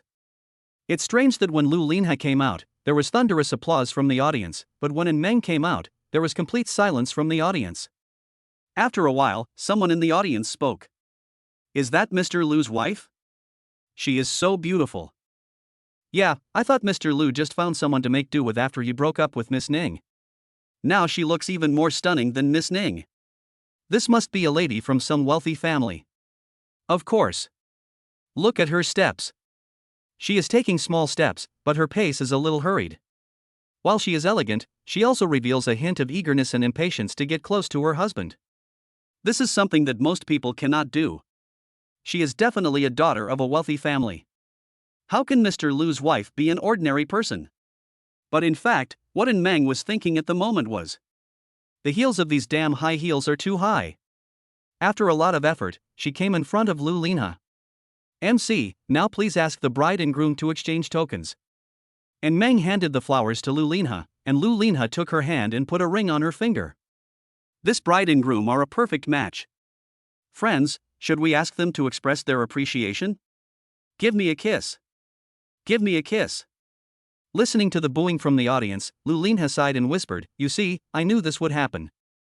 It looks like there's no way to escape. Strangely enough, although he was sighing, his tone was inexplicably light. And Meng's eyes were empty. She lowered her head and nodded lightly a few times after a while. Lu Linha moved closer and gently embraced the girl's delicate body. MC, I know everyone is anxious, but don't worry, we still have to complete the process first. Ms. Meng, are you willing to marry this man as your husband? No matter sickness or health, no matter poverty or wealth, or any other reason, love him, take care of him, respect him, accept him, and be loyal to him forever until the end of your life? And Meng took a deep breath and then exhaled, I do. Okay, then Mr. Lu Linha, are you? Ugh. The MC was still speaking when he suddenly started retching. What's happening? The MC only smelled a very strange smell. Strictly speaking, it couldn't be called stinky, but it was very unpleasant and made him feel nauseous. Fortunately, he didn't eat breakfast because of the wedding banquet, otherwise he would have vomited on the spot. Hearing the MC retching, and Meng's lips couldn't help but curl up. It seems that her and Ning Yufei's plan was successful. Ning Yufei's plan was very simple. What Lu Linha couldn't stand the most was the smell of garlic, so she brought various types of garlic to Meng, including white garlic, purple garlic, Shandong garlic, black garlic, and so on. And Meng ate all the garlic cloves one by one and drank a few sips of garlic essential oil at the end. Whenever he talked to someone, the other person would be discouraged by the strong smell. There was no other way. In order to avoid being kissed in public, she had to give it a try. But she didn't expect that Lu Linha hadn't fallen down yet, but the MC couldn't bear it first. The host's vomiting confused the audience, because they were far away and the smell did not reach them. Hey, what's wrong with the host? Are you not feeling well? Someone in the audience asked curiously. Why are you retching? Are the lines not to your liking? As a well-known host, his professional ethics are still online. He just covered his mouth and waved his hands. It's okay. Let's continue. Are you willing to let this woman? Ugh. Be your. Ugh. The MC was about to continue stuttering, but Lu Linha interrupted him and nodded, I do. The MC nodded and pointed at the two of them. You two continue. I have something to do downstairs. After saying this, he quickly stepped off the stage. Lu Linha looked at Meng, is this your trick? Yes, if you have the ability, just continue. Meng raised her little face and breathed towards Lu Linha with a proud look on her face. Unexpectedly, Lu Linha remained calm and said with a smile, okay, let's continue. Meng was not panicked at all. She was sure that Lu Linha would not do anything to her. Even the MC couldn't stand it and left the stage. As someone who was allergic to the smell of garlic, he must have been unable to bear it long ago and was just holding on now. However, the smugness on her face did not last long, as Lu Linha landed on her lips and their mouths were pressed tightly together. After a while, they slowly separated. After they separated, Meng's eyes were still dull, as if nothing had happened. Ha! Chapter 29 After Drinking. Yufei, why don't your tricks work? When Meng came to the stage, he felt terrible. I don't know either. Logically, he should hate that smell. Not only Meng, but Ning Yufei was also depressed. After all, she saw with her own eyes the man she liked kissing another girl, and no one would feel comfortable with that feeling. You have to know that Lu Linha has never been so close to any other girl before. Is he acting, or is he pretending to be serious? Ning Yufei was also a little confused. Damn it! Meng pounded the table in anger. Why are you so angry? Of course not. I would be kissed even if I didn't eat the garlic. I would still be kissed even if I ate it. Then wouldn't I have eaten the garlic in vain? You know, it was quite painful for her to eat those garlics. People say that chili peppers are spicy to the mouth and garlic is spicy to the heart, but this garlic was so spicy that it hurt her mouth and heart. The reason why she fought so hard was to resist Lu Lin and the kiss at the wedding. Ning Yufei was stunned for a moment, then burst out laughing. The two were whispering when they heard footsteps coming from the corridor and they quickly separated. Lu Linha entered the room. When he saw Ning Yufei, he paused and asked, why are you here? Ah, nothing, I just came to chat with Meng, you guys take your time. Ning Yufei said and quickly ran away. After she left, Lu Linha sat in front of Meng, with a rare serious look in his eyes. What did you say to Ning Yufei? Meng shuddered, no. Really? Then why did she tell you this trick? Which one? Are you still playing dumb? I heard that Ning Yufei came to you today with a bag of garlic. If it wasn't her idea, how would you know that I can't stand garlic? Tell me the truth, what did you tell her? Faced with Lu Linha's questioning, Meng felt nervous. She knew that Lu Linha was a big profiteer, and her act of leaking the fake marriage to Ning Yufei was undoubtedly a breach of contract. The last Christmas gift allowed her to add an extra year, and if he found out this time, who knows how many more years she would have to add. If this continues, she might end up like Sun Wukong, imprisoned for 500 years and unable to get out. So she had to find a way to get away with it. Meng rolled her eyes a few times. I didn't say anything. I just asked her the other day what she hated the most. She said it was garlic, so I asked her to bring some over. Is that so? Yes. That's good, otherwise you know the consequences of breach of contract. Lu Linha looked at his nails with a nonchalant tone. Don't worry, boss. We have a firm grasp on professional ethics. Meng saluted, then she looked at Lu Linha, her eyes turned around a few times, and couldn't help asking, well, Lao He, I have a question. What? Aren't you afraid of garlic? Why can you still eat it? Because of this. Meng was wondering when she saw Lu Linha put his hand in front of his nose and pulled out 2 pieces of napkins. You have a plan, but I don't have an informant? The next day. The midday sun streamed into the room, shining on the face of the sleeping girl. The girl's brows twitched slightly, then she slowly opened her beautiful eyes and stared at the ceiling in a daze. There was an unfamiliar room in front of me. Here it is? Awake? Came the man's voice. She tilted her head and found Lu Linha lying beside her. She was about to ask something when a severe headache made her frown and she couldn't help but cover her head. Hiss, my head hurts. It's a headache, of course. You were so drunk yesterday, it would be strange if you didn't have a headache. Drunk? The girl's eyes were empty, as if she was reminiscing. Oh, by the way, you took me to toast yesterday, and I drank a lot. I can't remember what I did afterwards. After Meng and Lu Linha stepped down from the stage, a few guests who were invited to perform came up. After that, the banquet officially began. Meng thought she could finally sit down and have a good meal, but Lu Linha's next words made her withdrawn again. Get ready, we are going to toast the guests. A toast between the bride and groom is a basic custom at a wedding. After all, those who come here are relatives and friends, so at least they have to say hello. Before the toast, Lu Linha reminded, can you drink? We have invited hundreds of tables to this wedding, and each table will have one glass of wine.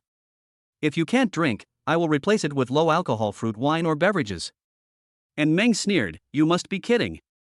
Do you know what my nickname was before? What? Ani Jean. A pound of liquor? No, beer. Is a pound of beer a lot? 1 pound of bottle caps. And Meng's drinking style was very vigorous. Even if he was holding red wine, he would drink it in one gulp when toasting without any hesitation. Wherever he went, the guests would applaud. Seeing Meng so confident, Lu Linha did not stop her, but Meng forgot a serious problem. That is, she could drink before, but her current body may not be able to drink. Sure enough, after only toasting a few tables, she started to feel dizzy and could not remember what happened afterwards. You are a little too watery. You are a good sleeper. You went to bed before 9 last night and woke up at 10 today. Are you hungry? The girl touched her belly with a pitiful look in her eyes. Hungry. Lu Linha sighed, wait a minute, I'll get you something to eat. Thank you, Lao He. Sometimes it's not bad to be a girl, at least you will be taken care of. If I had lived with Chi in the past, it would have taken a while just to figure out who would go to buy food today. Lu Linha got out of bed, opened the door and walked out. And Meng lifted the quilt and was startled by an inexplicable chill. She looked down and her hazy eyes instantly cleared up. Wogan! The scream made Lu Linha, who was at the door, turn back. What's wrong? The girl was seen sitting on the bed in a duck position, with a look of bewilderment on her face. The white quilt covered the body, but part of the whiteness was still exposed. The rounded curves on both sides were like fairy mountains shrouded in clouds, looming and adding to the mystery. Where are my clothes? Take it off. The man said calmly. After that, a pillow flew towards him. He dodged sideways, frowning, what are you doing? What do you think? Didn't we agree that this was a contract? Why did you break the contract without permission? Where did I break the contract? Take off my clothes, isn't that a breach of contract? You took off your clothes by yourself. What does it have to do with me? Did you take it off by yourself? And Meng was stunned for a moment, then she reached into the quilt and started groping around. What are you doing? Check if the parts are intact. Don't worry, they are all original. I don't have the habit of taking advantage of others. Then why do we sleep in the same bed? Have you forgotten? At this time, Ning Yufei actually appeared outside the door. Isn't Meng awake? Ning Yufei had a look of concern on her face, but when she saw the situation inside the house, she was instantly petrified. After a while, she slowly closed the door. I'm sorry to bother you. Chapter 30. Those who insist that they can still walk in a straight line are usually drunk. After Ning Yufei closed the door, the two people in the room fell into silence. Why is she here? You drank too much yesterday, so Yufei stayed to take care of you for a while. She was afraid that something might happen to you at night, so she lives next door. And Meng thought that she had just told Ning Yufei that they were just playing around, but today she appeared naked on camera. Wasn't this obviously going to cause a misunderstanding? Now her headache got worse. How should I explain this to her? What's there to explain? In her eyes, aren't we just husband and wife? Lu Linha noticed something. No, I mean to explain why I was drunk yesterday. Lao He, what did I do when I was drunk yesterday? How could I drink so much that my clothes disappeared? And Meng quickly changed the subject, thinking that Lu Linha was really alert and could find flaws in any sentence. Lu Linha looked at her, paused, waved his hand and said, "Forget it, the past is the past." "Oh my god, what do you mean by your victim-like perspective? Don't bother me, Lao He, what did I do yesterday? Tell me. Really want to hear it? Real. Call me husband." "Huh? Why?" "Because I don't like that name." The girl was speechless for a while, but in order to know the truth, she bit her lip and compromised. "Husband. No, there's no emotion in that. Husband. Too contrived and not natural enough. Husband. I want nature, not castration." "Mr. Lu, are you done yet?" Seeing the girl getting angry, Lu Linha showed a triumphant smile on his face and slowly told her what happened yesterday. Yesterday, after getting drunk, and Meng became silent at first, and then suddenly fell down when she was walking to the next table with him.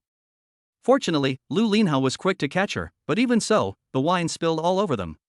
"What's wrong with you?" Lu Linha looked at the girl and found that her eyes were blurry and her face was flushed, which could not be concealed by her delicate makeup.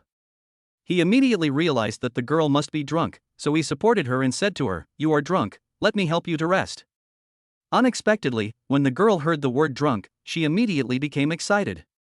"Who said I was drunk? I'm fine. Let me go. Look, I can still walk in a straight line." Generally speaking, the person who says this is already drunk. And Meng struggled to shake off Lu Linha's hand, and after taking a few steps she was about to fall again. Lu Linha quickly supported her. Seeing that the girl was drunk, Lu Linha had to give up the toast. He asked someone to open a room, picked her up and left the venue. Many people looked at the figure walking away and expressed their heartfelt emotions. Boss Lu really dotes on his wife. Boss Wan, aren't you also a wife-loving maniac? Who told you that? Your wife. Lu Linha originally thought that based on this girl's personality, she would definitely resist if he hugged her in public, but who would have thought that she would be surprisingly obedient this time, pinching his collar with one hand, like a child who was afraid of being left behind. "Why didn't you struggle this time?" "Faint." Arriving at the private room, Lu Linha put the girl on the bed, and Ning Yufei followed. She said that she was taking care of An Meng, but in reality she was afraid that something uncontrollable would happen between them, so she followed over to see what was going on. Ning Yufei has great faith in Lu Linha's character, so all she has to do is make sure that nothing happens to An Meng. Maybe it was because of the warmth in Lu Linha's embrace, or because An Meng was too drunk, but she had already fallen asleep when she arrived in the room. Ning Yufei asked Lu Linha to wait outside first, then helped An Meng remove her makeup, wiped her face with a towel, changed her wedding dress and put on pajamas prepared by the hotel. After everything was prepared, Ning Yufei called Lu Linha back and left with peace of mind. After entering the house, Lu Linha went to the bathroom to take a shower first. When he came out with a bath towel tied around his neck, he found that An Meng was awake and sitting on the bed. "Are you awake?" The girl glanced at him without saying anything, put on her shoes and stood up. Then her legs went limp and she sat back on the bed. Burp, she let out a cute burp, and her misty eyes stared straight at Lu Linha. After a while, she said, "Boss, why is your ground so uneven? One side is high and the other side is low. It's impossible to stand steadily. You're drunk and wearing high heels. It's hard to believe you can stand steadily." "High heels?" The girl lowered her head, raised her feet, and her eyes suddenly widened. "Hey, why am I wearing something like this? Where are my own shoes?"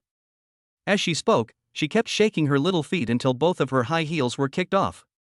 Lu Linha picked up the shoes and placed them in front of the bed. "These are the shoes you are wearing today. It's not mine. Only women would wear something like this. I won't wear it." "Woman?" There was a moment of suspicion in Lu Linha's eyes, and then he felt relieved. What she meant was probably that she was still a girl who had not experienced anything in life, and things like high heels were usually something that only mature women would come into contact with. After some self-interpretation, Lu Linha comforted him, "Although you are not a woman, you are a girl and you can wear it." "Girl?" And Meng opened her mouth and was stunned for a long time, then pointed at herself, "I am a girl? What else? You must have seen it wrong. How could I be a girl? What I take out is bigger than yours. If you don't believe me, let me show you." And Meng said as she put her hand into the place where her little brother used to be, but after taking the picture, the smile on her face froze. Where's my little brother? Why is he missing?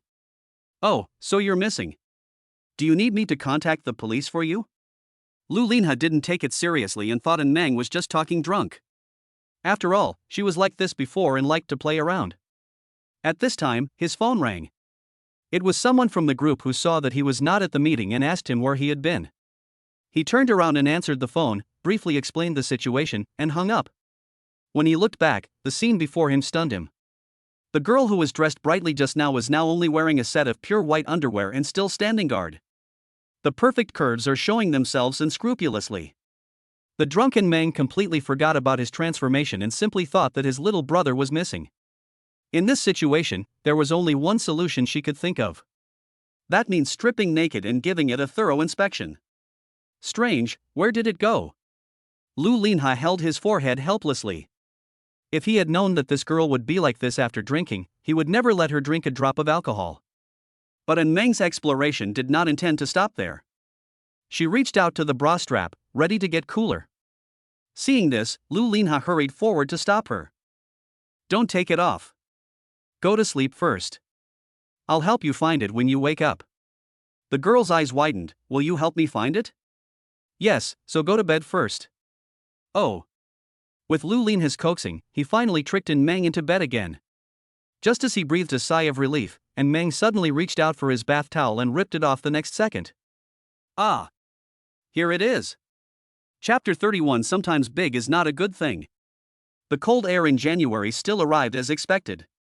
Everyone on the street was wearing thick winter clothes and walking hurriedly in the biting cold wind. In the hotel private room, the girl was wearing cool clothes, which seemed out of place in this winter day.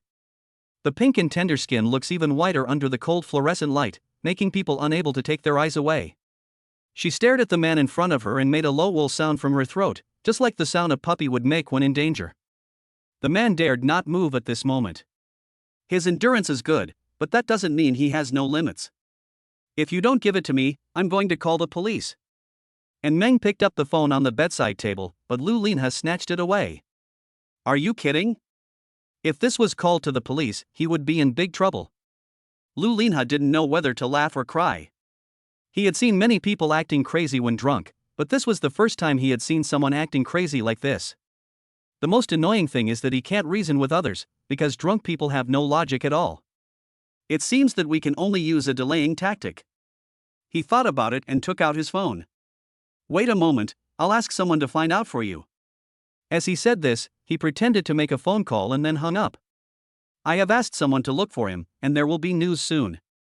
How long? Just sit here and wait for a few minutes. If you don't obey, I won't help you find it. Yeah. Meng nodded like a chick pecking at rice, and then she really quieted down. Only her eyes, as pure as water, remained wide open. Lu Linha waited for a few minutes, then picked up his phone and started acting again. Hello, it's me. What? Okay, I understand. He put down his phone and said to Meng, there's news. Real? Really? Well, go take a bath and calm down. I'll go find it now. When you're done, I'll bring it back to you. You must keep your word. It's a deal. Okay. Meng stood up, staggered a few steps, suddenly stopped and turned around. Wait a moment. Lu Linha paused. What happened again? Who are you? Lu Linha, it's your old. Lu Linha hesitated to speak. Old what? Old schoolmate. Since Meng now thinks of herself as a man, if I say she is my husband, it will definitely make her angry again.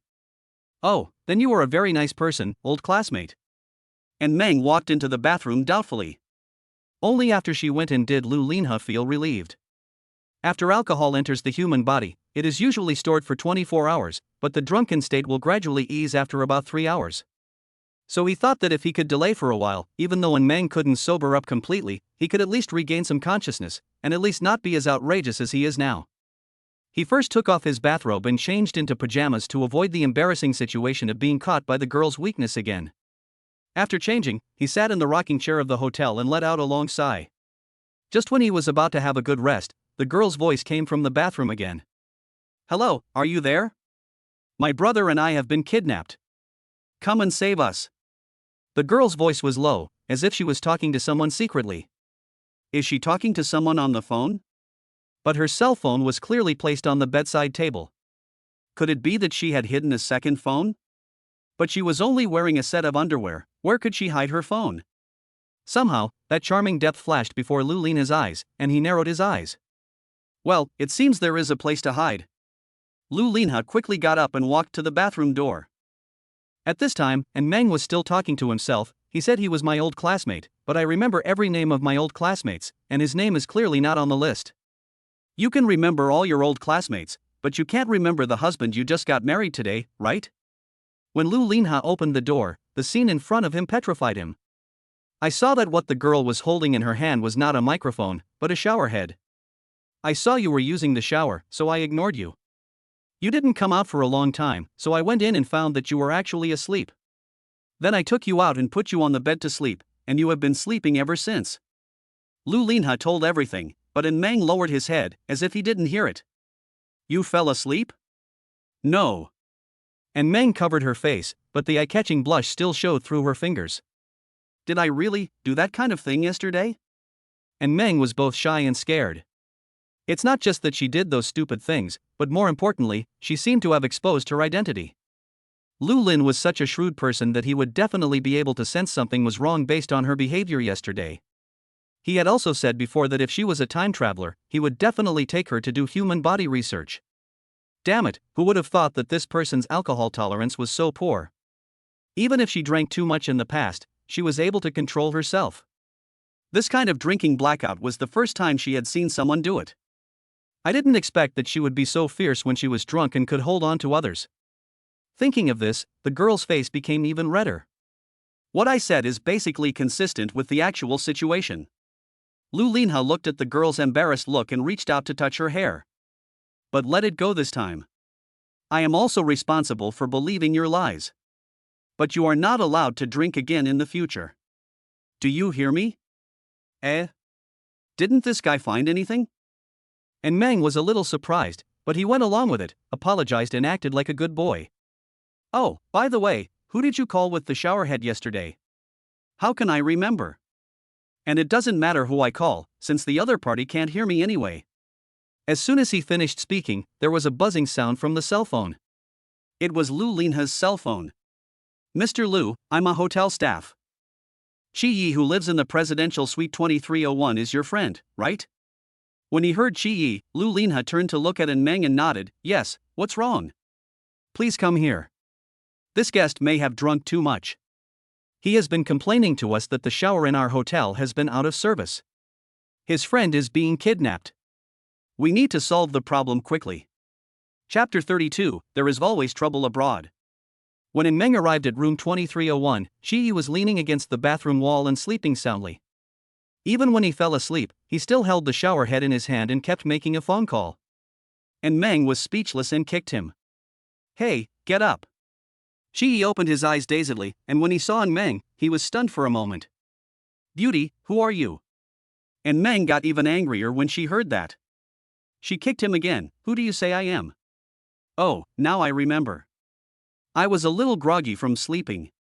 Why are you here? I should ask you this question, why do you live here? Let me recall it. Chi Yi seemed to be in deep thought. Oh, I accidentally drank too much at the wedding banquet yesterday. The staff here said that all guests who came to attend Mr. Lu's wedding banquet could stay in the presidential suite for free for one night, so I stayed here.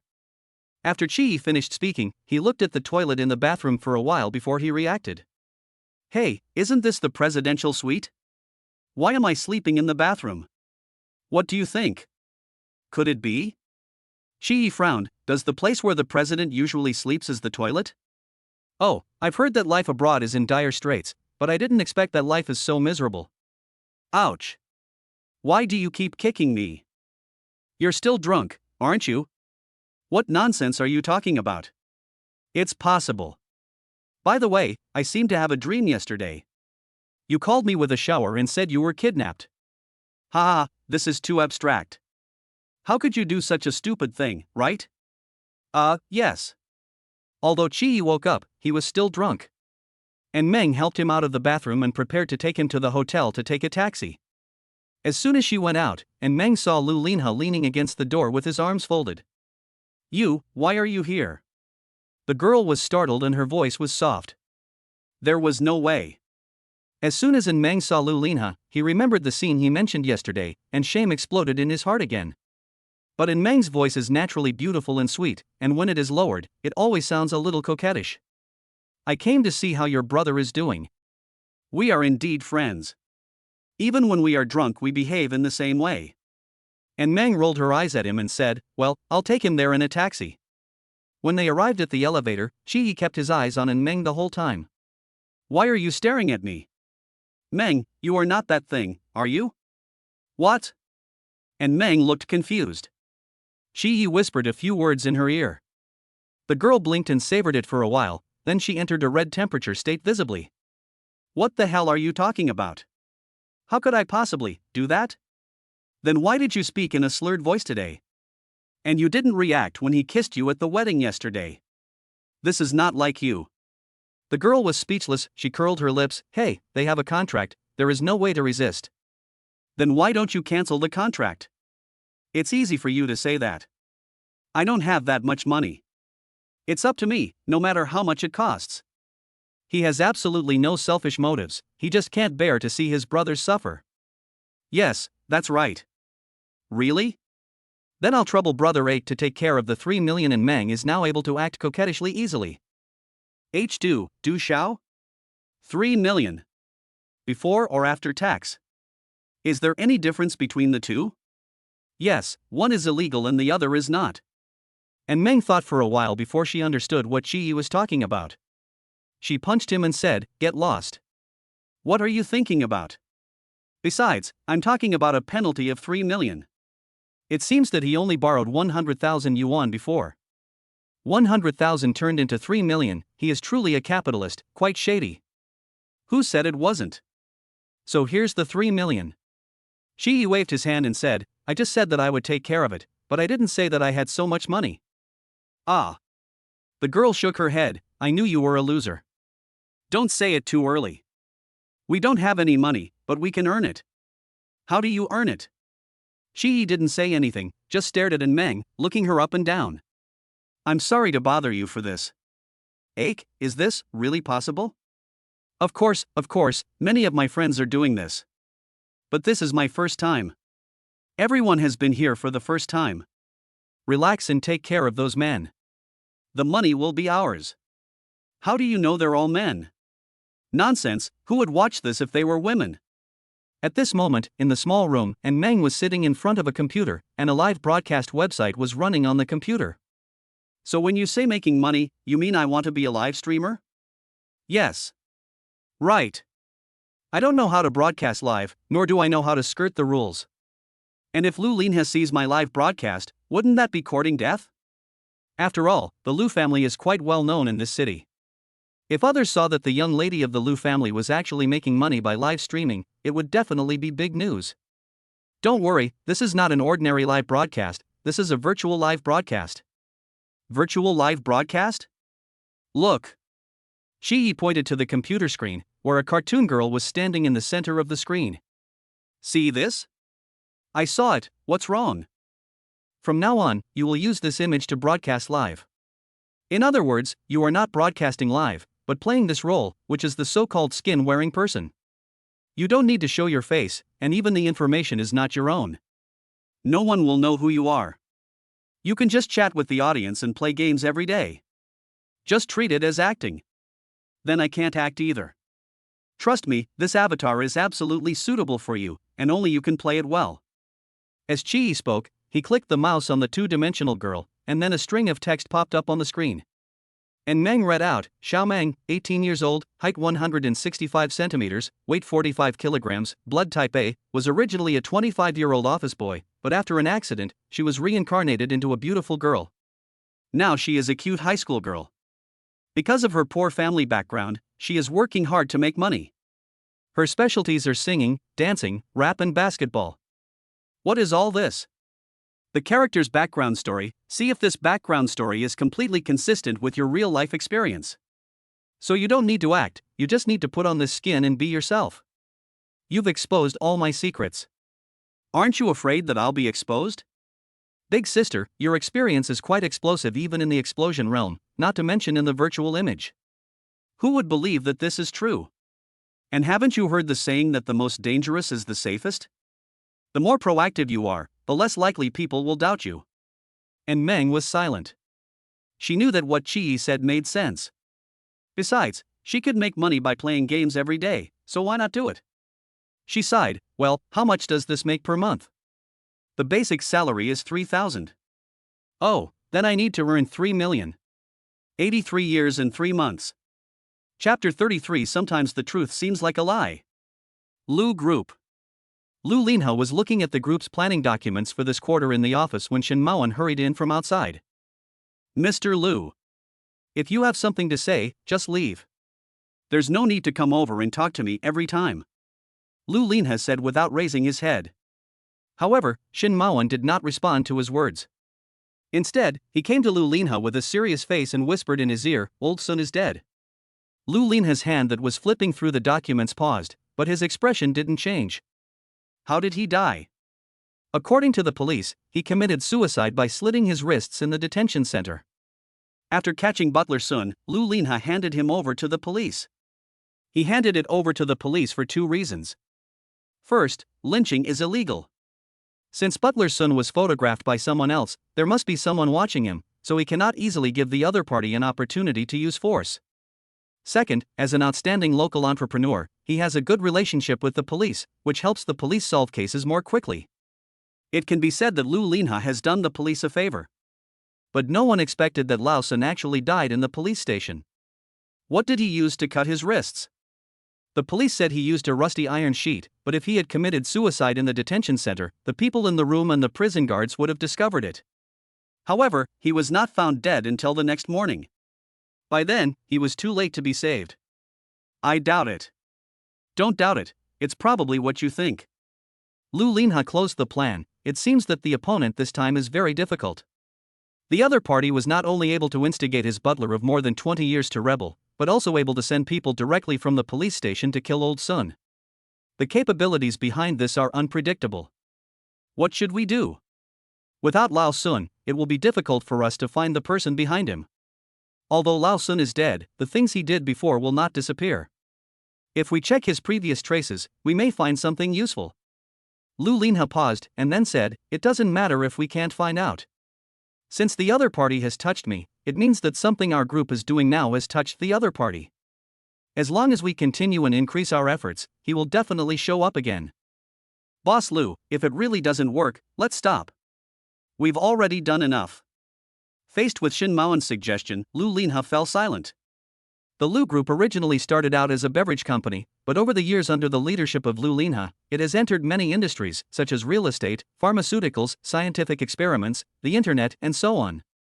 The Lu Group was very successful in every entry, and this success would definitely affect the original players in the industry, and would inevitably attract the jealousy of others.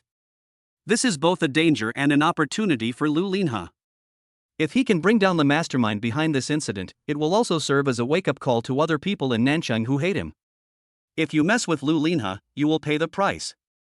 He thought about it and replied, "Mo1, maybe we are indeed in danger now, but we have come this far and there is no turning back, and..." As he spoke, he took a deep breath and said, "My father's whereabouts are still unknown. I need to continue investigating. Shen Maoan, do you have any news about Uncle Lu's disappearance?" Lu Linha paused and told Shen Maoan about the past. When his father Lu Hui disappeared, there was no sign of anything happening and even the police could not find any suspicious points. The top leader of the group disappeared, and the huge group was suddenly leaderless. The elders left or retired. For a time, the originally prosperous Lu Group became shaky. In this critical moment, the young Lu Linha was forced to take over his father's responsibility. After he took over, he worked hard to govern the company. He first contributed his own shares to stabilize the top management, then hired talents with high salaries, improved company benefits, expanded the company's reputation, and did everything himself. In just a few years, the Lu Group, which was originally on the verge of death, was reborn and was even better than before. While Lu Linha was rectifying the group, he also did not forget to look for the whereabouts of his father. He looked through all the bill records of the Lu Group, and among them, he found some clues.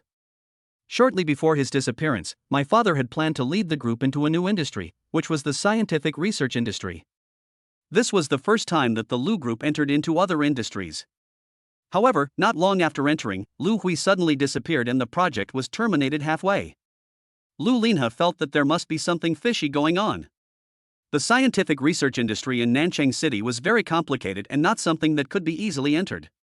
With his abilities at the time, it was simply a fantasy for him to enter the industry.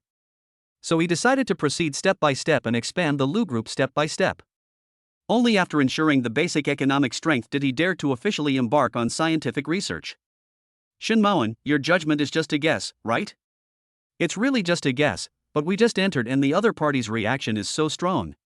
Even if it's not as I guessed, there must be some unknown secrets here.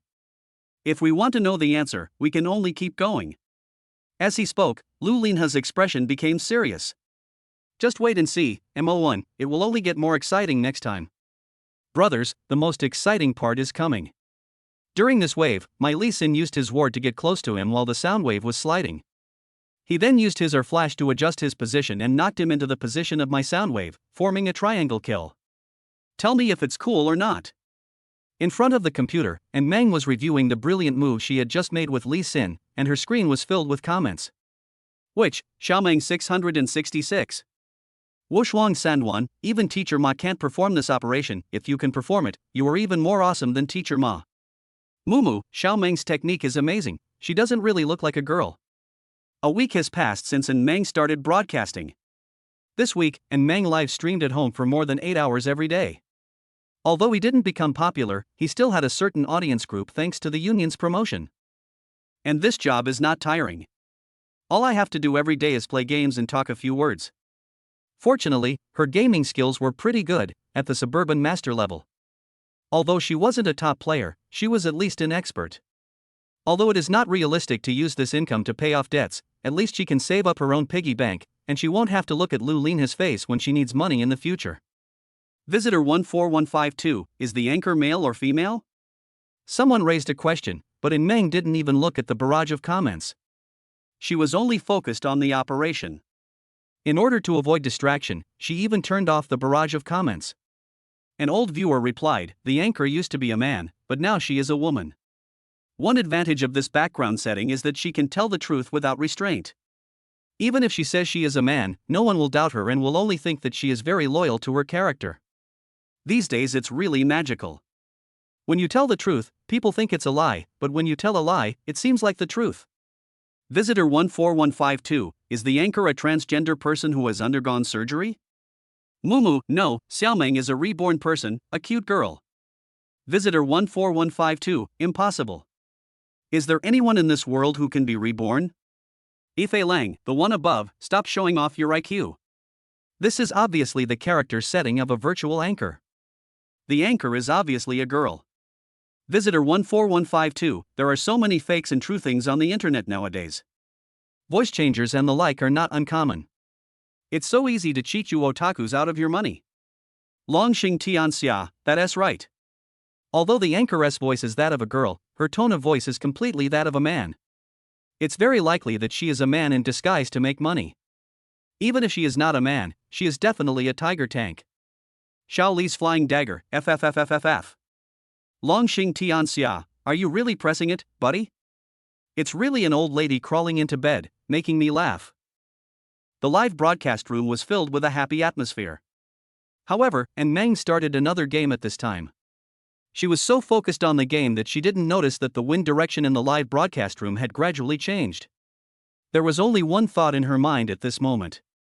Where is the Zhao Xin on the opposite side? Chapter 34 Live Broadcast Accident. I won the MVP award again.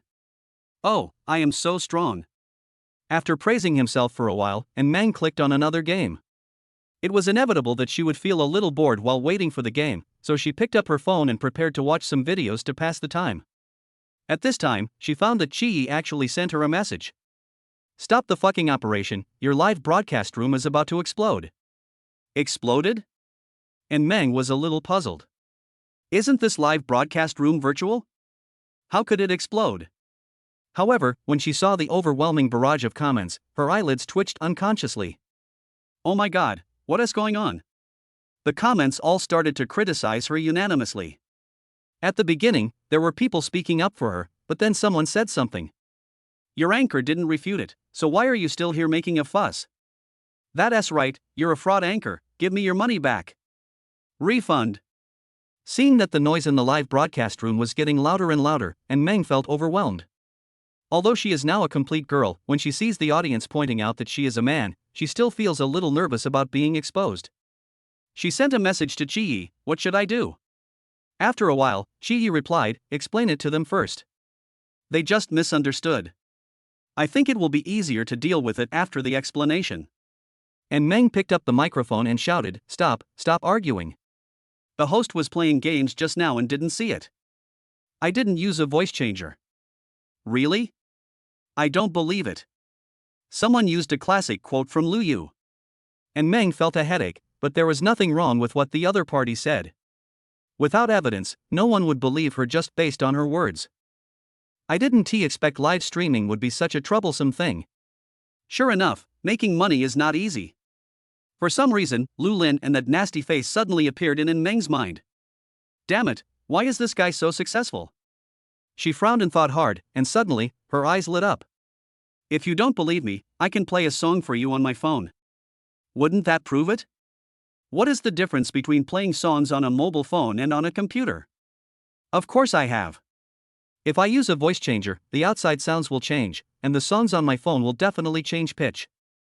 If the songs don't change pitch, doesn't that mean I didn't turn it on? The barrage was silent for a moment. And Meng took out his phone and started playing music. Did you hear that? I can't hear it. Did the anchor turn on the ambient sound blocking function? You need to turn it off, otherwise all sounds except the human voice will be blocked. Block out ambient sound? Where? It's in the live broadcast settings. And Meng opened the live broadcast settings and searched for a long time but couldn't find a way to block ambient sound. Where is this? This anchor is really an idiot, just restore the default settings. Oh, that's a good idea. And Meng readily clicked to restore to default. Then she turned on the music on her phone and asked, how is it? Can you hear it? But at this moment, the live broadcast room fell into a strange silence, as if the noise just now was just an illusion. Hello? Why aren't you talking? After the silence, the live broadcast room was filled with comments again. But this time the wind direction has completely reversed. Sorry, wife, it was our fault. Please forgive us. Excuse me, how many fans does it take for a streamer to get AV? Not only did the barrage change, but even the gifts increased rapidly, including airplanes, rockets and so on, making Meng unable to thank them all. What does this mean? Isn't it just to prove that she didn't use a voice changer? Do they have such a strong reaction? Just as Meng was wondering, another barrage of comments floated over. The anchor has a great figure. Figure? Her anime image is very flat, how can you tell her figure? And Meng looked curiously at her own screen in the lower right corner of the computer. After seeing it clearly, she was stunned for a moment. I saw that the picture in the lower right corner was not the anime character, but a girl. The girl was wearing a V-neck Korean green sweater. Although her lower body was mostly covered by the camera, it could be seen that she was wearing a pair of light blue pajamas. It's obviously just a simple outfit, but the delicate collarbone and graceful figure make her sexiness turn into a spring red apricot. Even with clothes covering it, it can't stop her determination to come out of the wall. Looking up, I saw the girl's small and round chin and her pink lips slightly open. If it weren't moving, I would have thought it was just an exquisite doll. It's a pity that the camera was too dull and only captured the area around the girl's mouth. But even if her beautiful face was not captured, the audience could already imagine the rest of the beautiful scenery just from this. And Meng's mouth was slightly open at this time, and she looked confused. Who is this? Why did he appear in her live broadcast room? And it seems to be quite attractive. The breasts, waist, and skin are no worse than hers. She stared at it for a long time and was suddenly stunned. Wait, why do these clothes look so familiar? And Meng stared at the clothes on the computer for a while, then looked down at herself, and then looked up at the computer again. Shit, isn't this me? At this time Chi-Yi also sent a message. Brother, why are you restoring the default settings? The camera display of this virtual anchor is originally set individually. If you restore it to the default, it will display the original camera. What should I do? End the broadcast first. I will go to the union to deal with it. And Meng didn't care about anything else and didn't dare to say anything. He quickly turned off the live broadcast. After the show ended, and Meng was so nervous that he didn't dare to breathe. If Lu Linha found out about this. In the dim room, the girl begs for mercy and the man smiles. These keywords popped up in her mind and her body trembled inexplicably. Then she will be in trouble. Fortunately, the camera of her computer was tilted downward and her face was not captured. And she wasn't a famous anchor. Who was Lu Linha? He was the leader of the Lu group. For someone as high and mighty as him, not to mention internet celebrities, even stars had to bow and scrape to him. So he would never find out. That's right. It won't be discovered. With the comfort, and Meng finally calmed down.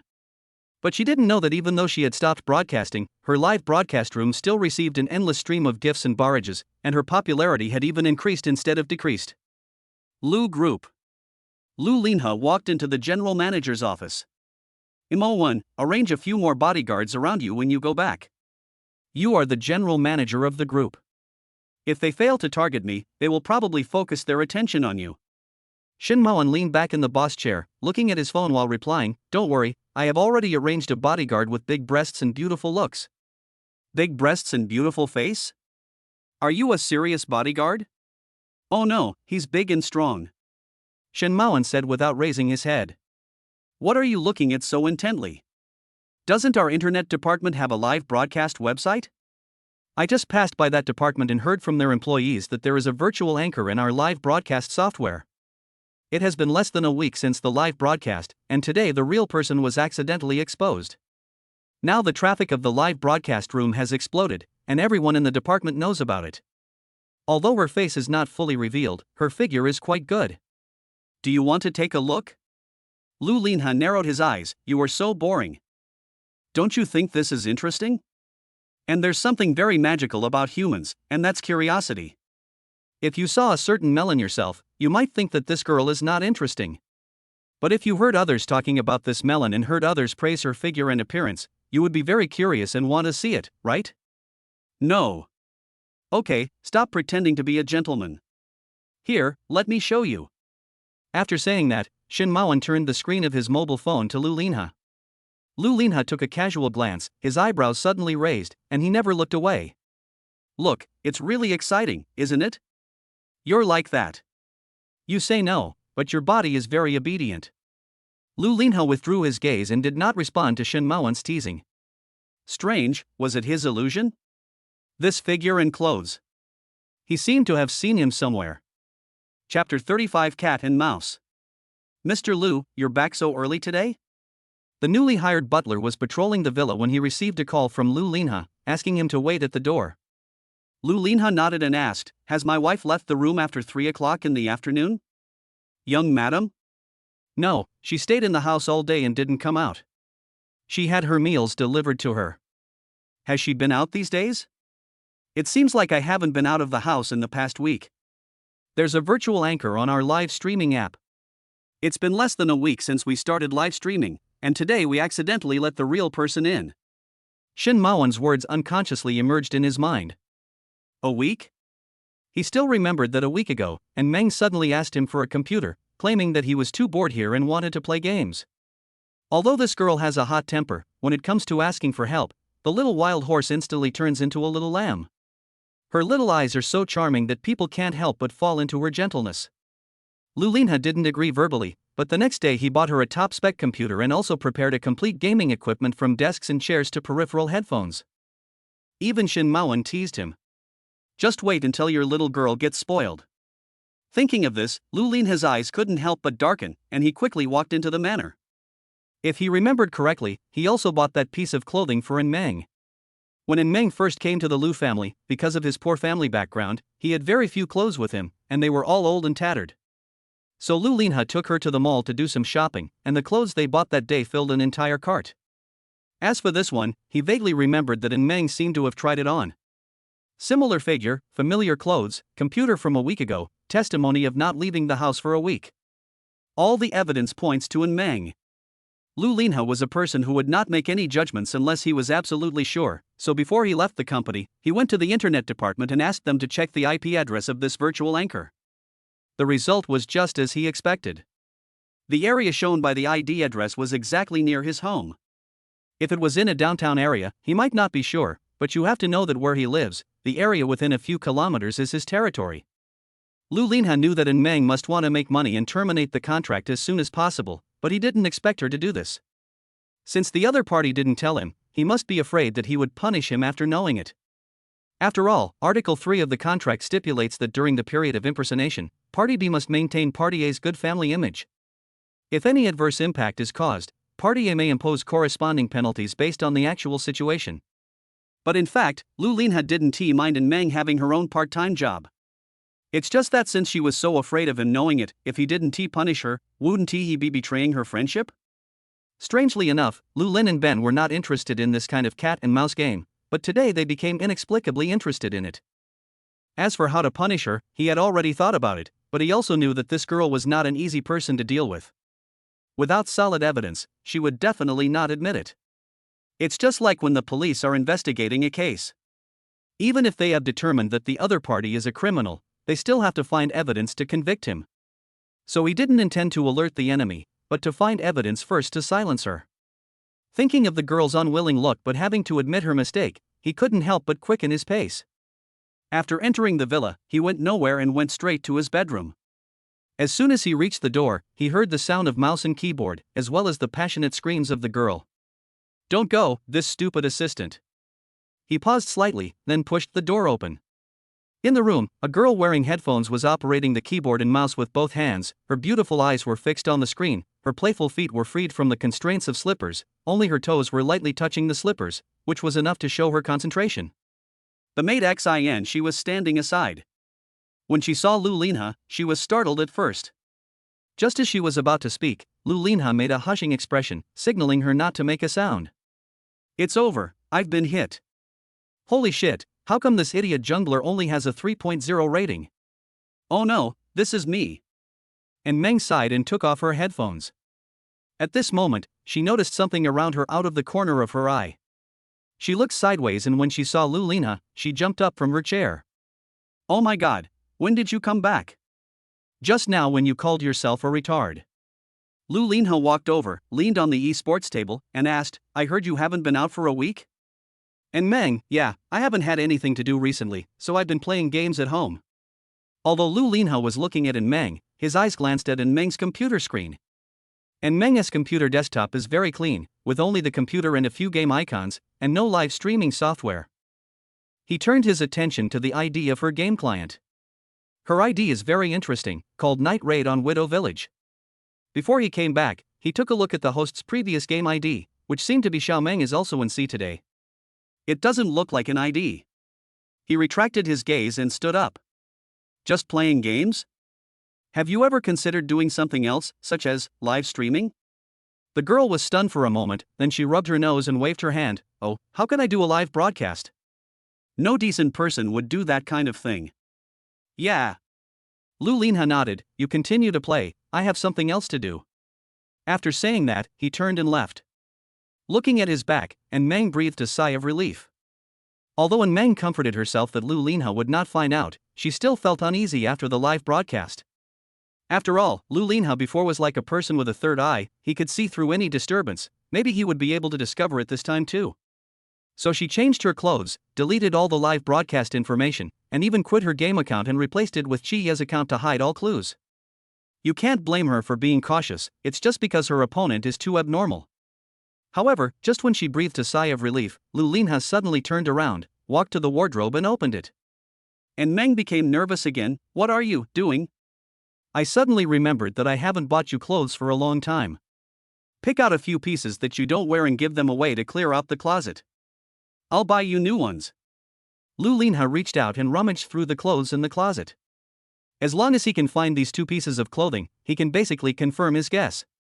But after he looked through them one by one, he didn't find the green sweater and jeans. It seems to be hidden. However, Lu Linha was not worried, because the housekeeper said that Meng had not left the bedroom all day, so even if the two pieces of clothing were hidden, they could only be in this room.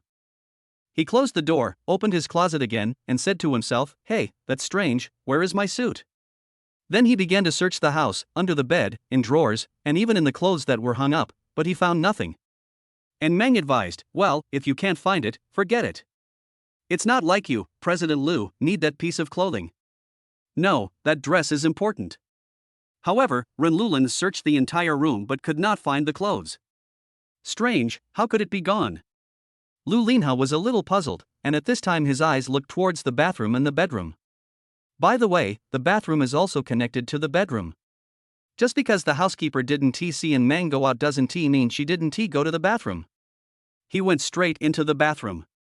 The layout of the bathroom is clear at a glance, with a sink, toilet, bathtub, and a washing machine. The only place to hide things is the washing machine. Lu Linha came to the washing machine and put his hand on the lid. Just as he was about to open it, the girl behind him became anxious. "Hey! Wait a minute." Chapter 36, Chasing with a Machete in Hand. "My name is Meng, remember that." "Hey! Wait a minute." In response to the girl's call, Lu Linha paused and turned around. "What's wrong?" And Meng let out an awe and trotted over. The washing machine contains my clothes. There are no suits of yours, so don't look at it." Seeing the anxiety in the girl's eyes, Lu Linha chuckled, "It's okay, I'll take a look, just in case there's something in there." Just as he was about to uncover it, and Meng hugged his arm. "There's really nothing in there." Lu Linha froze. His arm was currently being held in Meng's arms. Even through the cloth, he could still feel the softness of the real material. This girl, is she trying to interfere with him on purpose? What an ignorant girl. You should know that men cannot be disturbed like this. But it's true, thinking about her previous unguarded actions, it was all thanks to his strong self-control. If it were any other man, he would have turned her into a real young woman long ago. He calmed himself down and asked, "Why are you reacting so strongly? Is there something hidden in there that I can't see?" And Meng was speechless for a moment, then nodded, "Yes." "You can't watch." "Really? Then I'll watch it even more." "Wow. You insisted on looking at it even though others didn't want you to. Are you sick?" He lowered his head, staring into the girl's bright eyes, and raised the corners of his lips. "Yeah, why, you just found out?" And Meng's eyes went blank and she froze. She had seen shameless people, but this was the first time she had seen someone so shameless. "If you don't get out of the way, I won't be responsible if anything goes wrong again." Seeing the girl's look, Lu Linha felt inexplicably happy and wanted to continue teasing her. Upon hearing this, the girl recalled what happened on her wedding day and she took a few steps back in fear. Zhao Dahan was afraid of being poor, and she, and Meng, was scared of being bullied by this guy. "What? Are you scared?" Lu Linha was very satisfied. And Meng said stubbornly, "Sorry, my mom doesn't allow me to play with idiots." Seeing in Meng's obstruction, Lu Linha became more certain of his idea. He stretched out one hand, opened the lid of the washing machine, and reached in with the other hand. This washing machine has a side-opening door design, so it is difficult to see what is inside just by looking at it. "You need to take it out to check." Lu Linha's hand explored inside, and when he touched a piece of clothing, he raised his eyebrows. "What kind of clothes is this? Why does it feel so strange and bulging?" He took out the piece of clothing, and when he saw what was in his hand, his expression froze instantly. "This is?" Xianxi, who was standing by, couldn't help but blush when she saw the scene and quickly covered her eyes. "Ah! What are you taking it out for?" And Meng stepped forward, snatched the things from Lu Linha's hand, and hid them behind him. Lu Linha squatted down and looked inside. "Did you wash this?" "No." "What is that?" "It hasn't been washed yet." Lu Linha looked at his hand. This was the first time he had touched a girl's hand, and his facial expression was rarely out of control. The corner of his mouth twitched, and he looked at Meng speechlessly. "Why didn't you remind me?" And Meng was shocked. "Boss, I told you there are no clothes for you in here. You insisted on looking. Then can't you just say it? Wow, you said you're a pervert. If I tell you what I put there, wouldn't that be a reward for you?" This time it was Lu Linha's turn to be speechless. He never imagined that a cautious man like him would one day shoot himself in the foot. "Hey, old pervert, do you want to see more?" I have other styles here. Hey, don't leave. These have all been washed. Lu Linha walked in front and she chased him from behind until she drove him out of the bedroom. After making sure Lu Linha had left, and Meng put down her hand, picked up something and started spinning it like a handkerchief. Axie, he shouldn't have noticed, right? No, miss. We hid it so well. Well, I'll have to take care of it when I get out, and don't let anyone see it. Clear. Xin she unbuttoned her employee coat, revealing in Meng's green sweater and jeans underneath. Hee hee, you little brat, you want to fight me? Lu Linha, Lu Linha, what's the use of being smart? You're still being played around by me.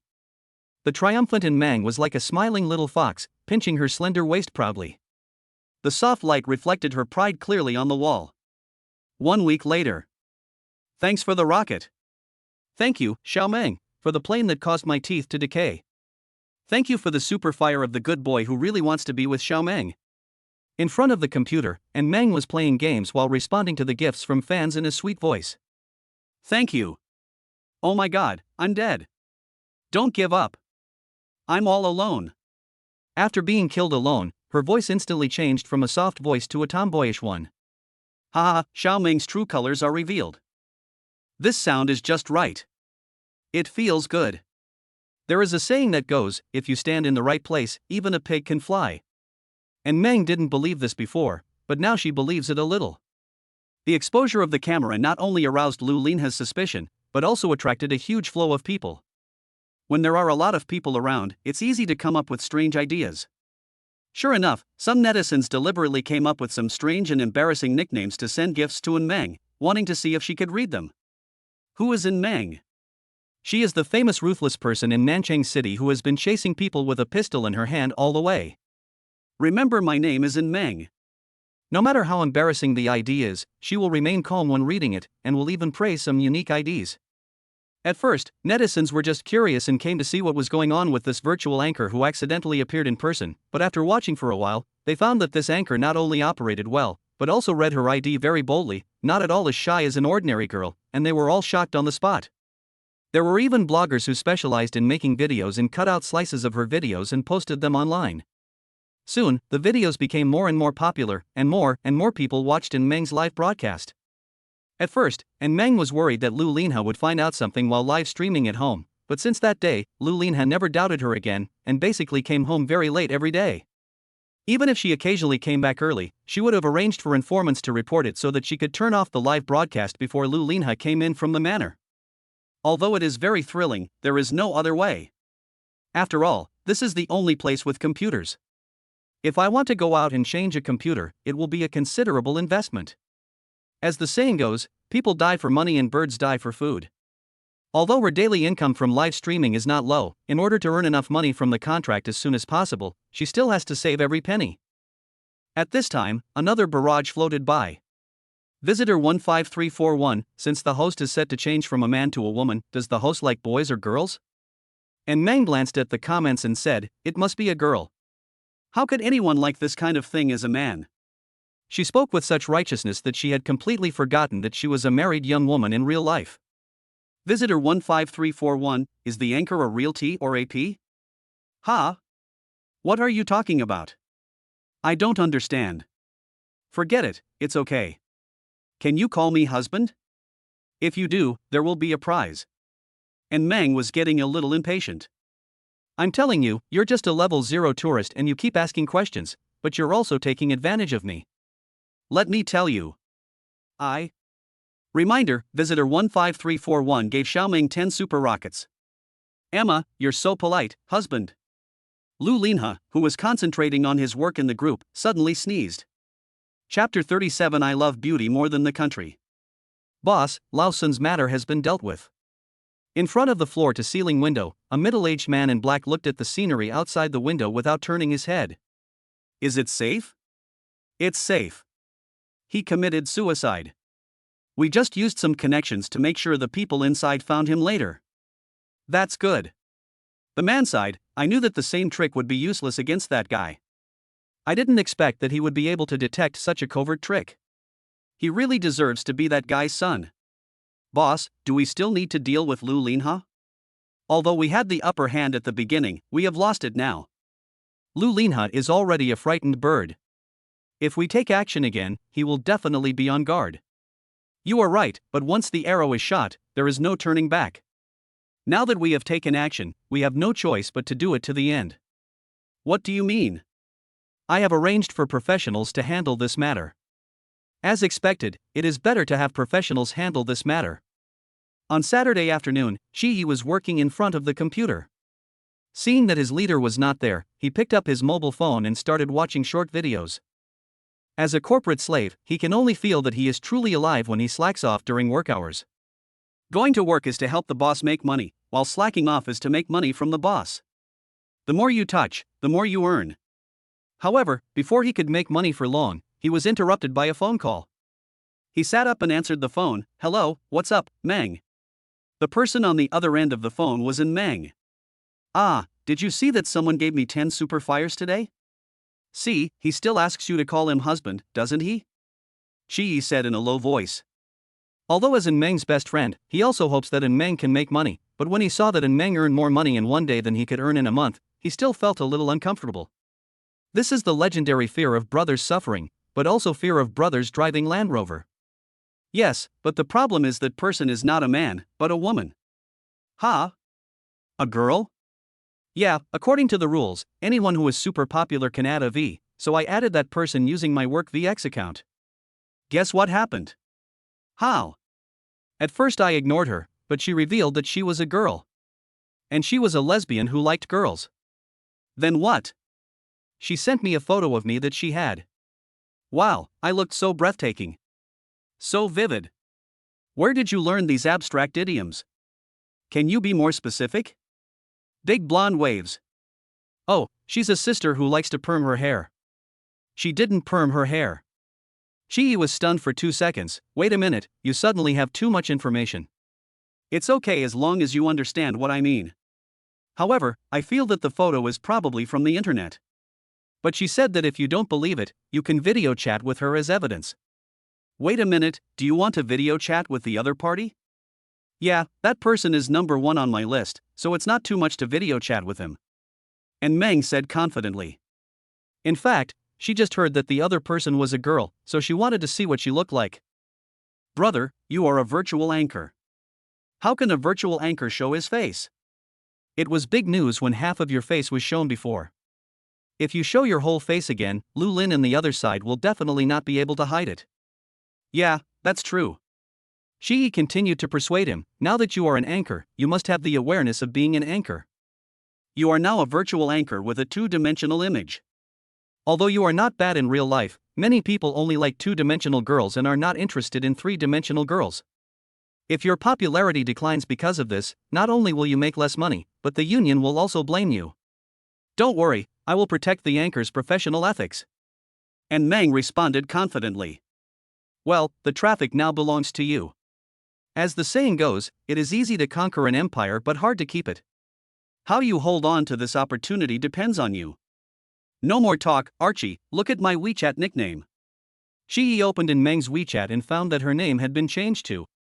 He laughed dumbly. Okay, I'm relieved that you have this awareness. And Meng was about to say something else when a message suddenly came from her cell phone. Number 1 sister, Xiao Meng, I just took a shower, do you want a video chat now? Ache, I have something to do. I'm going to hang up now. Good. After hanging up the phone, Shi wanted to exit in Meng's 15 interface, but accidentally clicked into the circle of friends. Returning to his personal interface again, he was suddenly stunned. Is it his illusion? Why did Meng's nickname suddenly become, I love the country more than the beauty? And Meng hung up the phone and couldn't wait to open the video. All moral principles and costs were thrown away in front of the beauty. After all, this is a beautiful sister who likes girls, and she is the person she has met so far who has the best chance of having a lesbian relationship with. Although lesbian stickers sound simple and beautiful, it is quite difficult to meet a lesbian girl in reality. It was only then that Meng suddenly realized that, including Xin Shi and Ning Yufei before, she had already interacted with 3 beautiful girls after her transformation, and they all had some interest in each other. Although she has never been in a relationship and is still commonly known as Chunan, she seems to have the potential to be a scumbag. After the video was sent, the other party quickly agreed. The video was connected, and a blonde girl appeared on the screen. She was wearing a white bathrobe with her chest slightly open. Her two plump breasts formed a big character on her chest. She was holding a wineglass in her hand, her face was lightly flushed, her eyes were blurred, and there was a smile on the corners of her mouth. When the light shone on her, she was indescribably charming. And Meng's eyes widened. The blonde sister covered her mouth and chuckled, "Xiaomeng, what's with that look in your eyes? You're like a little slut." And Meng coughed lightly, "It's okay, it's okay. I didn't expect that my number one brother on the list would be so good looking." She thought her bust size was invincible, but she didn't expect that there was someone more courageous than her. "Whose general is this?" "Pfft, you're prettier than me. When I saw that little half of your face, I imagined that you must be a very beautiful girl. I didn't expect that the real person would be even prettier than I thought. It seems that I really found a treasure." "No way, sister, you are also very beautiful, and you are rich." The woman curled her lips, shook the red wineglass in front of her, and said calmly, "What's the use of having money? In the end, no one will pursue you." "Ha! Such a beautiful and rich woman, no one is chasing her." But then again, if it were her old self, she probably wouldn't have pursued such a perfect woman. "By the way, what should I call you, sister? As for the title, just call me husband." "Ha!" And Meng was stunned. "Why am I calling you and not you calling me?" "Because usually the one who spends money is the husband, so just call me and I'll give you 10 more. And Meng clenched his fists. She wanted to maintain her status, but she was helpless. She gave so much. In front of money, no matter how strong your backbone is, it will be corroded and weakened. She took a deep breath, slightly opened her red lips, and uttered 2 words lightly. "Husband." At this moment, the door suddenly opened and Lu Linha walked in. "Are you calling me?" Chapter 38, Changes in South City. When Meng heard Lu Linha's voice, she was stunned. After a while, she finally reacted, turned off her phone and hid it behind her. "Oh my god. Why are you here? It's just past 2 in the afternoon. Although today is the weekend, Lu Linha should still be working as a hard-working president in the company. I finished work early today and came back early. Is there any problem?" Lu Linha said with a smile. Lu Linha did not lie. He had indeed finished today's work. But if he were the old him, even if he had finished it, he would still stay in the company and do tomorrow's work in advance. But today he had a new idea. And Meng should still be broadcasting live now. If he suddenly goes back and scares her, how would she react? Just imagining the girl's flustered look, Lu Linha couldn't help but feel in a good mood, and for the first time in his life, he left early. When the company's employees saw model worker Mr. Lu leave the company early, they all showed looks of horror. One of the employees said, "Oh no. Things are going to change in Nanchang. Is it because Mr. Lu left work early?" No, the weather forecast said there would be snow in the next few days. After Lu Linha came back, he found that Meng was not broadcasting live, but was video chatting with himself, the number one on the list. He heard everything clearly during the video chat just now. His wife was video chatting with the number one on the list behind his back. Even though the other party was a woman, he still felt inexplicably unhappy. He subconsciously pushed the door open and walked in. "What did you hear just now?" And Meng asked nervously. If Lu Linha knew that she was not only live streaming, but also hooking up with the number one on the list, then the contract time would definitely be like what the song said. "I really want to add another 500 years. I didn't hear anything. I just got to the door and heard you calling your husband. Are you calling me?" "Ah." The girl dragged out her voice and nodded reluctantly, "Yes, I'm calling you." "Well, you even call people on your own initiative. My Meng is so well behaved." Lu Linha smiled. He put his big hand on Meng's head and ruffled her soft long hair. "Ha ha ha." If it were the usual Meng, she would definitely pull Lu Linha's hand down and then bite him hard. But this time, because she was in the wrong and felt guilty, she did not resist, but obediently let the other party be happy. She was very depressed. Hadn't they arranged for a security guard to keep an eye on her? Why didn't anyone remind her when Lu Linha came back? And Meng didn't know that although she had a close relationship with the security guard was still Lu Linha's employee after all. When the security guard finished the PY transaction with Meng, he turned around and told Lu Linha. The reason why he tipped off Meng before was just because Lu Linha was acting with her. The reason was simple, he just wanted to appreciate the girl's acting skills. That clumsy yet adorable acting. By the way, don't go out casually recently. What's wrong? Lu Linha looked at Meng and was silent for a long time. It's snowing recently. Oh. Shopping mall. Shi Yi and Meng sat on the massage chairs in the mall, drinking the scented tea they had just bought and watching the people coming and going. Ah Meng, do you think your sister who ranks first will come? Why do you ask? I always feel that meeting online friends in person is unreliable. Don't worry, if she doesn't come, why would she ask me out? Besides, even if she doesn't come, she's the one who gave me the reward money, and I'm not the one who gave 8,000. Ever since Meng started video chatting with the number one sister, they have been in contact almost every day. As we were chatting, the other party suggested that he wanted to meet up and hang out. Then why did you ask me to come out with you? She's pretty, so I want to introduce her to you. In fact, it was also Meng's first time to meet someone she had met online, so she was inevitably a little nervous. What if the other person didn't look like the one she saw online, and was a tank? She could just push her to her good friend. Just like Guan Yu, if he went to the meeting alone, he had to bring Jotsun with him, right? Chi Yi didn't know this. He patted Meng on the shoulder and said, "Good brother. Let's not talk about it anymore. It's all in the wine." After saying that, he opened the lid of the drink and drank it all in one gulp. Well, it seems you drank the tea bag as well. What? Ugh. Chi Yi retched instantly, and Meng patted his back, trying to help him cough it out. At this moment, a pair of black high heels appeared in front of them. Xiao Meng? The two looked up and saw Meng's number one sister, Zhang Jun. She was wearing a beige long tweed coat and casual jeans, which matched her blonde hair, making her look fashionable and charming. Sister Yun. Meng stood up. Hi. Zhang Jun greeted with a smile, then she looked at Chi Yi. Who is this? Oh, this is Chi Yi, my childhood friend and good buddy. Meng looked at Chi Yi and was dumbfounded. Chi Yi was clearly vomiting in the previous second, but in the next second he was holding a jasmine flower in his mouth, lifting his hair with one hand, looking up at the sky at 45 degrees, with deep eyes and enchanting posture. Hello, I'm Chi Yi. Where did you get the flowers? From the tea bag I just spit out. Ugh, this time it was Meng's turn to dry heave. Hello. I'm here to play with Xiao Meng today. Since you are Xiao Meng's friend, let's go together. Thank you, sister. The three of them started shopping in the mall, and Zhang Jun took Meng to a nail salon first. Meng was still very resistant. After all, she still considered herself a man, and doing manicures seemed like an attack on her male soul.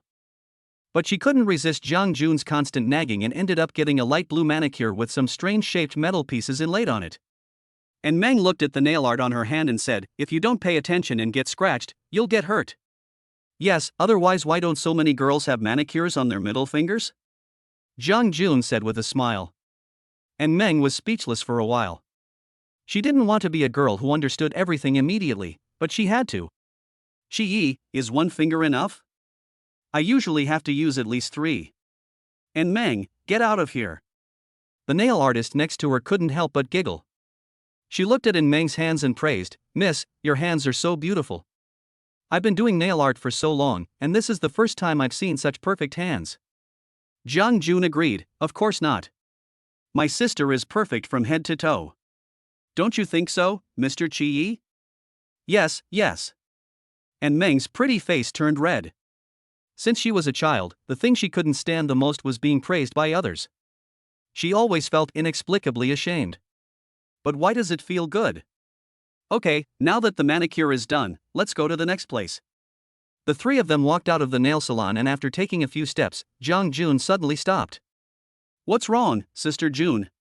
Nothing, I just want to ask if those people over there are also your friends? Zhang Jun said, looking back. Meng and Chi Yi followed her gaze and saw several men in black following them at the intersection about 10 meters behind them. When they turned around, they hurriedly stopped, looked around, and pretended to enjoy the scenery. No, why do you ask? Meng wondered. Really? I saw they followed us all the way. They were here since we first met. I thought they were your friends too. Followed all the way? Meng blinked, and at this moment, Lu Linha's voice suddenly flashed through her mind. Don't go out casually recently. And Meng's pupils suddenly contracted. Is he seeking revenge again? Chapter 39. The core of modern love is the telephone. Oh no, Archie, it looks like we're being followed. Ha? Aren't you a virtual anchor? Why are there paparazzi taking pictures of you? What paparazzi? They must be Lu Linha's enemies, here to take revenge on him. How can you be sure? Killers had come to his home to assassinate him before. These guys were dressed so casually, and it was obvious at first glance that they were not good people. But what does revenge on Lu Linha have to do with us? Nonsense, I'm not his now, what? His. Shi took a breath of cold air. What should I do then? Are you stupid? Oh, you have a solution? No. You have the nerve to call me stupid without me. What I mean is, if I could think of a solution, I would have done it a long time ago. The reason I told you was so that you could work with me to find a solution. Okay, I'll think of one for you. Shi pondered for a moment. I got it. What? There is a saying that the most dangerous thing is the safest. Instead of hiding blindly, it is better to take the initiative. As long as we follow them, we will not be followed by them. And Meng lowered her head and whispered, I'm so stupid, really. I just knew that Ache's brain was not very bright and he would occasionally do stupid things, but I didn't know that he was always stupid. I went out early in the morning and asked Ache to go with me. He was very obedient and listened to every word I said. Why do your lines sound so familiar? This is a line a mother said when she was talking about her son. He. Jiang Jun asked, what have you two been whispering about? No, nothing. And Meng said quickly, then poked Shi, motioning him to say something too. Yes, we are definitely not being followed. Puff. Before he could finish his words, he was hit hard in the abdomen by a punch from the girl. You're so stupid that you'll die. Jiang Jun blinked. Oh, I see. That must be the paparazzi following Xiao Meng, right? Ah. And Meng dragged out his voice and did not comment. It seems that Xiao Meng's photos have been leaked. Hey, this is the trouble of celebrities. People follow you wherever you go. Do you have any way to get rid of them? I have, ugh. And Meng covered Chia's mouth. Well, we're still thinking about it. If you haven't figured it out, I have a plan. We shouldn't have been discovered by them, right? The man in black following in Meng was also underestimating himself at this time. Probably not. They walked very naturally, without any signs of nervousness at all. Boss. Why call him Lauda? It's unlucky. Call him Big Brother. Oh, look, brother, they've entered another store. Oh? Let me see? The leading man in black took a look and said, oh my god, they went into the women's lingerie store again? Can't they go into places that men can enter? Isn't there a man among the three of them? They are accompanying two girls, what about us? It hurts, what should we do now, brother? Hey, wait outside for a while. After all, it was quite eye-catching for several big men in black to enter a lingerie store together. Several people wandered outside for a long time, but the three people did not come out. That's not right, big brother, why haven't the three of them come out yet? Yeah, it was entangled by the bra strap? The black-clad boss felt something was wrong, and he pointed at a few people. You guys, come with me to take a look. He brought his people into the lingerie store and walked around inside for several times. He saw all kinds of lingerie, but he didn't see in Meng and the others who had come in earlier. Brother, did they find out that we escaped? It's bad, brothers, go out and look for it. As the black-clad boss waved his hand, his younger brothers quickly ran out of the lingerie store and started looking everywhere. After making sure they were all out, the door of one of the changing rooms in the lingerie store slowly opened, and three people came out. They were in Meng and the others. Chi said with emotion, you are right. They will come in and search the store, but they will definitely not search the dressing room here. And Meng, nonsense, they dare to do that, but don't underestimate the power of their version of T0. Shi, not you? Oh yes, it's our turn now. And Meng suddenly realized and punched Chi. Hey, why did you hit me? Nonsense, do you have any problem with T0 hitting you? She integrated into this aspect quite quickly. The boss in black also walked out of the lingerie store and joined the army looking for In Meng. But as he walked, his brows couldn't help but frown. He stopped and looked back at the lingerie store in the distance, as if he was thinking about something. It was strange. They were guarding the door at the time. Even if they wanted to sneak away, they would have to pass through their sight. Of course, they could also do it by dressing up, but the problem is that they are in a lingerie store, so where would they get the clothes to dress up? As he was thinking, he saw 3 heads poking out from the door of the lingerie shop, like 3 meerkats coming out of a hole, snooping around furtively. This exploration happened to meet his eyes. After a brief moment of shock, the 3 of them reacted first and fled quickly. "Don't run!" Although the black-clad boss reacted and chased after him, the distance between them was too far, and the brothers around him were scattered in all directions, so there was no one to go with him to double-team the opponent. In the end, the other party ran into the elevator, and he could only watch as the faces of the 3 people were gradually blocked by the elevator door until they disappeared.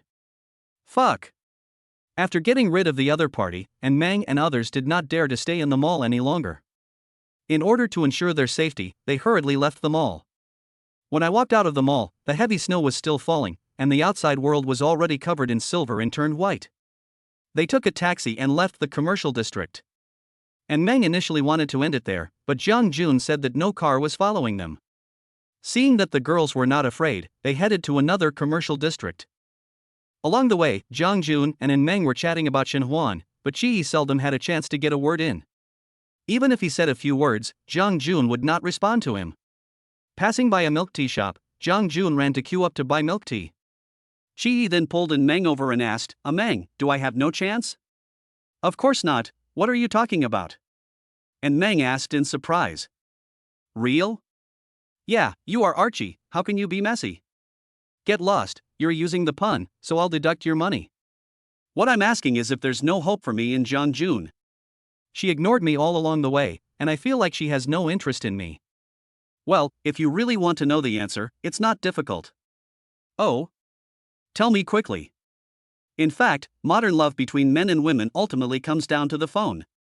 As long as you can get her phone number, or give her your phone number, there should be a possibility for the 2 of you to continue." And Meng spoke very logically, completely forgetting that she had also been single since birth. "So that's how it is. This is easy. Just watch me." Qi Yi walked over and started chatting with Jiang Jun. After talking and laughing for a while, he came back with one hand in his pocket and a brisk pace. "Done. I gave her my phone number." "Is it true? How did you do it?" "That's easy. I'll talk to her first and take the first step." "Yeah, and then what?" "Then I made a few jokes to get her to relax and focus on chatting with me." "That's not very good, then what?" "Then when she wasn't paying attention, I put my phone in her pocket and successfully gave it to her." And Meng's eyes narrowed suddenly. "Ache, I always thought you were playing a fool, but now I know you don't act like one."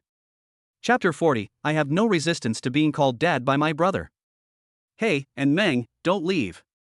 Listen to me finish my plan." Seeing Meng turning around and leaving, Qi Yi quickly caught up with her and stopped her. "Then go on, let me see what other incredible plans you can come up with your clever brain." "It's like this. I left my phone with her. I'll pretend I can't find it, and then ask you to call me. You'll say your phone is out of credit, and then you'll ask her to call me. Then she'll take my phone out of her pocket, and I'll go over and thank her for finding my phone, and I'll also take this opportunity to treat her to a meal." "Stop. Otherwise you're an idiot. Your phone was in her pocket. She must know you put it there on purpose." "Why are you thanking me?" "Just to let her know that I did it on purpose." "What's the meaning?" "You see, since she knows I did it on purpose, she must have guessed that I am interested in her. If she is interested in me, she will definitely accept this lunch. If she is not interested, she will directly refuse, which can be regarded as not dragging her feet." And Meng's eyes were empty. "Oh my god, you really have a plan?" "Nonsense, do you think I'm really stupid? Come on, when will it be carried out?" "Well." And Meng hesitated. Although she is a girl now, she still has some thoughts and interests about Jiang Jun. Even a hero would find it difficult to give up a beauty to someone else. But Qi Ye's next words made her change her mind instantly. "What are you hesitating about, Dad? Let's start at the next place." And Meng waved his hand with great ambition. "I have no resistance to being called dad by my brothers. But according to Jiang Jun, she seems to be a lesbian. Whether she will be interested in Qi Yi depends on himself." At this time, Jiang Jun also came back with the milk tea.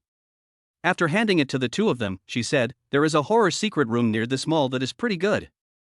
How about we go there and have some fun?" Yes, I sparkled. "Alright, let's go."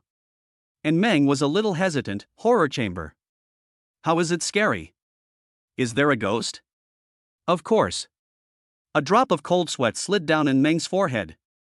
Although she was a tough guy before, everyone has weaknesses, and her weakness is that she is afraid of ghosts. After all, she had practiced Sanda before, and most people were no match for her. But ghosts could not be hit. After her proud strength lost its effect, she had no other choice. Shi naturally knew in Meng's weakness, but the horror chamber is one of the best places for men and women to enhance their relationship, and you must not miss it if you pass by. He patted in Meng's shoulder and said, "Let's go. The horror chamber is so interesting. Jiang Jun is not afraid of it, so you won't be scared, right?" The thing a man hates most is being ridiculed by his brothers. Upon hearing this, and Meng also got angry. Who's scared? Just go.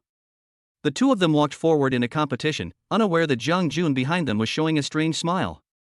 She lowered her head and pulled up her collar, as if she was talking to someone. Be prepared to act. When Meng woke up, he found himself locked in an iron cage. The room was pitch black with a flickering green light, which was indescribably weird. Where is this? She remembered that they agreed to go to a haunted house, but the house was full and they needed to wait outside for a while. As she waited, she fell asleep for unknown reasons, and when she woke up she was here. Could it be that she has entered the secret room? What kind of secret room is this? They didn't even wake her up and just sent her right in. She was about to move, but found that her body was out of her control. She looked down and found that she was tied to a pillar with a piece of cloth stuffed in her mouth. She couldn't speak and could only cry woo woo. Shi was also in this cage, tied to another pillar. Oh my god, this is set in a secret room and it's so dramatic, how come even bondage is involved? No matter what, she will never come to such a hellhole place next time. She was muttering to herself when footsteps were heard from a distance and a masked man pushed the door open and walked in with a pistol in his hand. Woo woo. She struggled. The other party took the cloth out of her mouth and said with a smile, "First time?" "Yes, it's my first time here." "Nervous?" "It's okay." She was just afraid of ghosts, and she was not interested in characters like this perverted murderer. The smile on the man's face suddenly disappeared. He picked up the gun and hit the iron cage hard, making a loud bang. "I don't care who you were before. Now that you're in my hands, you'd better behave yourself. Otherwise, I can't guarantee your safety." "Oh, okay, big brother." And Meng nodded repeatedly. Although this person is quite arrogant, she probably wants this effect, so she has to cooperate with him. The man took out a video recorder, placed it on the table, and pointed a gun at Meng. "Come on, shout for help and ask your husband to save you." Husband? Oh, it should be the husband of her character. Okay, where to go? This way. Oh. And Meng responded, looked at the video recorder, and said weakly, "Help." The man frowned, louder. "Help. Be serious and release the fear in your heart." But Chi said, "Brother, you are quite dedicated. Why do you ask for so much?" The man glanced at him, then hit him on the head with a stick, making a dull sound. This also scared Meng. "He hit me so hard, even if the gun was fake it would hurt, right?" Ouch. As expected, Shi screamed in pain. He shook his head and said angrily, "Why the hell are you hitting me so hard?" The man was stunned. "Straighten your attitude.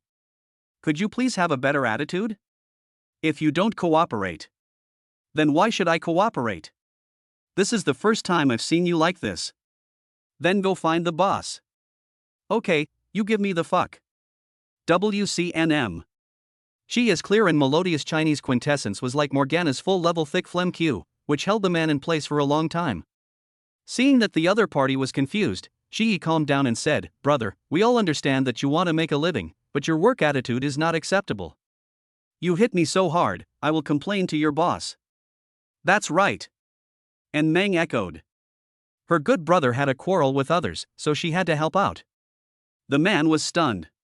He had been in this business for so many years and this was the first time he heard someone wanted to complain about him. After a while, he finally came to his senses, shook his head and chuckled. "It's useless to complain. You may not know that I have done so many orders, but I still have 0 negative reviews. Do you know why? That's because they don't want to argue with you, but we are different. Wrong. He took out a gun from his pocket and pointed it at Chia's head. Because they are no longer qualified to give me a bad review. After saying that, he smiled grimly and pulled the trigger. Just then, a hand suddenly appeared from behind him and pushed his wrist to the side. With a bang, the bullet whizzed past Chia's scalp and hit the wall beside him. The one who stopped him was none other than Jiang Jun. At this time, Jiang Jun was still wearing that woolen coat. Calm down, Jiang. If you beat them to death, what else can we use to threaten Lu Linha? Lu Linha? How did she know Lu Linha? And Meng finally realized something was wrong. She turned her head to look at the wall. The holes caused by bullets were clearly visible and shocking. And Meng and Qi Yi looked at each other in bewilderment. Is this really happening? Chapter 41. Too deep into the play. Lu Group. Lu Linha was writing a document when Shen Maoan came in hurriedly. Mr. Lu, someone just sent us a video. It seems that Missen has been kidnapped.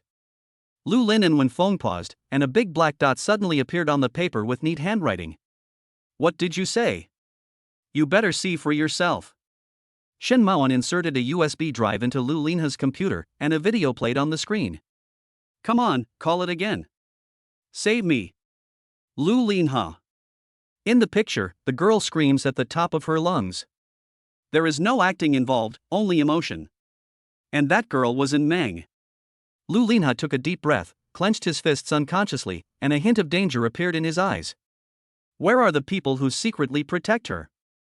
Shen Maoan said quickly, I just asked. They said that Missen and her friends were in the mall at first, and then they seemed to have discovered them. They must have thought they were bad guys following them, and then they tried to get rid of them. Lu Linha was about to say something when his cell phone rang. The person calling was in Meng. Lu Linha quickly answered the call, and Meng? Where are you?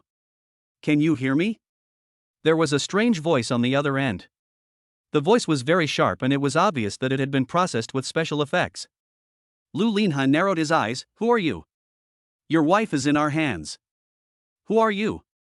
We are just a bunch of desperate men who are after money. If you want to save her, bring 2 million in cash and be at the place we designate within half an hour. Do you understand? Clear. Remember, you are allowed to come alone, otherwise you will never see her again. After saying that, the other party hung up the phone quickly without giving Lu Linha a chance to respond. Shen Maoan said quickly, Boss Lu, let's have our computer personnel locate their location through the IP address of their mobile phone. He walked out in a hurry, and came back dejectedly after more than 10 minutes. No, the other party also has hacker experts who have encrypted their IP information. If you want to break it, it will take at least 1 or 2 hours.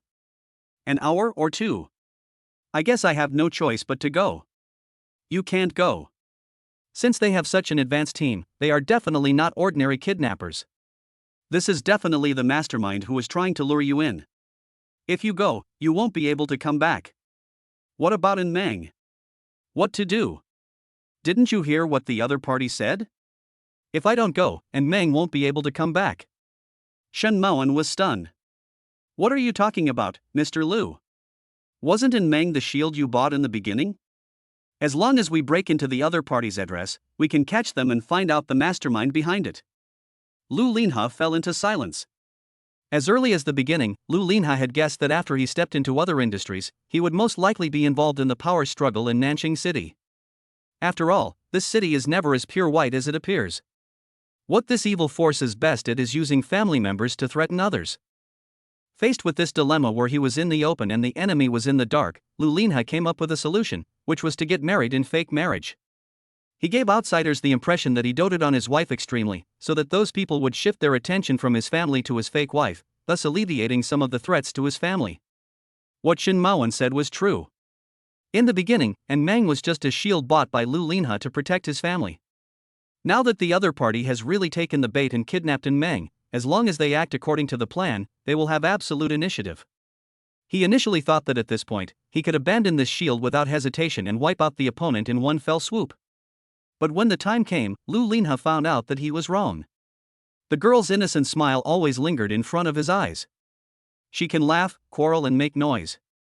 She would mingle with the employees, and her laughter would echo throughout the entire manor. She would hug people randomly when sleeping, smacking her lips and talking incomprehensible things in her sleep. She would even stare at him with her beautiful eyes and get angry with him, and her fierce look made people want to ruffle her soft hair with their hands. Only then did he realize that Meng was not just a shield, she was also a human being, a lively and lovely girl. Especially when he heard the other party say, "You will never see her again," his heart inexplicably skipped a beat. If the price of winning this struggle is to give up the girl's life, he suddenly couldn't do it anymore. Shen Maoan could see what Lu Linha was thinking, so he asked hurriedly, "Boss Lu, what are you hesitating about?" Lu Linha didn't say anything, he just turned the pen in his hand and didn't respond. "Are you falling in love with that little girl?" Lu Linha was slightly stunned. "Mr. Lu?" Hearing Shen Maoan's call, he came back to his senses and quickly recovered. "No, it's just that I suddenly thought of a problem. And Meng is my nominal wife. If I can't even protect my own wife, I'm afraid I will only become a joke in Nanjing City." "So what do you mean?" "Just do as they say. I'll go there myself and see what tricks they can play." Lu Linha. Shen Maoan was a little anxious. "Why are you beating around the bush? Have you become a shield yourself?" "It's okay. Even if I were, their arrows wouldn't be able to penetrate me. Next, you just do as I say." Lu Linha talked about the plan, and Shen Maoan just sighed in his heart while listening. When he first saw Lu Linha and Meng looking so affectionate, he thought he was just a good actor, but now he knows the answer. Some people, they keep acting and can't get out of it. The meeting place agreed upon by the other party in Lu Linha was 3 kilometers outside the outskirts of South City. Lu Linha took the cash and drove over to wait. After a few minutes, a few people came over, asked him to get out of the car, and took him to the next location. He knew that these people were the other party's scouts. If he brought people here, he could only capture a few unimportant minor characters at most, and the rest would go back to report and terminate the transaction. He cooperated and got off the car, carrying the safe containing 2 million, and followed the scout. Led by the scouts, he came to an abandoned factory on the outskirts of South City. The factory was surrounded by weeds and seemed to have been abandoned for a long time. They came to the factory gate and 2 men wearing sunglasses walked out.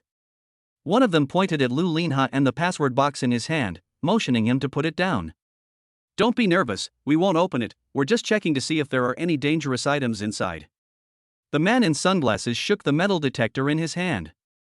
Lu Linha put down the password box. One person used a detector to scan his box, and another person came behind him and searched his body. While they were searching him, Lu Linha's eyes moved quickly, observing the surrounding situation. Although this is an abandoned factory, cameras are temporarily installed on it, probably because they are afraid that their people will come and attack later. Except for this factory, the area within a few miles is all wasteland. In addition, it is a snowy day, and everything around is white. It is easy to see if someone is coming. Even if they come, they can escape unscathed by relying on their advantage of attacking from high ground. Moreover, this is a remote suburb with basically zero surveillance coverage, so even the police will find it difficult to locate them. It really is a place that is easy to defend but difficult to attack. Lu Linha analyzed the situation in his mind.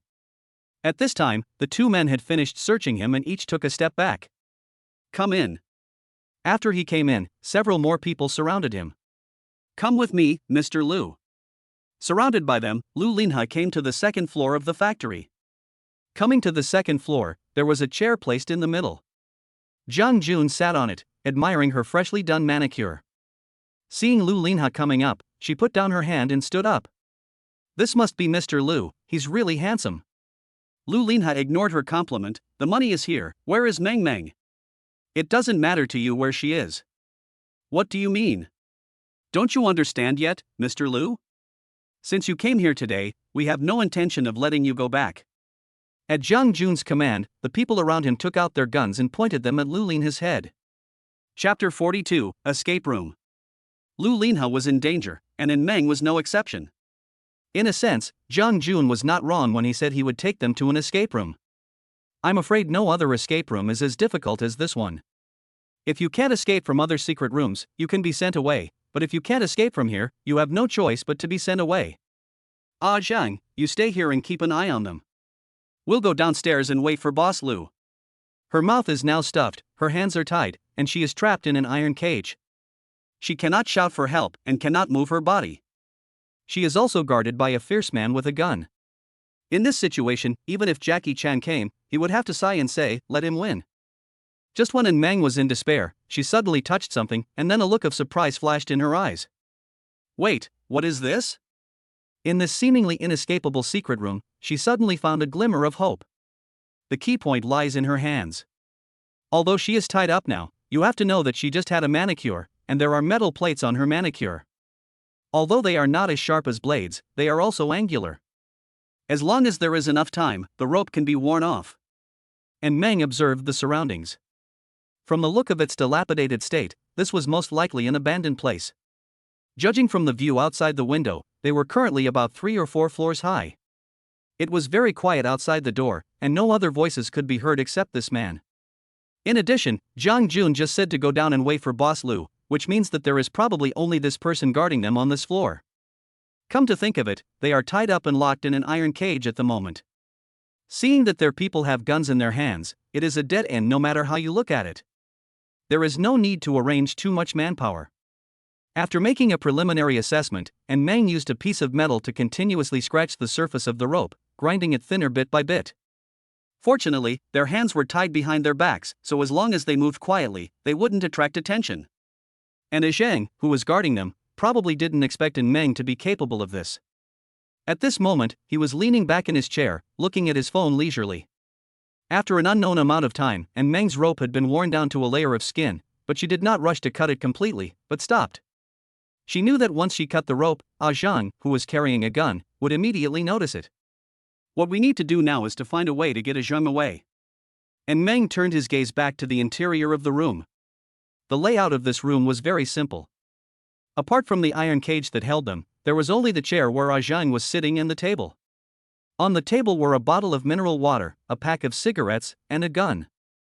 She frowned, her eyes moved, and suddenly brightened. Got it! Zhang was concentrating on reading a novel on his phone when the girl in the cage suddenly made a sound.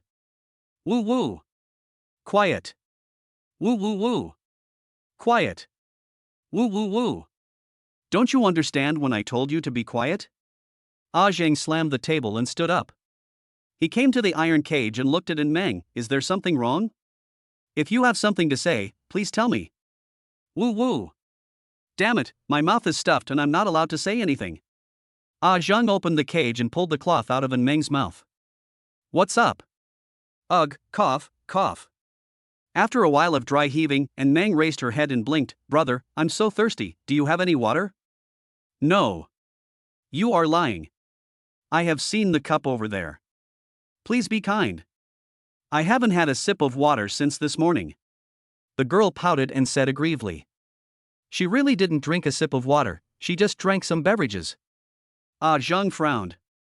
A charming girl begging him in such a tender way would make even the strongest heart become soft as steel. He said nothing, walked out of the iron cage and took back the mineral water. Thank you, brother. Stop talking nonsense and drink quickly. Zhang lifted the bottle and Meng quickly drank it. Woo woo. Shi Yi, who was standing by, also felt thirsty and started to make crazy hints. Zhang kicked him directly. Woo your mother woo. And Meng shuddered, she finally realized the benefits of being a woman. She opened her throat and drank the water all in one gulp, just like drinking from a bottle. Zhang picked up the water cup and said in surprise, You actually finished it? It seems you are really thirsty. Is there any more, brother? I want to drink more, can I? Since this is an abandoned factory, there is no water source here, so they drink mineral water bought from the convenience store on the road, which comes in a pack of 12 bottles. Since no one is on this floor, it means that the mineral water is placed on the side where there are more people, so if he wants to get water, he has to go out. Zhang was silent for a moment. Wait a minute. He walked out of the cage, locked it again, put the gun on his waist, and as expected, walked out with the water cup. After he left, Meng exerted force and broke the rope free. The opportunity only lasts a brief moment, she needs to seize this moment and escape from here. She knew it was risky and that she would definitely die if she was discovered, but she knew she had to do it. Because Jiang Jun just said that she was a hostage kidnapped to threaten Lu Lina, most likely to demand a huge reward. Not to mention that President Liu was so stingy that he wondered whether he would spend money to rescue her. Even if he did, Meng felt that she would not be able to get out alive. Because she had seen Jiang Jun's face, and why would a kidnapper show his face to her so openly? The answer is simple, because she had no intention of letting her get out alive. Shi Yi was stunned. She made a hushing gesture, tiptoed to Chi Ye's side, took the rag out of his mouth, and began to untie the rope for him. How did you break free from the rope? Did you get hit by gamma rays and turn into the Hulk? Stop talking nonsense. Come on, see if you can open this lock. Although they were still locked in the iron cage, the girl was not panicked at all. Because even though Chi Yi always looks stupid, he does have one skill, which is picking locks. As for how he learned it, it is also a wonderful story. When he was in junior high school, Chi Yi liked to ride a bicycle to school, but his bicycle was stolen every time. So he got angry and bought a super expensive U-shaped lock, put it on the bicycle, and put a note on it. I told you to steal. After school that time, his car was indeed not stolen, but when he unlocked it, he found an extra U-shaped lock and a new note on the car. I told you to ride. Shi Yi was also a stubborn person. He dragged his bicycle back home and studied the lock day and night. He successfully pried open the lock and put a new note on the bicycle. That's it? But after that, the thief seemed to have a grudge against him, and every time he went to school, there would be a brand new lock on his bicycle. What about this time? And every time Chi Yi would go back to find a way to unlock it and then put another note on it. After a while, his lock-picking skills became unmatched. Once, the locksmith's house was locked and he was asked to open it. And Meng knew his ability, so he dared to untie the rope and find a way to get the other person out. Shi Yi came to the door of the cage, picked up the lock and took a look. Wow, this lock is simple. Can you open it? I can't open it. It's so simple if I can't open it. It's simple, but I don't have any props. If you want me to pick the lock, you have to give me a wire at least. Where can I find wire for you? And Meng said and was suddenly stunned. Wait, I think I do. Where? The girl paused. Turn around first. What are you doing? Do you know magic and are you afraid that I might see you and learn from you? Hey, why are you talking so much? Turn around first. Okay. Shi Yi turned around. About a minute later, and Meng asked him to turn back and handed him a curved steel wire. Huh? Where did it come from? Don't ask, just pry. Thanks to Jiang Jun, she has lived so long and only today did she know that there are steel wires inside women's underwear. Shi Yi picked up the padlock, poked the wire into it, turned it a few times, and the lock miraculously opened. The two men walked out with their backs hunched, and came to the door. And Meng hid beside the door and handed the padlock to Chi Yi. That guy will come in soon. Watch my gesture. When he comes in, use this to hit him hard on the head. And Meng said, raising one hand high. Understood. Shi Yi also raised the padlock. Remember, don't miss, or we'll all die. And Meng lay on the wall and listened to the noise outside. After a while, he heard footsteps getting closer and closer. The door opened, and Meng's eyes widened, and he swung his knife down. Shi Yi swung hard and the headlock smashed down hard. This smash also brought about good news and bad news. The good news is that he didn't miss this time. The bad news is the other side didn't get dizzy either. Chapter 43. How could Mr. Tang have the last name Tang? Cherish the present, because you never know which will come first, tomorrow or an accident. A Zheng didn't believe this sentence before, but today he is a little convinced. When he opened the door with the mineral water in his hand, he was hit on the head by a critical hit from a padlock. Seeing that they were not defeated by the opponent, and Meng and Shi Yi were dumbfounded. Their eyes were wide open and they dared not breathe. You have to know that they were fighting a kidnapper with a gun. If they didn't knock him out, their lives would be in danger. And Meng and Shi Yi, who grew up in a harmonious environment, had never seen such a life and death moment. At this moment, both of them felt numb and stared at each other in confusion. No, don't people in TV dramas always get knocked out in an instant? Why doesn't this guy fall? Although this headlock didn't knock Ah Zheng unconscious, it still made him confused. He touched his head, looked at the blood on his hands, and then looked at Chi Yi who was holding the lock. What the hell are you doing? Ah. Chi Yi dragged out his tone, then forced a smile and said, that, surprise. What's the meaning? Surprise, do you need me to translate what the surprise is for you? Oh, surprise, I'll surprise your mother. Ah Zhang yelled angrily and was about to draw his gun, but Meng behind him grabbed his neck and he was unable to move. Hurry, give him another hit. And Meng shouted. Shi also reacted. He raised the padlock high, growled, and smashed it down hard. But Ah Zheng was a desperate criminal who lived on the edge of a knife. He leaned back and kicked Shi in the stomach, kicking him out. Then he grabbed in Meng's hands with both hands, kicked his feet, and pushed in Meng against the wall. Once, twice. And Meng's small body couldn't withstand such an impact, and the strength in her hands gradually loosened. Ah Zheng took this opportunity to grab one of Meng's hands, suddenly bent down, and threw Meng directly from behind to the front. But Meng was not thrown away. She grabbed Zhang's arm, touched the ground with her toes, jumped onto Zhang, and performed a flying crosslock. Even Lu Linha had suffered from this trick of hers, not to mention Zhang, who was even thinner than him and was still in a daze. Ah Zheng didn't expect Meng to be able to use this trick. He was dragged to the ground by Meng in a daze, with his arms restrained tightly and unable to move. And because his gun was tucked behind his back, he couldn't get it out at this moment. Hit him! Archie! Shi climbed up and hit Zhang on the head. Ah Zhang immediately turned his head and dodged. Shi smashed again. Ah Zhang hit again. Damn, if Kennedy had this kind of sensitivity back then, he would have stunned the sniper long ago. But Shi was not without a solution. He grabbed Zhang's neck. You can't move now. Save. As soon as Zhang uttered the word help, Shi locked it down, hitting him right between the eyebrows. While smashing things, he was muttering lines. Once broken, Crouching Dragon will emerge from the mountain. Double link, one battle to fame. 3 consecutive times, the whole world is shocked. 4th company, invincible. 5th company. Alright, stop it. He's already unconscious. And Meng stopped him quickly. Shi stopped and found that Zhang had already closed his eyes and was sleeping peacefully like a baby. Isn't he dead? Shi said with some fear. Not yet. It's okay even if we kill you.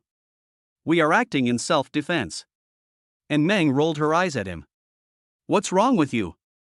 How can you beat someone up with lines? It's exciting to just shout slogans. And Meng let go of Zhang. At this time, she was exhausted and was lying on the ground gasping for breath. After resting for a while, she struggled to get up, took Zhang's gun and put it on her waist. Afterwards, she was afraid that Zhang would wake up again, so she called Shi and tied him to a pillar. Everything was ready. Shi wiped his sweat and said, "What kind of kidnapper is this?" He fell down before I even put any effort into it. Don't pretend. We were almost killed when we were 2 against 1. Fortunately, they only sent 1 person to check on us. If there were 2 more, we would have been finished. Just as he finished speaking, he heard footsteps outside. Ah Zhang, are you there? The 2 people in the room looked at each other. You've got your mouth opened, haven't you? To know why someone suddenly came, we have to turn the time back 5 minutes.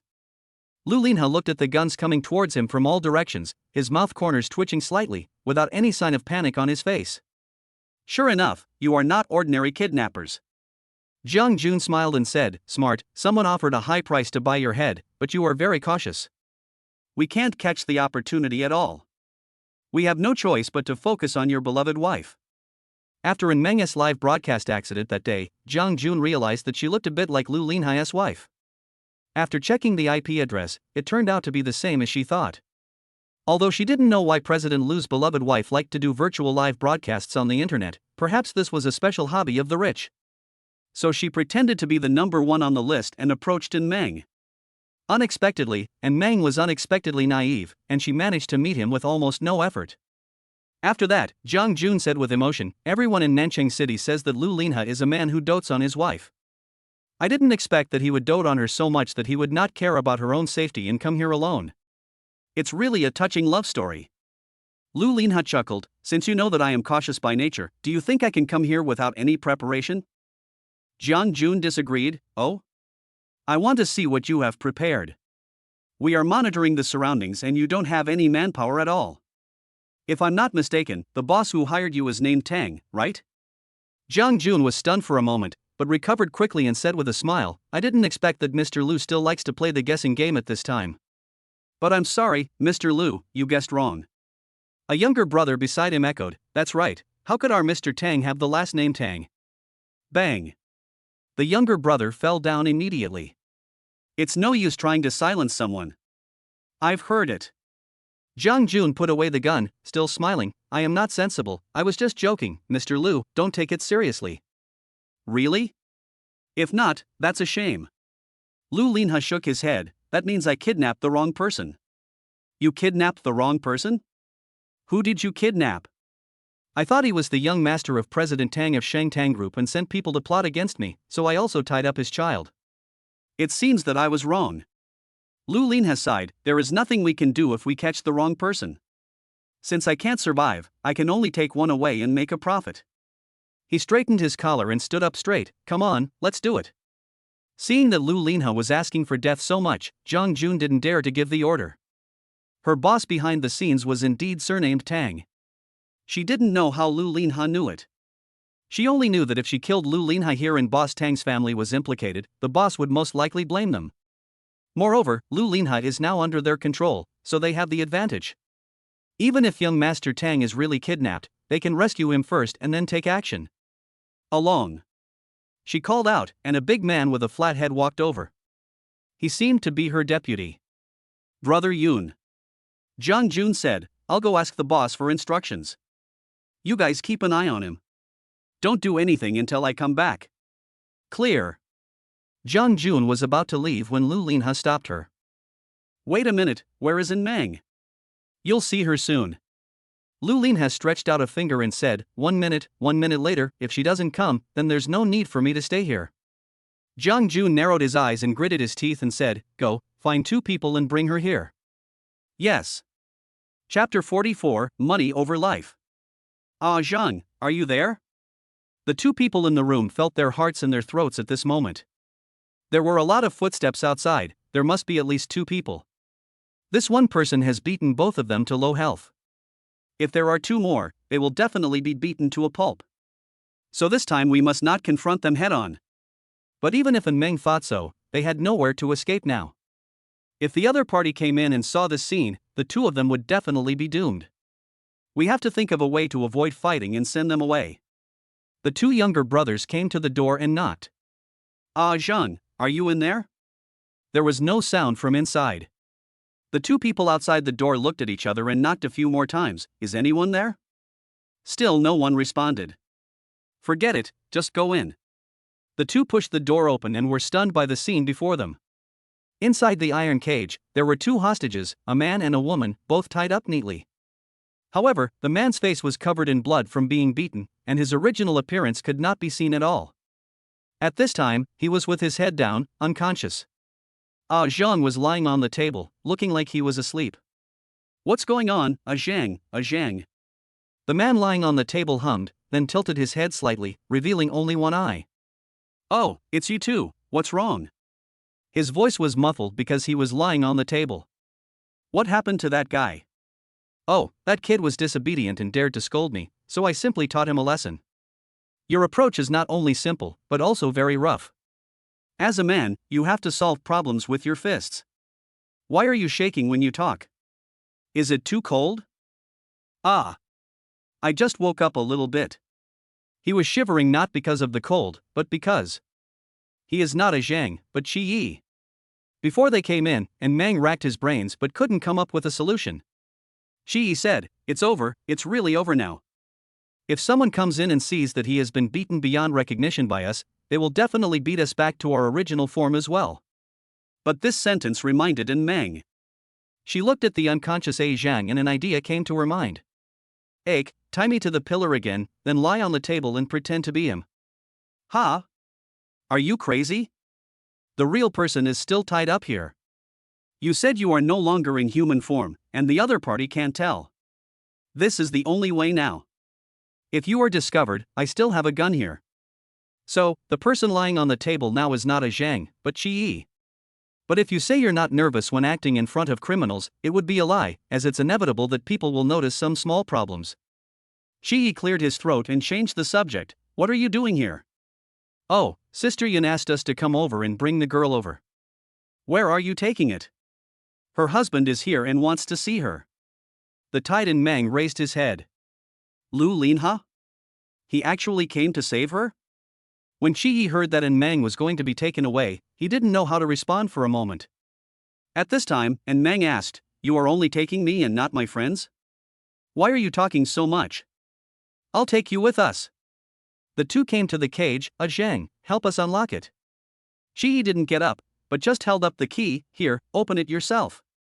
You're just too lazy. One of them took the key, opened the cage, and walked out with Meng.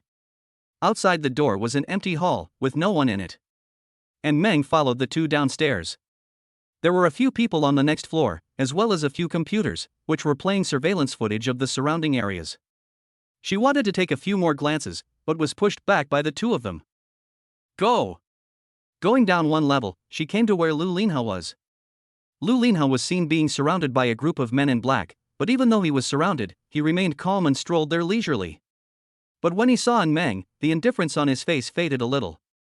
The two younger brothers brought her to Lu Linha, who pulled her in front of him and looked him up and down. Meng, is there anything wrong?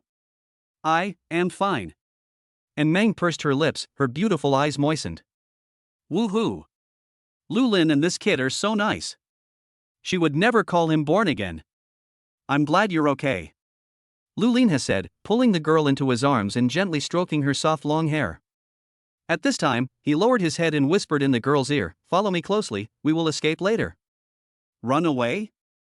The girl in his arms raised her little face. You came here to redeem me, why are you running away? They are not simple kidnappers. Someone sent them to kill me. But don't be afraid. Someone will come to pick us up soon. Hold my hand tightly and don't let go. Perhaps the amount of information was too overwhelming and Meng was unable to digest it all at once. That's not right. If they are here to kill you, why did you come here? Lu Linha chuckled, I can't help it. They kidnapped the wife I bought with my own money. No one can take you away before the contract expires. The girl's mouth became an O shape. This old guy wants money more than his life. How long will it take for someone to rescue us? Lu Linha curled the corners of his lips and slowly raised his hand. Now. After that, he made a gesture. After about a few seconds, something suddenly flew in from the window. The minions present were startled and looked down, only to find that they were several can-like things.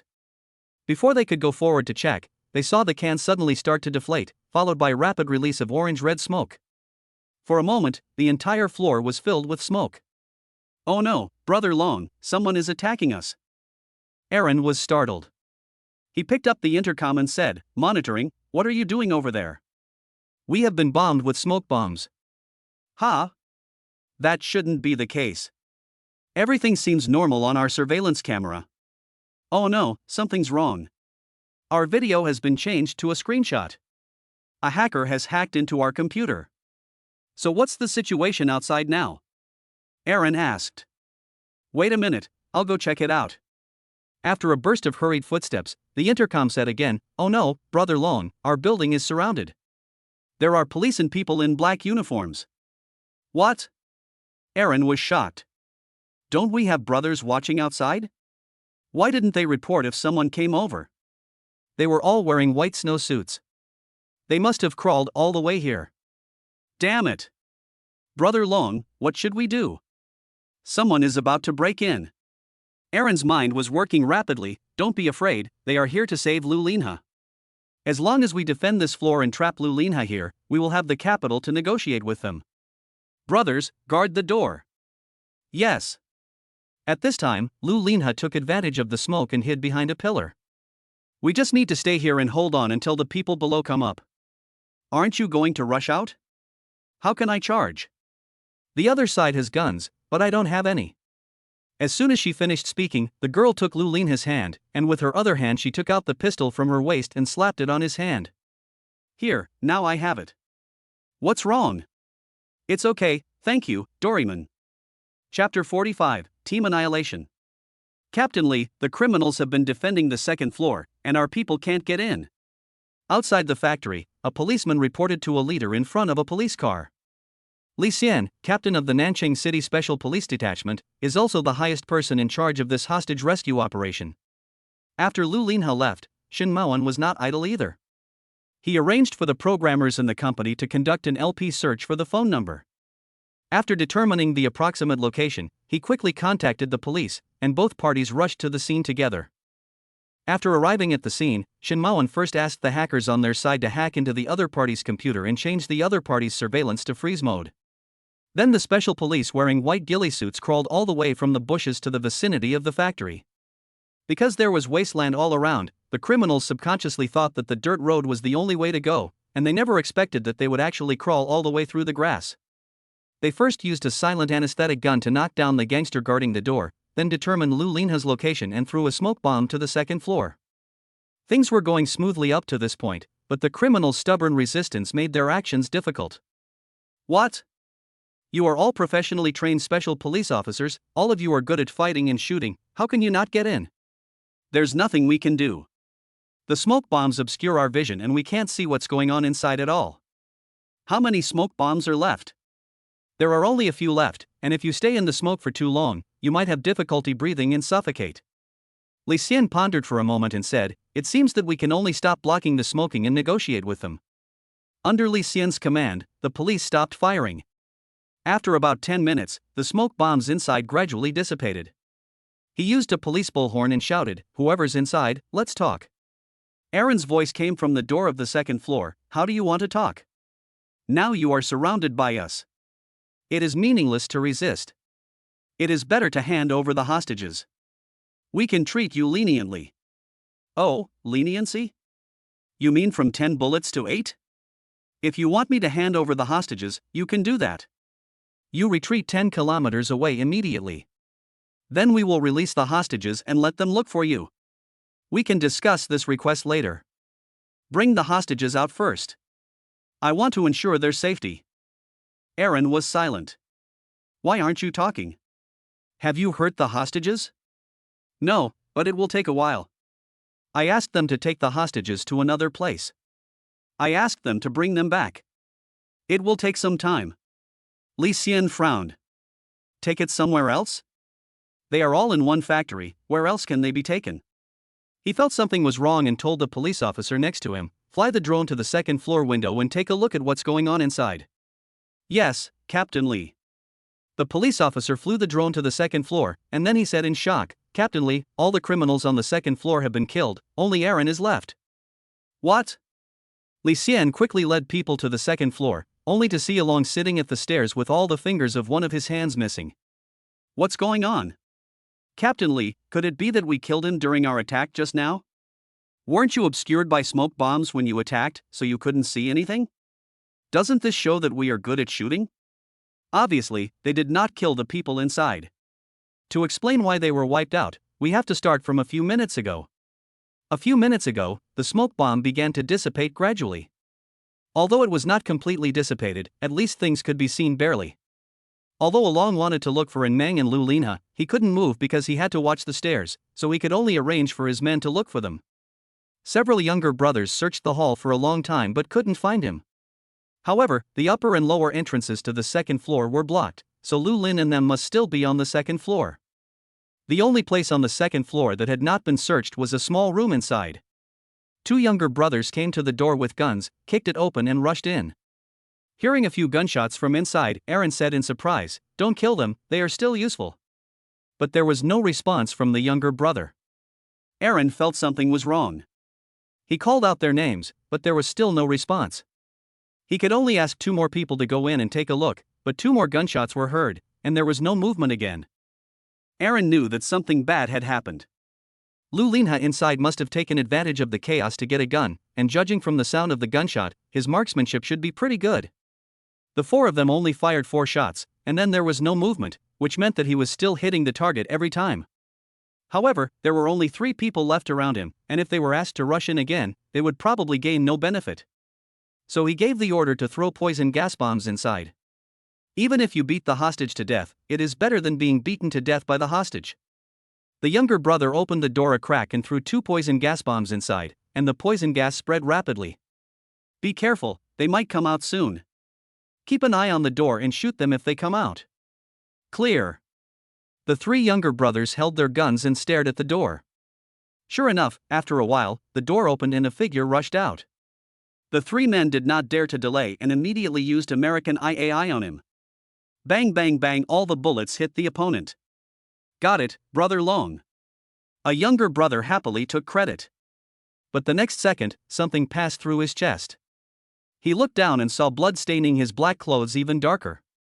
How so? Didn't he get rid of it? He looked up at the fallen man and his eyes almost popped out of his head.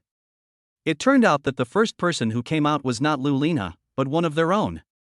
Lu Linha had already expected that the people outside were aiming at him, so he threw the enemy out like a sandbag and took a whole wave of bullets for him. After understanding the truth, my younger brother rolled his eyes and fell to the ground. Run! After killing the only 3 remaining people, Lu Linha called out and Meng quickly jumped out of the room. The two of them had already agreed in the room just now that as long as Lu Linha gave the order, she would jump out and run as fast as she could. Damn it, don't go! All his men were wiped out. Along was so angry that he didn't even bother to guard the stairs. He ran into the hall, pointed his gun at Meng who was running, and pulled the trigger. Bang! After the gunshot, Meng was startled, slipped and fell to the ground. It's over, she was shot. Meng was about to wail when she suddenly felt something was wrong. Wait, why doesn't she feel any pain anywhere?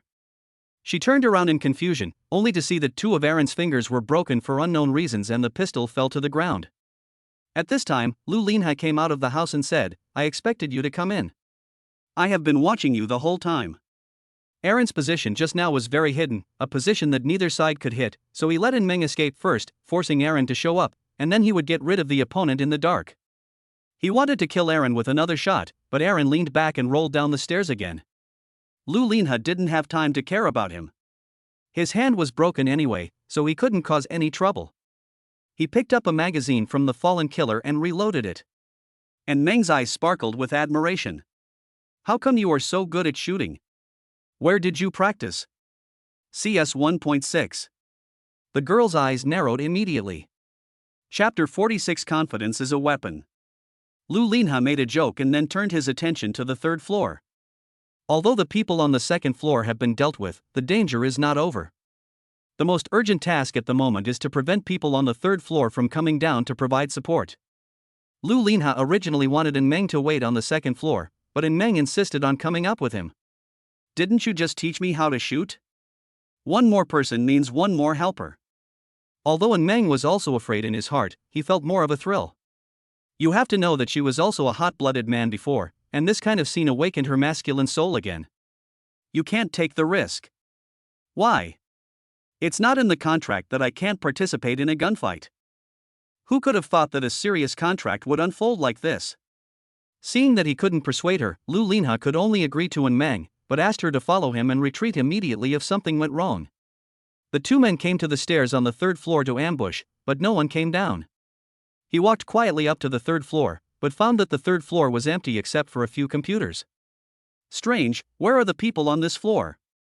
All disappeared out of thin air? Just as he was about to continue investigating, he suddenly heard hurried footsteps behind him. In the back? How did you get around it? Lu Linha quickly raised his gun and turned around. When he saw the person coming, he slowly put down the gun. The people who came were not enemies, but police and people from the Lu group. Boss Lu. Shin Maoan hurried over.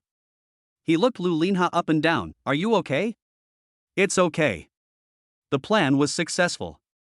Li Xian saluted Lu Linha and said, Boss Lu, thank you for your hard work. Leave the rest to us, the police. You can go down and have a rest first. The police will contact you to understand the situation later. Lu Linha returned the gun to the police, and then he and Meng went downstairs accompanied by Lu's staff. On the way, Meng couldn't help but ask, Old Lu, how did you become such a good marksman? Have you ever been a soldier? Shin Maoan said first, although Mr. Lu has never been a soldier, he has been to the shooting range to learn gun technology, and has also participated in special forces training courses abroad. He is top-notch in physical fitness, climbing, fighting, sniping, and reconnaissance. It is said that every man has a military dream in his heart, and Lu Linha is no exception. Because his father is a veteran, he has wanted to join the army since he was a child, but he had to take over the group at a young age and did not have time to serve. So after the group gradually got on track, he took the time to participate in some military-related activities, which helped him fulfill his dream of becoming a soldier. And Meng looked at Shin Maoan, who are you? Nice to meet you, Missin. I am the general manager of Lu Group Shinmawan. Oh, hello. Shinmawan smiled and said, Missin is really beautiful. We originally had a more reliable plan, but Mr. Lu risked his life to come alone to save you. I didn't quite understand it at first, but after seeing Missin, I seemed to gradually understand everything. There was something behind his words. He wanted to convey some information to Meng. If he guessed correctly, Lu Linha should be in love with this little girl, and it's not that he didn't recognize his feelings, but he was just unwilling to admit it. In that case, he might as well give a hint in advance and help Mr. Lu gain favor. He felt that what he said was quite clear. Who would have thought that Meng was not surprised at all, but curled her lips? What? He is just simply stingy. Shen Maoan looked at Lu Linha and gave him a look, indicating that he should clear up the misunderstanding. Unexpectedly, Lu Linha remained calm and patted Meng on the shoulder. I can't help it. I have a habit of not giving up on things I have spent money on until the very last minute. Well, if they are not from the same family, they will not enter the same house. As the saying goes, it is difficult for a judge to judge family affairs. Shen Maoan didn't want to bother with it anymore, so he asked Lu Linha another question. Boss Lu, you are really bold. We only initially guessed that the mastermind was the Tang family, but you dared to take it as real intelligence. In fact, Lu Linha did not kidnap the young master of the Tang family at all. He just initially identified the Tang family as the culprit through investigation, so he boldly came over to bluff them. And the other party was really intimidated by him. Sometimes self-confidence can also be a weapon, just like Jotaro and Jojo, who was dealt a bad hand of cards, but relied on his confidence to risk his life and successfully made the gambler Darby admit defeat. There's nothing we can do. Since we're on their territory, we have to have a trump card in our hands. But your card is a fake. Shin Maoan couldn't help but admire Lu Linha's courage. If he went wrong, he couldn't even imagine the consequences. It doesn't matter whether it's true or not, as long as it works. Shakespeare was right. Love makes people blind.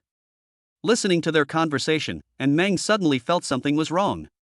Although the situation now seems to have reached the finale, why does she feel like there is still one person missing? Meng thought for a moment, and then an idea came to him. No, Yi is still upstairs. Meng quickly looked up at the factory building. Just as she was about to ask Lu Linha to remind the police, she saw someone standing on the roof of the factory building. She thought it was Yi, so she narrowed her eyes and looked at him carefully. After seeing clearly, her pupils suddenly contracted.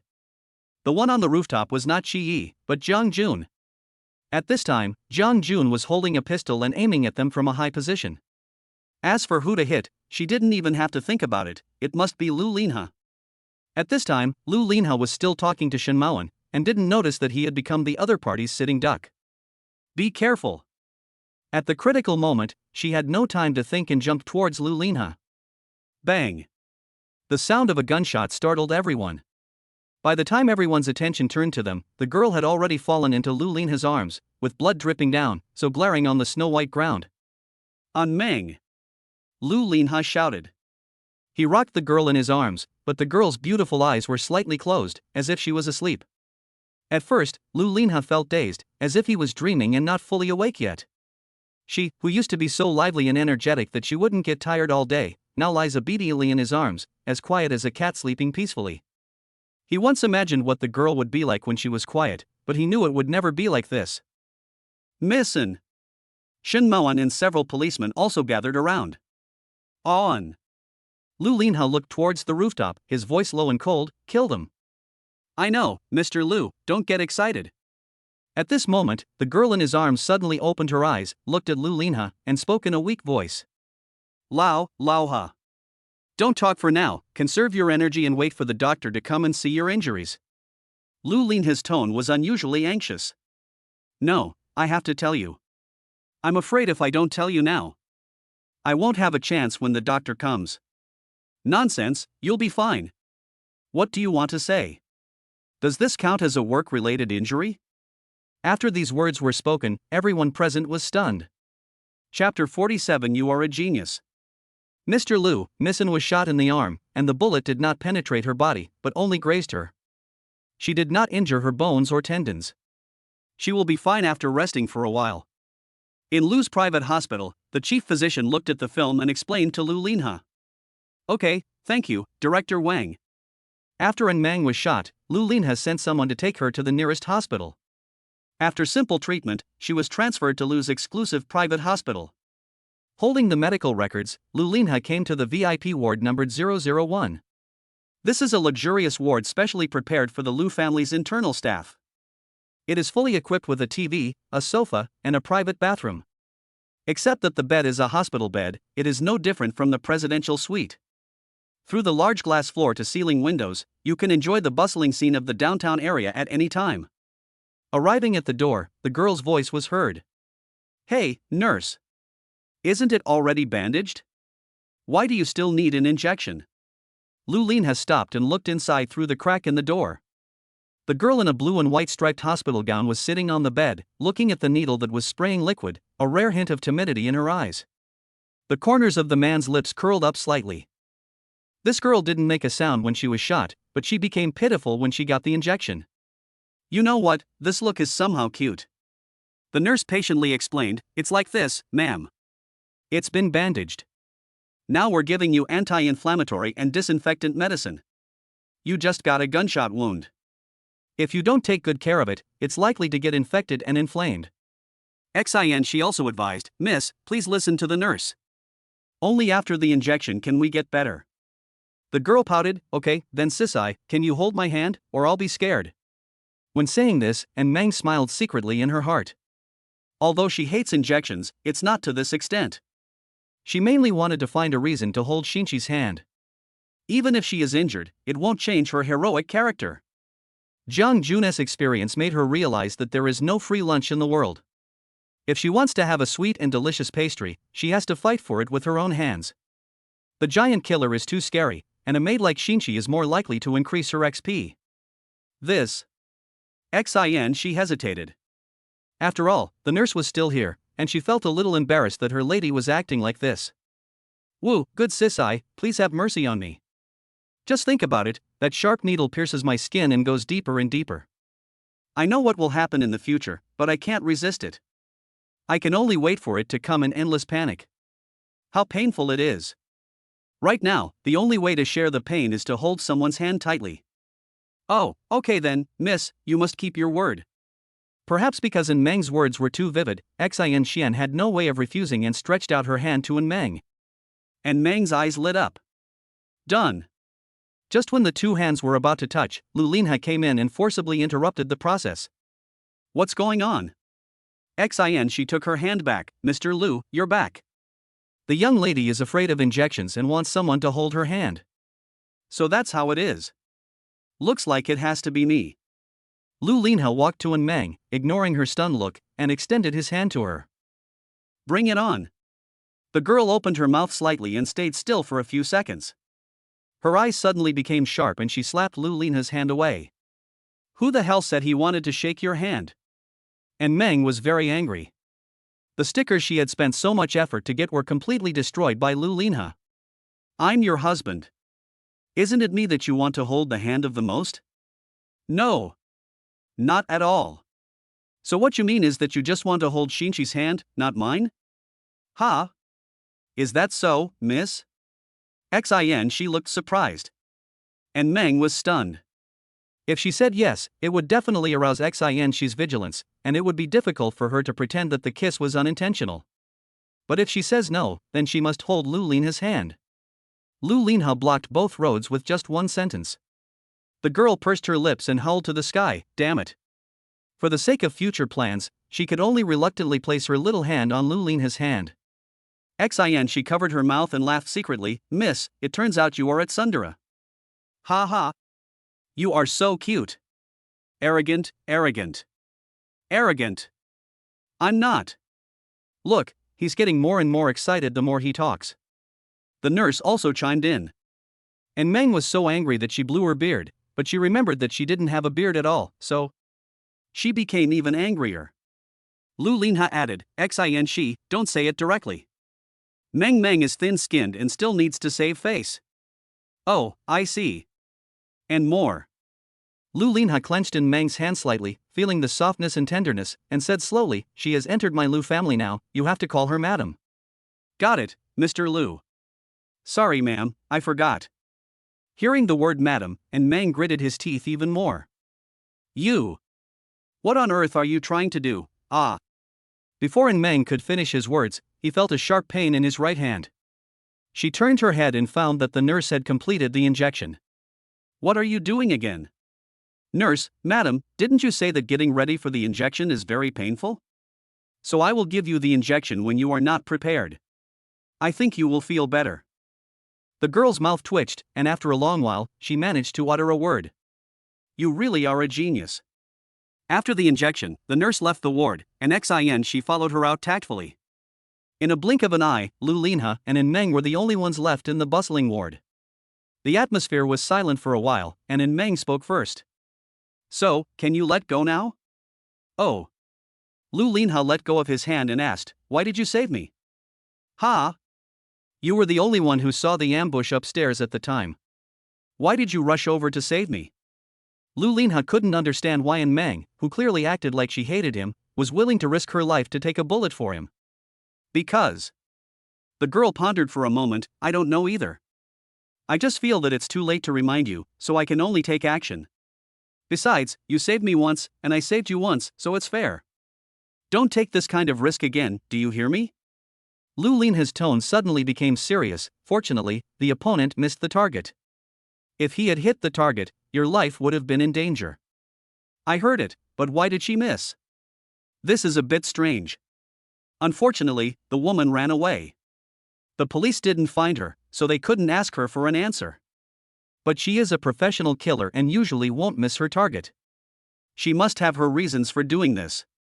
Lu Linha pondered for a moment and reasoned. The other party knew that their mastermind had been exposed. Even if they killed me, the Lu group would not let them go. But she had to do this job, so she deliberately missed the target, just like Huang Zhong only shot Guan Yu's hat to do him a favor. At this time, Meng's phone rang. She picked it up and saw that it was an unfamiliar number. She answered the call and turned on the speakerphone cautiously. Hello? Who is this? I. Ake? Are you okay? It's okay, it's just that the phone is still on that woman's clothes. Damn it, not only did I not pick up the girl, I also lost a phone. I'm sorry. If you lose the phone, you can buy another one. As long as the person is still alive, that's enough. Yes, and I got my revenge. Revenge? How do you take revenge? At that time, I saw the woman hiding on the roof with a gun, so I threw a headlock at her and hit her right in the back of the head. After these words were spoken, Meng and Lu Linha looked at each other in silence. After a while, the girl finally spoke first. She patted the man on the shoulder. Good analysis, don't divide it next time. Chapter 48, part of the play. What are you talking about? What kind of analysis is good? Shi Yi on the other end of the phone was confused. It's okay, it's okay. By the way, how did you manage to throw the lock on her head? And Meng asked curiously. That's a long story. Shi Yi cleared his throat and explained, after you were taken away, I also slipped out of that room. Just as I was about to slip away, I saw Jiang Jun hurriedly coming to the 4th floor, so I had no choice but to hide in that room again. At that time, she seemed to be on the phone asking something. After that, she took off her coat and threw it on the table in the hall, then turned and went into a small room inside. I suddenly remembered that my cell phone was still with her, so I sneaked out and wanted to get it back, but just as I was about to succeed, she came out again, and I had to hide again. Then I heard the police coming downstairs. She told the rest of the people to retreat quickly, put on her coat and climbed onto the roof. When I saw she was about to run away, I thought it was over and I wouldn't be able to get my phone back. But the Mate 60 I just bought was far ahead of the others. It cost me more than a month's salary, but it was gone after just a few days. The more I thought about it, the angrier I got. Just then, she saw that I had a padlock in my hand, so she followed her to the roof. At this time, I saw her squatting on the edge of the building, staring intently at the scene below. I threw a brick at her and then quickly ran downstairs. The police also came up and I followed them back. But luckily, my phone has a positioning function, and I have already told the police, and they said they will use this as a clue to solve the case. After Chi finished speaking, there was no response from the other side. Hey, can you still hear me? Yes, then, Archie, thank you. Thank you for what? Your lock saved my life. Ha, I know, you're teasing an idiot again, right? A car was speeding past on the suburban road. Jung Jun took out his cell phone and dialed. "Boss, we failed in this order today. The cops are here." "Well, we only lost a few incense ashes. It's not a big problem." Jung Jun gave a few brief instructions, then hung up the phone and looked at the scenery outside the window. It's strange, although the mission failed, there was an inexplicable smile on the corner of her mouth. Today's escape room was quite interesting. But I didn't expect that she could actually escape from that secret room. Although she provided a lot of help, I have to say that she is indeed a good seedling. "Brother Yun, we've arrived." Jung Jun looked out the window and found that the car had stopped and there was a rushing river next to it. She got out of the car, walked to the river, and took out a mobile phone. It was Chi Yi who was far ahead. She threw her phone out and floated downstream. They are now upstream of the river, and the phone will follow the flow of water all the way to the downstream of the river. The police will definitely focus their search on the location of this phone, but when they find it, they will find that they have gone in the wrong direction. They say this phone's waterproof feature is also far ahead of the rest. I hope it's not false advertising. Sitting back in the car, Jung Jun instinctively leaned back. A sharp pain in the back of her head made her sit up straight again and cover the back of her head. "Remember this, brat. CC, when are we going to eat? The patient is almost starving to death." And Meng had been lying on the hospital bed playing with her mobile phone for the entire afternoon since she was sent to the hospital at noon. As the sun was about to set, her stomach began to growl. "Wait a moment, Mr. Liu should be here to deliver the meal soon. Why are we waiting for him? Let's order takeout." At this time, the nurse at the door came in and said, "I'm sorry, ma'am. You are still in the recovery period and need to avoid certain foods. You must eat a healthy diet. If you have any needs, please tell me and I will report to the director." This is the bad thing about private hospitals. They even have a dedicated personal nurse who monitors her all the time. This is even more stressful than working at Haidileo. "Madam, let's just wait for Mr. Liu." And Meng touched her empty belly and pouted, "When will he come?" As soon as he finished speaking, Lu Linha's voice came from outside the door. "Why, you missed me?" The man was dressed in a suit, with a tall and straight figure and an imposing manner. He didn't need to reveal his identity. Just by standing there, his model-like figure and appearance were enough to make thousands of girls fall in love with him. Of course, and Meng was not among these thousands of girls. And Meng rolled her eyes at him and said, "Mr. Liu, it seems that you don't have a clear understanding of your talent in being annoying." "Really? You must be sneering at the food that annoying person brought." Lu Linha opened the thermal box he brought, and the rich aroma of food immediately filled the air. And Meng's greed was about to burst out of her body, and tears rolled down from the corners of her mouth. Slurp. She sucked her saliva. "Well, brother, I was just kidding." "Oh? You changed your mind so quickly? There's nothing we can do." There's an old Chinese saying that goes, "Cici is mistaken for a hero." And Meng imitated the strange accent. "You are quite flexible in that respect." The man smiled, took the lunchbox and sat on the edge of the bed. He scooped up a spoonful of food with a spoon and handed it to the girl's mouth. "Come on, open your mouth." And Meng was stunned. "What are you doing? Don't you want to eat? Then give me the spoon, I can eat it myself." "No, your arm is still bandaged, you can't move." "Then let Sisai feed me." Lu Linha looked at Xin Shi, "Aren't you busy?" "Oh yes, I still have things to do." Xin, she said and quickly fled the ward. "She's gone, so I'm the only one left." "Wait. Don't I have another hand?" The girl raised her left hand. "These two are all with you. Their right sides are injured, so it's normal for their left sides to take a rest. If you don't believe me, ask the nurse." They both looked at the nurse at the same time. The nurse, who was having fun, never expected that the focus would be on her. The powerful pressure scared her so much that she took a step back and shouted towards the corridor. "Well, Director Wang. President Liu wants to see you." After a while, Director Wang appeared at the door, panting. "Mr. Liu, you're looking for me?" Lu Linha didn't even raise his head, playing with the spoon. "Director Wang, look, can my wife eat by herself now?" Director Wang immediately understood what he meant and said quickly, "No." Pa and Meng slapped the table with his palm, making a deafening sound. "Director Wang, I can't move my right hand, but you see my left hand is fine, right?" I can eat by myself, right? Director Wang's mouth twitched. Can. Cough. Lu Linha coughed lightly. Director Wang was shocked and said, no. Pa. Can. Or can't? Could it be that he has also become a part of their play? Director Wang had mixed feelings. Although he was the director of a department in the hospital, this one was his boss and the other was the boss's wife, and he couldn't afford to offend either of them. The two looked at him and said in unison, "You are a doctor and you ask me?" Director Wang looked around, then his eyes rolled back and he fell to the ground. Director! The nurse rushed over. Quick, call a doctor for me. You are a doctor, who do you call? Chapter 49. Is she dead? Open your mouth. The girl swallowed the spoon. In the end, Meng chose to compromise.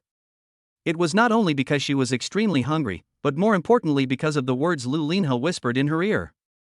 Don't forget, Article 24 of the contract. Contract Article 24, during the contract period, both parties A and B must maintain a good and loving image in front of party A. Once violated, the other party may impose corresponding penalties on the breaching party depending on the circumstances, with a maximum penalty not exceeding 4% of the contract amount. It was not until that day that Meng finally recalled the fear he once felt at the mercy of the evil capitalists. In front of the capitalists, a commoner like her can only lower her not-so-proud head. Although being fed by others was a loss to her dignity, she felt relieved when she thought about it and realized that she didn't seem to have much dignity either. Forget it. It's just a meal, it's better than starving. The girl comforted herself in this way. Shin Maoan walked quickly in the corridor of the ward. When he arrived in front of Meng's ward, he found that the doctors, nurses, and Meng's personal maid Xin were all lying at the door, as if listening to something. What are you doing? Several people were startled and quickly took a step back. No, nothing. Just as Shin Maoan was about to open the door, Xin suddenly stopped him. Boss Shin, wait a moment. Shin Maoan stopped and asked, what's wrong? Several people looked at each other, and Xin said, now. I can only say that it is not very convenient. Inconvenient? Shin Maoan raised his eyebrows. Xin pointed at the door and then at her own ears. Shin Maoan hesitated for a moment, but did not push the door open. Instead, he put his ear against the door. 200 words are omitted here. Shen Maoan's face outside the door suddenly darkened. Is it such a big deal now? Isn't this just seducing the girl? He scratched his hair and looked at the others. Well, when they are done, call me. Okay, Mr. Shen. Xin, she said with a smile. She always thought Shin Maoan was very open, but she didn't expect that he could be shy. It was the first time she saw Shin Maoan look like this. Just as Shin Maoan was about to leave, the door suddenly opened and Lu Linha walked out. Mo1? What are you doing here? Can I talk to you for a moment? Shen Maoan pulled Lu Linha away. The two came to a lounge. Shen Maoan put his hands in his pockets and looked Lu Linha up and down. Okay, Mr. Lu. What? Don't pretend. You know that's not what I'm talking about. We are all adults. But you are really brave. You dare to be so arrogant in the hospital. Can you pay attention to the impact? Don't walls have ears? Be careful that someone will take pictures and use them as a handle. Oh, I want to see who will use feeding as a handle. You thought. Huh? Feeding? Lu Linha's lips curled slightly. Yes, what else? That's all right. What do you want to see me about? Oh, the police asked you to come over, saying they found important information. Upon hearing this, Lu Linha's expression became serious. After leaving the hospital, Lu Linha rushed to the police station and learned about the general situation. Jiang Jun and the technicians on the third floor escaped through the secret passage prepared in advance, and the killers on the second floor were basically all eliminated, leaving only a Zhang and a Long as the only prisoners captured alive. A Zhang, who treated the hostages very rudely, suddenly became timid when he came to the Sir's side. And when Aaron was interrogated, he remained tough. Don't ask. We have received professional training and will never reveal any information. Sir, okay, let's go. Aaron was stunned. You guys give up now? Others confessed, so we went to ask them. Hey! Don't go. Although both of them confessed, they were just Jiang Jun's henchmen and did not know much information. They belong to a complicated killer organization, and they are called Shanghui in the organization, which means the lowest level minions. Jiang Jun is their superior, and he will gather them together when there is an order. As for other senior executives of the organization, they had never met them at all. All they knew was that the company that hired them this time was Shangtang Group, a major scientific research company in Nanjing City. After Li Xian informed Lu Linha of the general situation, he sighed, "It's a pity that we didn't catch their superior." Jiang Jun was very cunning. He arranged a tunnel as an escape route in advance, and the vehicle was already prepared at the escape site. By the time we found them, they had already gotten in the car and fled. We searched according to the location of Chi Ye's phone and found that the phone was found downstream of Yangtzuan River. There was no sign of anyone passing by. It should have been thrown into the river by Jiang Jun from upstream and floated all the way down. Everyone in this assassin organization actually has a gun. They must be from an extraordinary background. Lu Linha analyzed, and according to Aaron, this organization has been around for quite some time. It's such a large organization, but I've never heard of it before. Plus, they have a large number of guns. The person behind this is not a simple person. Who said it wasn't? But now the clues are broken. If we want to continue the investigation, we can only find Jiang Jun, Li Xian said as he took out a mobile phone sealed in a plastic bag from his arms. It was Chi Ye's mobile phone. You wait to pass this phone on to your friend. Yeah. Lu Linha took it and asked, didn't Jiang Jun show her face? Even if there are no surveillance records in the suburbs, she and my wife went shopping in the city's mall this morning. She should have been photographed by the mall's surveillance, right? Li Xian sighed, we called you here because of this matter. What's wrong? We did investigate this, because the mall's surveillance cameras had good pixels and the facial features were captured very clearly. We easily investigated her identity information using big data facial recognition. But precisely because we investigated it, we were more certain that we couldn't find her. What's the meaning? Li Xian's expression was very gloomy and ugly. You may not believe it, but this woman. He died 5 years ago. After these words were spoken, the usually calm Lu Linha was stunned. Chapter 50, Enemies who become friends are more reliable than friends. Lakeside Building. This is the tallest building in Nanjing City. The conference room on the top floor of this building is usually only used by bigwigs in the business and political circles. Through the floor-to-ceiling windows, the entire landscape of Nanjing City can be easily overlooked. Lu Linha sat at the end of the round table, folding his arms and looking at the scenery. Mr. Tang, the scenery here is really nice. Sitting opposite the round table was a slightly plump middle-aged man in a suit. Tang Guanyuan is the top executive and chairman of Shangtang Group. The chairman, who usually commands a high position among thousands of people, now looked alert. I wonder what Mr. Lu wants to talk to me about today. Lu Linha put down his arms and tapped the mahogany table with his fingers. Boss Tang is a smart man. Since I am still alive and well and can come to you, you should know why I am here. If I am not mistaken, Boss Tang's son has been taken to the police station for questioning. Cold sweat slid down Tang Guanyuan's forehead, and he pulled the corners of his mouth and forced a smile. Mr. Lu, there may be some misunderstandings here. They are just slanders without evidence. He knew that the killer had failed in his job, but he also knew that the other party had only captured a few henchmen. Even if they knew something, their confessions alone could not be used as evidence. Lu Linha smiled contemptuously, crossed his legs, and leaned back in his chair in a relaxed manner. The bodyguard Wu Song behind him understood what he meant, took out a stack of documents, put them on the table, and with a gentle push, the documents slid in front of Tang Guanyuan. Tang Guanyuan picked it up and flipped through a few pages, his eyes almost popping out. I was wondering why Mr. Tang and I had no grudges in the past or today, so why did you want to harm me? I found out after checking that this was evidence that you had someone steal Lu Group's projects and funds more than 10 years ago, right? And you had such close contact with my housekeeper. These things were all done by Shangtang Group. I think there should be no other Shangtang Group in Nanjing City. Lu Linha put down his crossed legs, sat forward, crossed his hands, and placed his elbows on the table.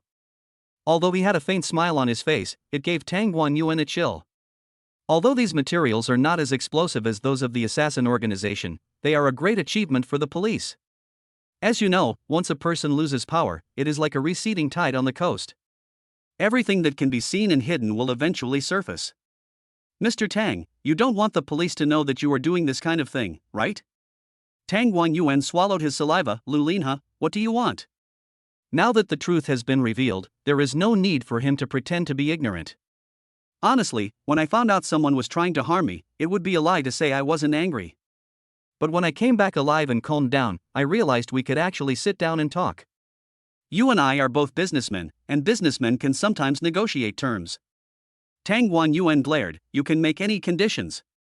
As long as you put forward them, I will do my best. It's not that difficult actually. How about we split 20% of Sheng Tang's shares and the scientific research projects we'll be working on with Lu's group equally in the future? Tang Yuan hesitated for a moment. Lu Linha's conditions were indeed not low, but compared to the collapse of the group and the transformation of the whole family into pure prison wind, this condition was already extremely generous. In the end, after bargaining between the two, Lu Linha got 15% of the shares, and future projects were divided into 60% and 40%. After signing the agreement, Lu Linha stood up and shook hands with Tang Yuan. Thank you, Mr. Tang. I wish us a happy cooperation in the future. Since we are cooperating now, I hope both parties will be sincere. If my family has any accidents in the future, the scenery will not be so beautiful next time we talk. Tang Yuan's face froze. He could tell that Lu Linha's words were not only asking him to be honest, but also reminding him that they were now on the same boat. If someone wanted to harm their Lu family, their Tang family would also do their best. With just one sentence, he turned the Tang family, which was originally his enemy, into his ally. But now, no matter whether Tang Yuan was reluctant or not, he could only agree. After Lu Linha left, Tang Yuan's secretary asked, Boss Tang, does Lu Linha come here for any purpose? Nonsense, isn't the purpose already signed in the contract? I mean, does he have any other purpose?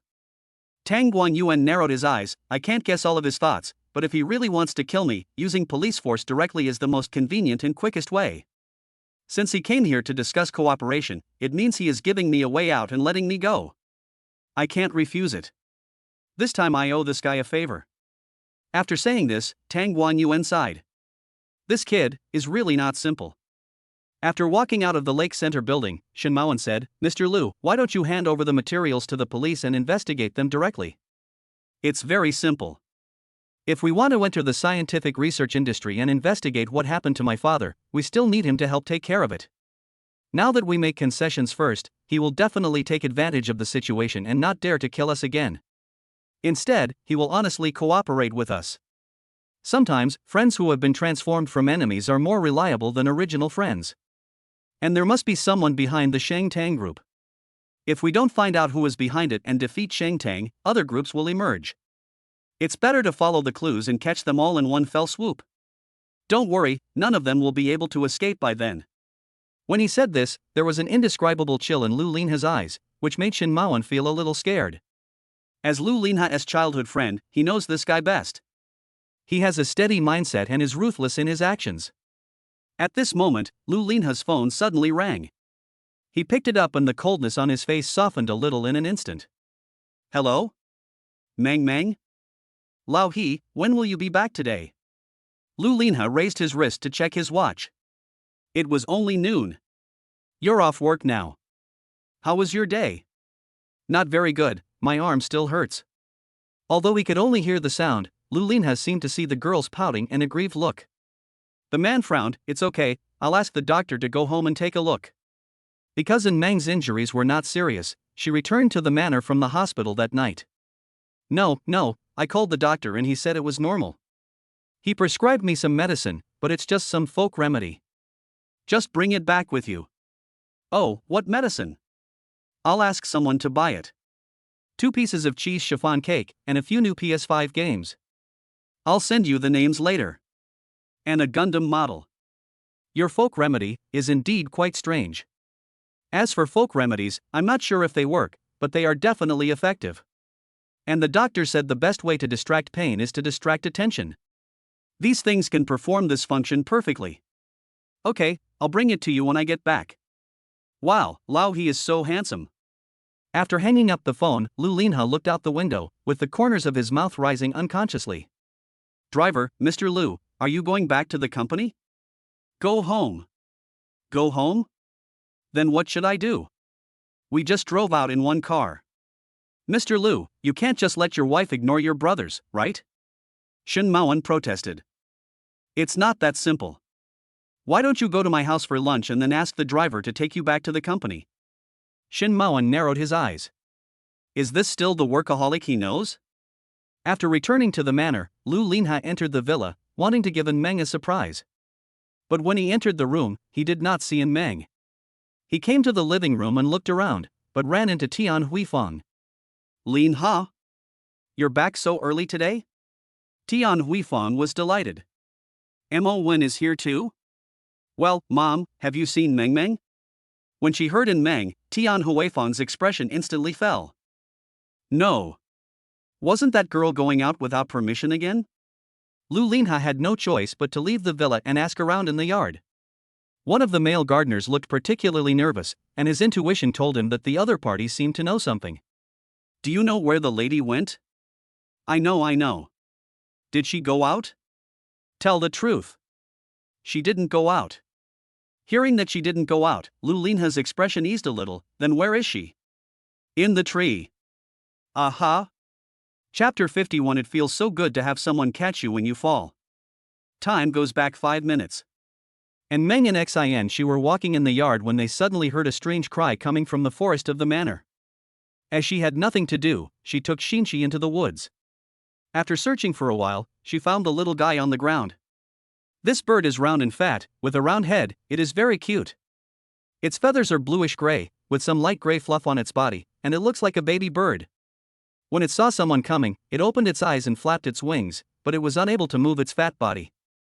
And Meng walked forward, picked it up, and looked at it in the palm of his hand. What is this? Why can't it fly? Xin she looked up and said, this looks like a magpie's baby, which fell from the magpie's nest above. Bullfrog, it didn't even fall to death. Ma'am, even though it's a cub, it's still a bird. Even if it can't fly, it can still land smoothly. Is it impossible for it to go home? It can't fly, so it definitely can't go back. Poor little fellow. The girl and the bird looked at each other. The sunlight passed through the leaves, leaving sparkling spots of light on the ground. It was hard to tell whether the beautiful scenery set off the beauty, or the beauty reflected the beautiful scenery. Although the lady is a married young woman, her mind is still that of an innocent and kind girl. And Meng stared at her for a while, then turned to look at Xin, as if he had something to say. Xin, she thought, the lady would definitely say, since it can't go back, then we should take it back and raise it. Sure enough, and Meng turned around and looked at her. Hey, is this thing delicious? Xin's smile froze. No, this lady is not as naive as she thought. It doesn't taste good. I've never heard of anyone eating magpies. Magpies are auspicious birds, and eating them always feels unlucky. True. And Meng nodded. Also, it looks fat, but it's so small, it probably doesn't have much meat. Come on, we have nothing to do anyway, let's send it home. Go home? Which home? Of course it's its home. And Meng pointed to the bird's nest in the sky. It's so high, it can't go back. That's easy. Just climb up and put it back, right? But I can't climb a tree, ma'am. Did I tell you to crawl? You probably don't even know what my nickname was when I was a kid? What is it? Fire monkey. And Meng took off his coat and handed it to Xin. Hold it for me. Men always have a strong desire to show off in front of women. Although Meng is now a girl, she still has a male mindset in front of Xin. Her strong desire to perform made her forget that she had been afraid of heights since she had bungee jumping. Madam, you want to climb up? No, your arms are still tied. Before Xin could finish her words, and Meng tore off the bandage and threw it to her. My arm has healed a long time ago. I wasn't seriously injured to begin with. It's just that old Lu treated his patients so well, buying them game consoles and delicious food. I couldn't bear to take it off. Please keep the bandage for me. I'll have to put it on again when I come down later. No, ma'am. I have been ordered to protect your safety. If anything happens to you? Don't worry, the fierce fire monkey, am not just a name for nothing. No, ma'am, please wait for me for a moment. I'll go find you a ladder. After saying that, Xinchi ran out. A moment later, a male gardener came into the woods carrying a ladder. Madam, let me do it, said the male gardener. What do you mean? Do you look down on my skills? Just go outside and watch, and don't let the old woman and the others come in and find out.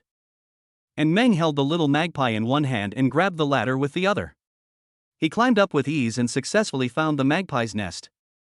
She was feeling anxious downstairs when she heard hurried footsteps outside, accompanied by a call. Meng Meng. Where are you? She paused when she heard the familiar voice. Oh no, madam, Mr. Liu is back. What? And Meng on the tree was startled.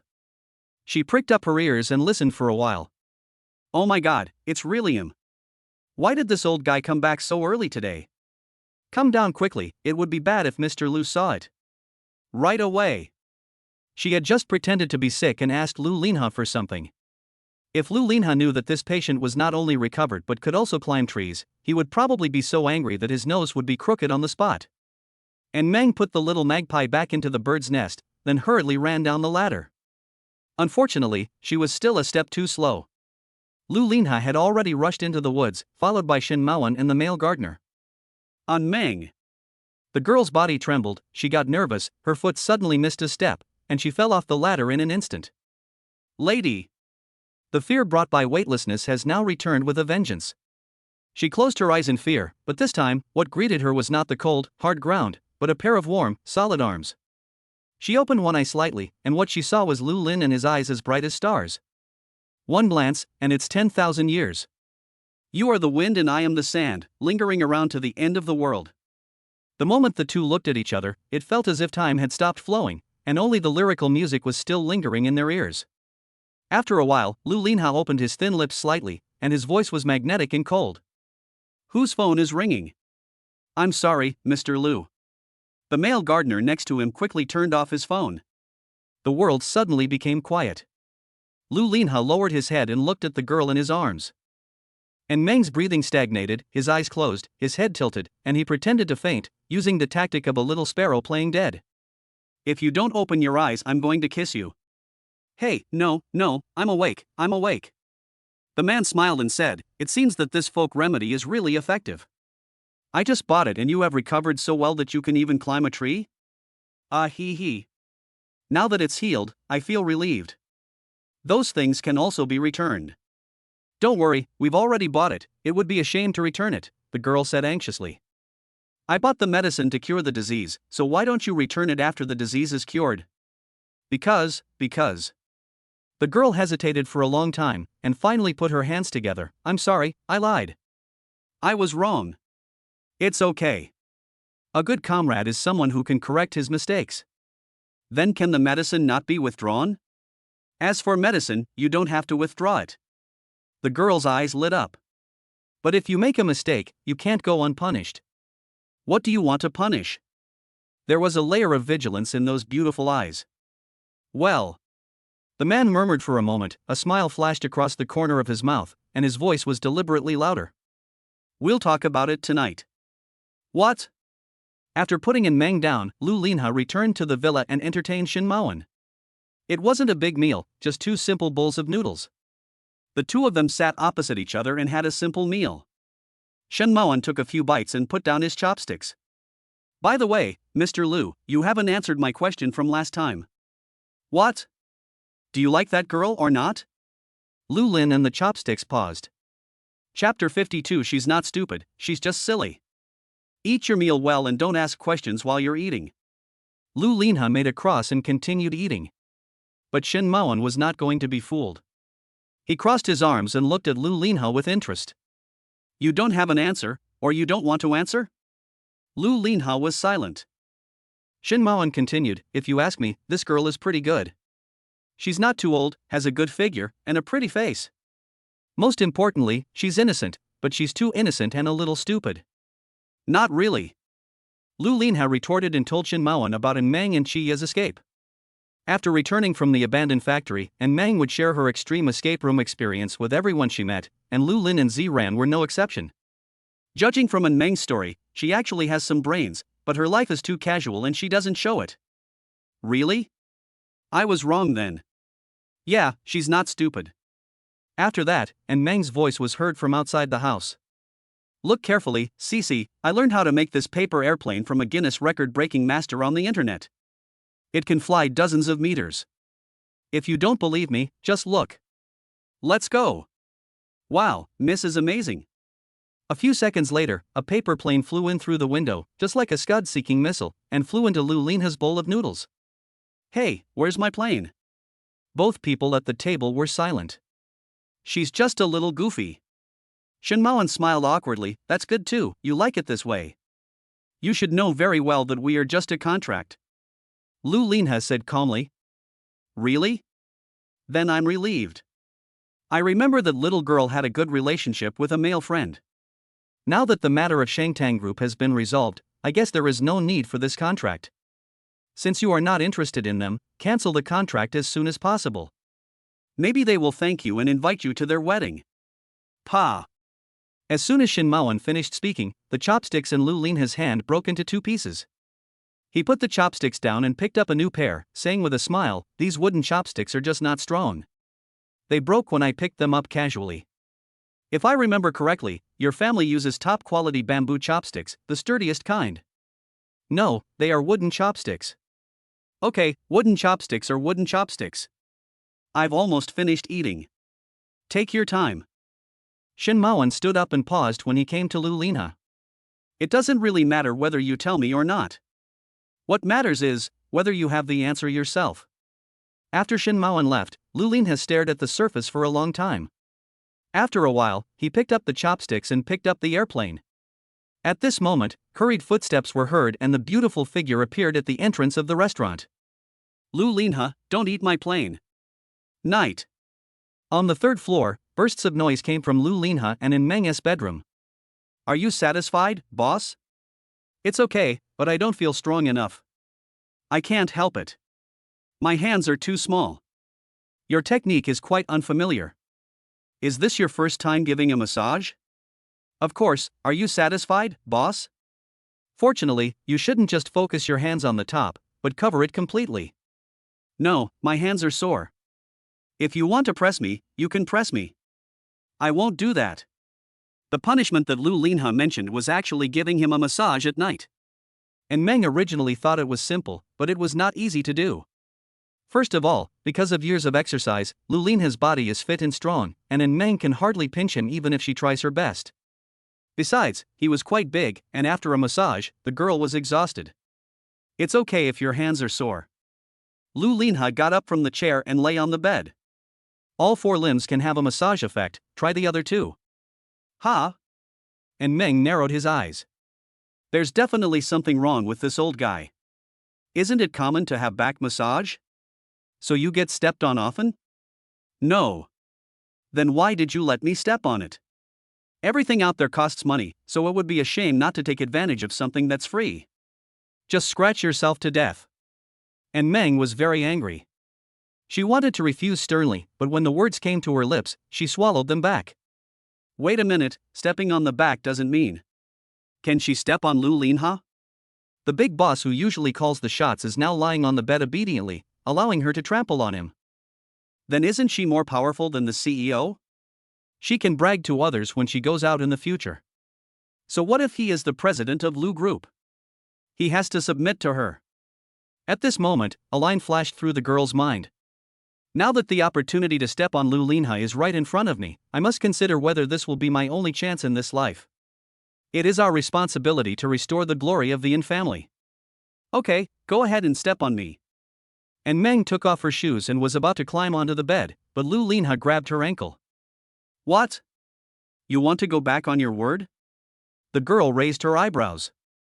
Don't be in a hurry. Here's what I'm going to give you. Lu Linha took out a bath towel and handed it to Meng. What is this used for? Are you afraid that she will be tired, so you use it to wipe her sweat? I didn't expect it to be so considerate. And Meng took the bath towel and then put her feet directly on Lu Linha's back. The human back looks flat, but it is actually very difficult to stand steadily when you step on it. And Meng supported the ceiling with both hands, maintained his balance, and began to walk on it. Lu Linha frowned. Where's the bath towel? It's hanging around my neck. What does hanging your neck mean? You asked me to wipe my sweat, but I'm not sweating yet, so where else can I hang it if not around my neck? I asked you to cover my back. Who would step on someone's back barefoot? Oh my god, Why didn't you tell me earlier? I'll cover it for you now. No need, you've already gone up there, there's no point in covering it or not. Oh. And Meng moved her feet and began to dance on Lu Linha's back. She originally wanted to torture the other party, but unfortunately, she was light in weight, and even if she jumped, it would not have any impact on Lu Linha. There is a saying that goes, when you are weak enough, even your anger will only make people feel cute. Lu Linha thought, although Meng usually looks lively and energetic, I didn't expect that his hands and feet would be cold. It looks like I need to replenish my body. He closed his eyes, looked at the busy figure on the wall, and couldn't help laughing. Although this girl appears careless usually, she is quite serious when doing her work. As soon as the thought came to his mind, a foot stepped on his head. Oops, sorry, my foot slipped. Chapter 53, Provoking her is like pinching cotton. No more stepping on it. And Meng was already tired from the previous massage, and dancing on her back finally drained her of her last bit of strength. She jumped off Lu Linha's back, lay directly on the bed, pulled the quilt over her, closed her eyes, and performed a series of smooth moves that stunned Lu Linha. Just as she was about to go to sleep, the quilt was pulled away by the man. What again? She widened her eyes. Go take a shower, your head is all sweaty. After some exercise, the girl's face was flushed and her forehead was covered with sweat. Wash it tomorrow. Girls can't be so unkempt. Come on, or, do you want me to carry you? Upon hearing this, Meng sat up directly from the bed. She stared at Lu Linha with her almond-shaped eyes for a long time and said something. You're so cruel. After that, she got out of bed and went into the bathroom. She took a quick shower, put on her pajamas, and ran out of the bathroom. She had just jumped onto the bed when Lu Linha lifted her up by the waist and pressed her down on the chair in front of the mirror. Blow dry your hair first. And Meng's penis became hard, and her fist became hard. If she could defeat him, she would have struck out with her iron fist long ago. But unfortunately she couldn't beat him, so this guy could only consider himself lucky, and provoking her was like pinching cotton. Seeing the girl being humiliated, Lu Linha felt inexplicably in a good mood. He picked up the hairdryer and blew the girl's soft hair, releasing a fresh scent of shampoo. While blowing, he played with the girl's hair with his hands, trying to do it faster. The hairdryer made a very loud noise, which disturbed the peace of the room and also disturbed Lu Linha's mind. Shen Maoan's words seemed to ring in his ears again. It doesn't really matter whether you tell me or not. What matters is, whether you have the answer yourself. The answer? It's not that he doesn't want to answer, but that he himself doesn't know how to answer. Lu Linha had basically never been in a relationship before. The only one he had was the one with Ning Yufei, which was not really a relationship. His relationship with Ning Yufei also started in a muddled way. At that time, he was busy with work and had no time for a relationship. The Ning family then contacted Tian Huifeng, and the parents of both sides hit it off and started the relationship. After that, the relationship between Ning Yufei and Lu Linha became an unspoken agreement in the upper-class society. But in fact, he and Ning Yufei never had a proper date. Because he is a workaholic, he basically spends his days and nights in the company. Even if Ning Yufei comes to see him, the two of them just have a simple meal in the company cafeteria. Ning Yufei got angry with him several times because of this, saying that he didn't care about her, but he always remained silent. After that, there was a period of time when the group was in a critical moment. He had to focus all his energy on the operation of the group and had no time to care about Ning Yufei. The Ning family was already unhappy with Lu Linha's actions. In addition, everyone believed that the Lu family was beyond redemption at that time, so they instigated Ning Yufei to give up Lu Linha and used the excuse of going abroad to study. The relationship between the two was interrupted. After that, Lu Linha never fell in love again. Although there were countless outstanding women around him whenever he wanted, he had already gotten used to living alone. As time went by, he no longer knew what it felt like to have a crush on someone. He is a powerful figure in the business world, but when it comes to the battlefield of love, he is as awkward as a new recruit. So Shen Maoan's guess was correct. Even he himself didn't know the answer in his heart. After drying his hair, he turned off the hairdryer, but his eyes were still thoughtful. After a while, Lu Linha's throat moved slightly and he spoke slowly. I'm not targeting you. You must blow dry your hair after washing it, otherwise it will not only damage the hair quality, but also cause you to catch a cold. He didn't know why he suddenly wanted to explain, as if he was afraid that the girl would misunderstand him. Yeah. The girl responded softly. Also, although your injury has healed, you still should not do strenuous exercise, otherwise it will easily relapse. Although a lot of problems have been solved recently, it's still not safe outside. I'm not restricting your travel, but if you want to go out, tell me so I can ask someone to protect you. Aren't you sleepy? Go to bed. Lu Linha looked down and after looking at the girl, he fell silent. I saw the girl's head resting on the back of the chair, her mouth slightly open, sleeping soundly. The so-called was just her subconscious response after she fell asleep. Looking at the girl's peaceful sleeping face, he was silent for a while, then asked, "Are you a fool?" He shook his head, smiled, and instead of waking her up, he carried her to bed. Good night. At night, Lu Linha was sleeping soundly when he was hit in the abdomen by a flying kick. He suddenly opened his eyes and saw Meng had rolled from the other side to his side. Take my kick. Are you fighting with the little monsters again? He sighed helplessly and gently took Meng's feet away. Just as he put them down, the girl rolled over and his soft fragrance fell into his arms. Well, it looks like it's my senpai this time. After so many days and nights together, Lu Linha already knew Meng's dreams very well. He just closed his eyes when he heard the girl's low mumbling in her sleep. Honey, I was wrong. He opened his eyes suddenly.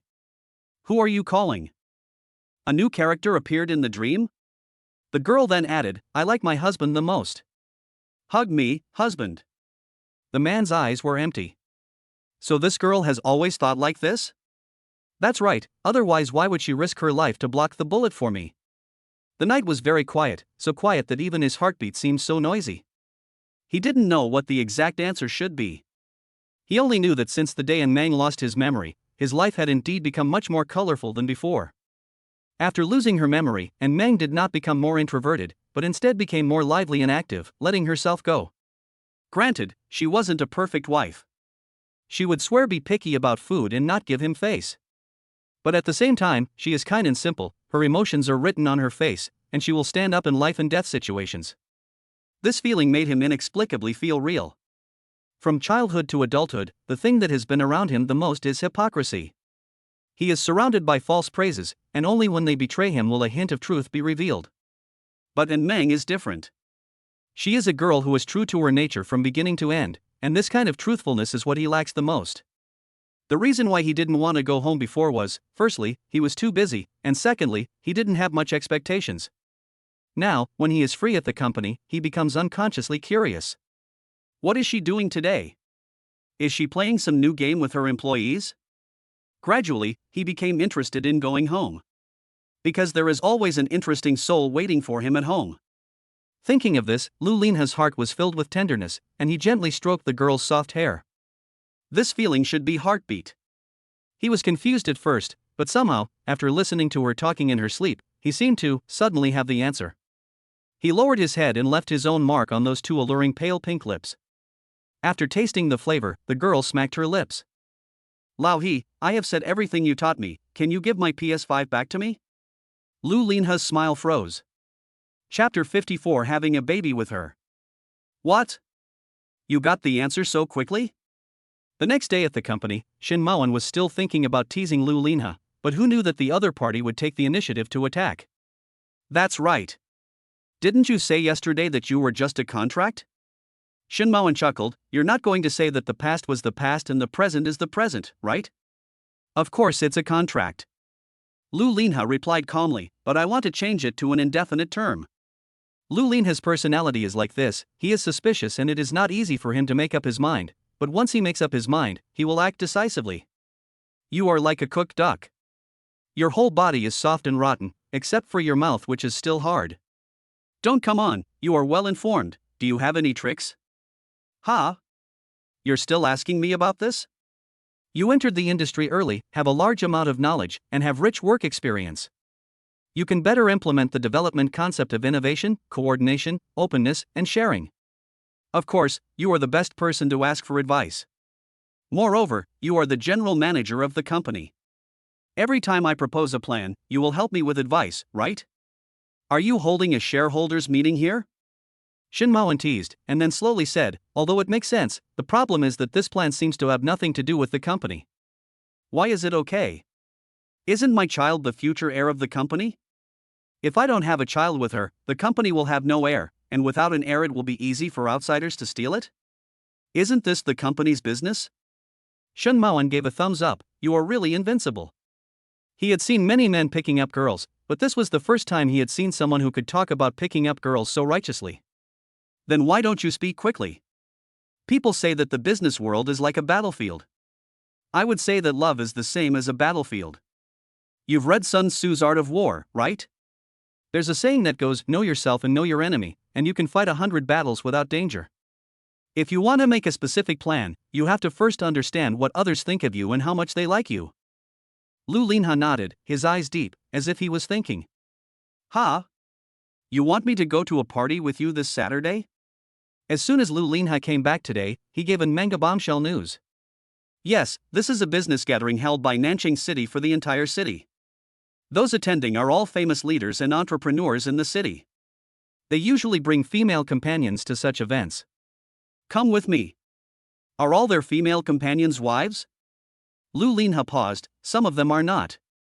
In fact, most of the female companions at such parties are not wives. After all, most leaders and entrepreneurs are middle-aged or elderly, and their wives are mostly older, so they will find a young, beautiful, knowledgeable and eloquent female secretary as a female companion. Then you can find another woman to be your companion. Three thoughts popped up in Lu Linha's mind at this moment, just like the options when facing a beautiful girl in a gal game. The first option, the domineering CEO style, the woman who can be by my side must be you. This was quickly rejected by Lu Linha. If he said so, An Meng would most likely reply that you seem to have a serious illness and then decisively refuse. The second option, the stingy CEO style, you are hired by me, so you have the obligation to accompany me. An Meng would not refuse this, but her favorability towards him would definitely decrease further. After thinking it over, Lu Linha said, it's not that easy to find a female companion. She needs to be a beautiful, generous, elegant, knowledgeable, and excellent woman. You are the only such excellent girl around me. As expected, An Meng was stunned. She was stunned for a long time, then pointed at her nose and asked, are you sure you are talking about me? Of course, there is a second woman? Isn't this the one? An Meng pointed at Xin Shi who was standing beside her. Xin Shi learned her lesson this time and quickly said that she had something else to do and quickly left. The girl waved her hands, okay, since you said so, I'll go with you. Well, a car will pick you up on Saturday afternoon. After Lu Linha left, Xin Xian came back. Oh, you're done so soon? Traitor! An Meng said angrily. Xin Shi looked embarrassed. There's nothing we can do, madam. We can't afford to offend Mr. Lu. Besides, Mr. Lu really loves you. He almost praises you to the sky. An Meng curled her lips, TSK, I didn't expect that he would say something so against his will in order to achieve his goal. That's how capitalists are. Aren't you touched? I'm touched. Other girls might be moved by these words, but not me. An Meng pinched her waist. Then why is your face so red? Ha? There are still a few days until Saturday, and during these days, there is one thing that makes An Meng feel strange. That means Lu Linha actually got off work on time. In the past, he could be considered a model worker in the company. He would only come back 2 or 3 days a week at most, and sometimes it was normal for him to stay in the company for 3 or 4 days in a row. But in recent days, he would go home on time after get off work every day, and one day he even came back before noon. In fact, there was nothing wrong with coming back early, but he was like the haunting ring. Except for the bathroom, she would always see him no matter where she was in the manor. Every time I asked him why he was here, he would only reply with 2 words. An unexpected encounter. This chance encounter left her with no time to even broadcast live or play games. What's even more outrageous is that at night, every time she turned over while playing with her phone, she would always find Lu Linha staring at her, sometimes even showing her a mysterious smile, which made her feel creepy. She seriously suspected that this guy knew her secret of being afraid of ghosts, so he was scaring her on purpose. On Saturday noon, the car to pick up An Meng had not arrived yet, but the makeup team came again. Hello, ma'am. We meet again. The female makeup artist greeted with a smile. Why are you guys here again? Although An Meng had only met them once, she knew that nothing good would happen if she saw them. Sure enough, another 3 hours passed. However, although it has been a long time, the team's business capabilities are still online. This time, and Meng changed into a corseted halter evening dress. The upper part of the dress was black, the middle was gradient gray, and it turned into white gauze at the hem, which looked inexplicably layered. The two thin black straps formed a sharp contrast with her snow-white skin, and her delicate collarbone and petite shoulders were a beautiful sight in themselves. This time, her makeup was not heavy, but rather nude, with pink lipstick and a few curly bangs falling on the sides. She looked lazy yet elegant, beautiful yet playful. "Madam, you are truly a natural beauty. You can easily handle any style of makeup. I have done makeup for many celebrities, but there are not many who can reach Madam's level. Don't worry, you will definitely be the most dazzling presence at the banquet today." "I don't want to be the most dazzling one. After all, the first bird to stick its head out gets shot. People should still be humble. Yes, it turns out that Madam is at a higher level. Second dazzling is enough." In the afternoon, Lu Linha returned to the manor to pick up Meng. And Meng, who was wearing makeup, was pushed out by everyone. The makeup artist smiled and said, "Boss Lu, how is it this time?" Lu Linha stared at Meng for a long time and nodded heavily. "Perfect." And Meng initially thought that Lu Linha was just joking, until she got in the car. She realized that it might not be the case. After she got in the car, the driver kept staring at the rearview mirror with his eyes wide open. "Lu Linha, old pan, why don't you drive?" Oh. The driver responded a few times, "Sorry, Mr. Lu, the car is so beautiful, I'll drive it right away, madam." Lu Linha and Meng. Chapter 55. Today is a lady. The banquet was held in a commercial building in the city center.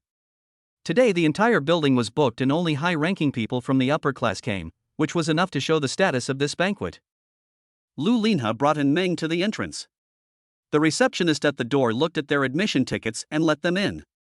As they walked along the road, Lu Linha warned, "Be careful with your words when you go in, and try to be ladylike. You are representing the Lu family, so don't swear." And Meng curled her lips, "What will happen if it explodes?" Lu Linha glanced at her sideways and said, "Then I will block your mouth." "TSK, you're just bragging. There are so many people in the venue. It would be even more ridiculous if you stuffed a cloth into my mouth." And Meng said disapprovingly, "I didn't say cloth. What do you use?" "With your mouth." "Oh my god." And Meng burst out subconsciously, and then her beautiful eyes shrank and she quickly covered her mouth. This doesn't count, we haven't even entered the venue yet." Lu Linha admired the girl's panic, and after a while, the corners of his lips curled up. "I know, I'm not in a hurry." And Meng originally thought that the banquet would be like a wedding banquet, with everyone sitting at each table, but in fact she was wrong. The banquet here is more like a Western party. Everyone can move and talk freely. There is also a dance floor in the middle where men and women are already twisting their waists and exchanging glances. Waiters are arranged throughout the venue to provide alcohol and beverage services at any time. At this time, there were already quite a few people attending the venue. The men were dressed in suits and the women were dressed in skirts, looking like an upper-class scene. Lu Linha ordered a glass of red wine and got Meng a glass of juice. As soon as they entered, almost everyone in the venue focused their attention on them. Many people greeted them and walked over. "Wow, you are so famous, Lauhi?" The girl looked surprised. Lu Linha is now very famous in Nanjing City. Not only did he escape a fatal attack from Shangtang Group, he even spared the other party, absorbed their shares and profits, and turned their enemy into a friend. This ability and vision are enough to make the upper echelons of Nanchang look up to this young man. "It's normal. When they come over, you and I will say hello together. I don't even know them, how can I fight them? I saw most of them on the wedding day. I was totally blacked out at that time, so how could I remember it? Then let me call you first and then introduce you to it. You just need to follow me." During the conversation, 3 people came over. "Mr. Lu, are you alright?" "Director Wang too." Lu Linha responded and said to Meng, "This is Deputy Director Wang from the Industry and Commerce Bureau." "Director Wang. Director Wang, Madam is still so beautiful." "This is President Ma Jun of Juan Ma Group." "Boss Ma." "Mr. Ma, hello, Madam. This is Director Nye Yuhuan of the Personnel Department of the Education Department." "Director Nye." After these words were spoken, everyone fell silent. "Is there any problem?" And Meng blinked, looking confused. "Director Nye, it's okay, ma'am. I just feel like the shout you made just now was like you were going to use the diamond ring to capture me. After a long time, the recognition process finally came to an end. And Meng let out a sigh of relief. She never imagined that an ordinary citizen like her would one day get to know a group of big leaders, and that they would treat her with such respect. Why, are you nervous? Of course, a commoner like me would be nervous facing these big leaders. Then why are you so relaxed in front of me? You're different from them. Oh, what's the difference? Lu Linha became interested. And Meng looked at Lu Linha, then at the group of leaders, and blurted out, hair. Lu Linha narrowed his eyes. What kind of answer is this? Look at those leaders who have bald hair. This hairstyle is intimidating. You have too much hair, so you don't feel oppressive. How about that? Doesn't it make sense? Let's not talk about whether it makes sense or not. I can only say that in my entire life, I have never heard you say something like this. Well, you saw it today. However, when Lu Linha mentioned it, she realized that before his rebirth, although Meng was dissatisfied with Lu Linha, he still had to be respectful when he saw Lu Linha. But now, she doesn't have this feeling at all. Instead, she gets along very easily and freely. At this point, she could only come to one conclusion. That means she is getting stronger and stronger, not afraid of power, and full of righteousness. Oh, by the way, Lao He, aren't civil servants not allowed to attend the banquet? Why are there so many leaders here? Not being allowed to participate doesn't mean they will comply. The law clearly stipulates the illegal acts, but people are still going to prison one after another. Lu Linha said, pausing for a moment, also, you have to call me husband outside. Oh, honey, when can we take a break? My legs are sore. Lu Linha lowered his head to look at the little feet wrapped in the crystal shoes and said, come on, I'll help you sit down in the rest area over there. After saying that, the man held the girl's hand. The girl did not resist and let the man lead her, step by step, to the rest area. You take a rest here first. I have a few friends over there. I'll go say hello to them and come back. Yeah, the girl waved her hand at him, fuck you ouch. The man withdrew his hand from knocking her head, and seeing that she looked aggrieved, he couldn't help but rub her hair, then turned and left. After sitting down, she supported herself on the stool with her hands and stretched her legs out. You are here to represent the Lu family's image. Somehow, Lu Linha's words suddenly flashed in her ears, and she was so scared that she quickly put her legs down and sat down again. Because mobile phones were not allowed in such venues, she could only drink juice and watch the people dancing to pass the time. Suddenly, her vision was blocked. She dodged to the left, and the opponent followed her to the left. She dodged to the right, and the opponent followed her to the right. She raised her eyes unhappily, and in front of her was a man in a black suit, about 20 years old, wearing a black and white hat, looking at her with a smile. What's up? Excuse me, beautiful lady, are you alone? And Meng raised her eyebrows. How could she not be a human being when asked such a question? Of course I am, aren't you? What a coincidence, me too. My name is Mo Yuchen, and I just came back from studying abroad. Nice to meet you.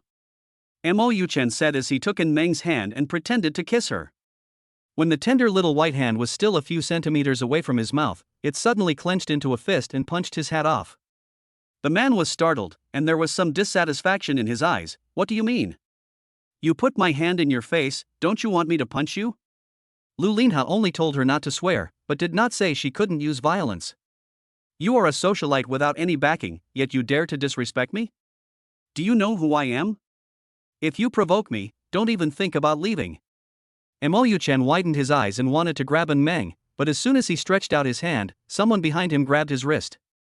He looked up and found that there was a tall man standing behind him, relying on his height advantage to stare down at him condescendingly. Do you know who she is? Chapter 56. It's a Small World. Lu Linha narrowed his eyes. Although he was not furious, he was like a tiger that could not hide its murderous intent, and he was intimidating without even getting angry. Husband. And Meng walked to Lu Linha's side, pointed at Mo Yuchen, and said in a standard crying voice in a costume drama, he was frivolous with me. After saying that, she covered her mouth with her hand, her body trembling slightly, as if she was sobbing, which made me feel pity for her. But in fact, she was just covering her mouth and laughing. When it comes to fanning the flames, she is a professional. Lu Linha's expression did not change, but he suddenly exerted force on Mo Yuchen's hand, causing his wrist to bend. Crack! Ah! It's going to break, it's going to break. Help! I was wrong, I was wrong. Lu Linha let him go. Mo Yuchen covered his hands and took a few steps back. After making sure he was in a safe area, he angrily asked, "What's your name, kid?" Lu Linha. Lu Linha? Oh, I've heard of you, the guy who used to follow my sister around. I'm from the Ning family. How dare you, a person from a declining family, mess with me? You'll have a hard time. Ning family? And Meng frowned slightly. Why does it sound so familiar?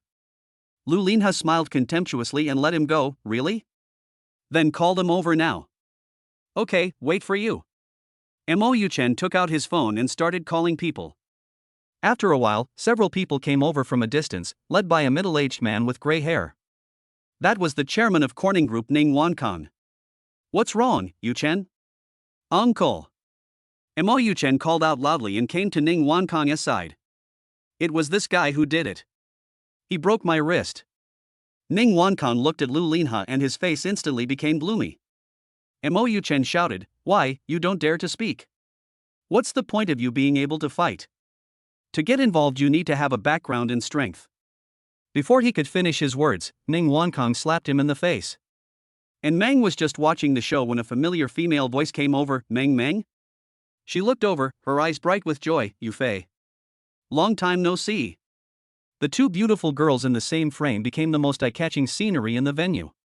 She said that the Ning family sounded familiar, and it turned out to be Ning Yufei's family. It's a really small world. Mo Yuchen covered his face with his hands, looking incredulous. "Uncle? Did you hit the wrong person?" "I'm going to hit you, you bastard." "Do you know who he is?"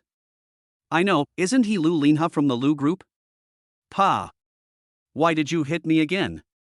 Knowing that, why do you still mess with him? Isn't that just a group on the verge of bankruptcy?" Mo Yuchen was very confused. "What year's version is this?" Ning Yufei was speechless. "Before I went abroad." "You have been studying abroad for 7 years and have been held back for a grade. Times have changed. The Lu Group has just acquired most of the shares of the Shangtang Group and has also opened up many new industries. Almost half of the industries in Nanchang City are involved in it. Now it is the heyday of Nanchang City." Mo Yuchen was dumbfounded. He had only been abroad for a few years. Had the situation changed so much? He scratched his head and looked at Lu Linha awkwardly. "Boss Lu, this seems to be all a misunderstanding. I was blind and didn't recognize the great man. If you are a great man, don't bear grudges against me, a small person. There is one advantage for a bully like him, that is, if he knows that his backing is not as good as the other parties, he will instantly change from a barking dog to a docile sheep." "Meng Meng, what do you think?" Lu Linha turned his head and said softly. And Meng was still thinking when Mo Yuchen came in front of her. "I'm sorry, Mrs. Lu, I thought you were single. So, when I asked you if you were alone, why did you say yes? Then if I am not a person, then what am I?" And Meng said confidently. "It's my fault. I can't talk. You see." And Meng's personality is typical of someone who responds to soft words but not hard ones. Seeing the other party being so servile, she lost her temper. Why not just forget it? He's the one who gets beaten anyway. Lu Linha nodded. "For Uncle Ning's sake, let's just let it go. If your hand doesn't feel well, go to the hospital. I'll cover all the expenses." "How can I say that? My hand is already healed. If you don't believe me, just look." Hiss. Mo Yuchen shook a bit, still gasping in pain. After asking for forgiveness, Mo Yuchen did not dare to stay and quickly found a deserted place to hide.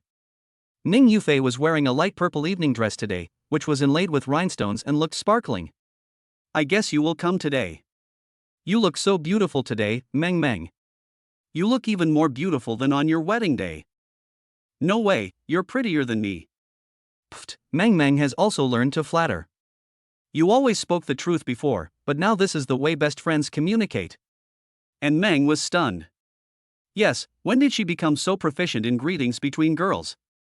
Ning Yufei looked around and whispered, "How are you and Ahi doing lately?" "What do you mean?" "Emotion. As for feelings, it's okay." Ning Yufei's eyes dimmed. "He has been quite filial to me as his father recently. Thinking of Lu Linha's behavior of standing up for her just now, and Meng nodded with satisfaction and gave the old father affirmation. "Ha? Dad? Are you calling me?" "No, I mean why it would be Dad, aren't you a couple? Husband and wife? Don't you know we are fake? But didn't you pretend to be serious on your wedding day?" "No way. This is a genuine original product, and it has not been opened yet." Ning Yufei's mouth twitched. This was the first time she had seen someone describe herself as a product. She continued, "But I clearly saw you naked in the hotel that day." "Ah, that." And Meng's pretty face turned red. That was a misunderstanding. She briefly talked about how she got drunk and took off her clothes that day, but she didn't say anything about how she pestered Lu Linha for his younger brother, or how she went into the bathroom to get the shower head and make a phone call. After all, she still has to save some face. That means I still have a chance? Of course, Xin Lan has not been at the manor recently. It seems that she went to study in another city. There is no woman of a different surname around Laohe. And Meng swore solemnly, not counting herself at all. Really? Then I get it. Thank you for the information, Meng. Don't be polite, we are all brothers. The reason why Lu Linha came back was because he was afraid that Meng would be lonely. Now that he saw someone chatting with her enthusiastically, he stopped talking and just stood aside, watching the two girls chatting with interest. Because she didn't have a cell phone, and Meng asked the waiter for 2 empty mineral water bottles and played a rock-paper-scissors game with Ning Yufei. Whoever loses will be hit. What was strange was that Meng lost several games in a row and was beaten badly by Ning Yufei. When she was hit for the nth time, the girl got angry. "I'm awesome. Why can't I win?" And Meng shouted angrily, and then someone patted her on the shoulder. Looking back, Lu Linha was smiling. "Congratulations, you swore." Chapter 57. He will be jealous too. When Meng saw the man's slightly excited smile, his mouth opened and the computer crashed instantly. What's wrong with swearing? Didn't Meng often use this catchphrase before? Ning Yufei asked, puzzled. In front of rich kids like them who grew up in hypocrisy and flattery, it was still a little difficult to adapt to someone like Meng who spoke so boldly for the first time. But after a few contacts, Ning Yufei got used to some of Meng's quirks. Since she is used to it, Lu Linha should also be used to it. It happens often, but we agreed that it can't happen today, otherwise. Lu Linha raised the corners of his mouth slightly, and his smile was intriguing. The girl was stunned. Wait, I just made a slip of the tongue. A slip of the tongue. Others heard my slip of the tongue, and the impact it caused is irreversible. You also know that I am a rule-abiding person. Now that the rules have been set, we must abide by them.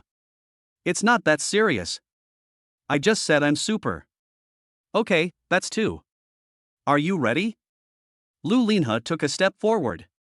The girl stepped back quickly. Wait a minute. Why, do you want to cheat?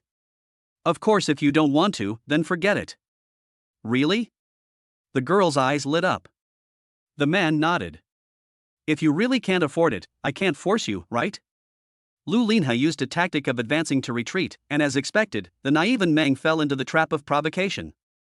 Who can't afford to play? Come on, who's afraid of who? It's just what?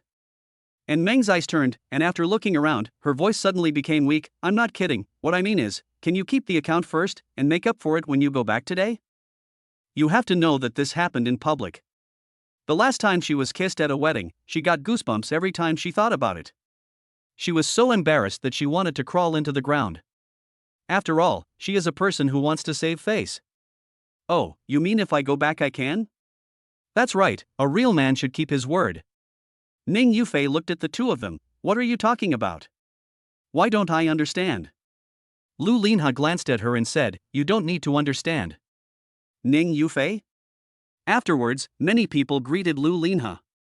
They all had a glass of wine in their hands, but most of them just chatted and did not drink. Looking at the red liquid in the wine, Meng suddenly had an idea. If Lu Linha gets drunk today, will he be able to forget about this matter when he goes back? The pair of bright black eyes turned around a few times, and then snapped his fingers. Got it. Mr. Lu, please give me more suggestions for the engineering cooperation in the first quarter of this year. I don't deserve it. Let's make progress together. Lu Linha responded and said to Meng, this is General Manager Song Tian of Jiangwen Group. Old Song, this is my wife. I know. I met him once at the wedding. Mr. Lu is so lucky. And Meng said enthusiastically, hello, Mr. Song, it turns out you are an old friend.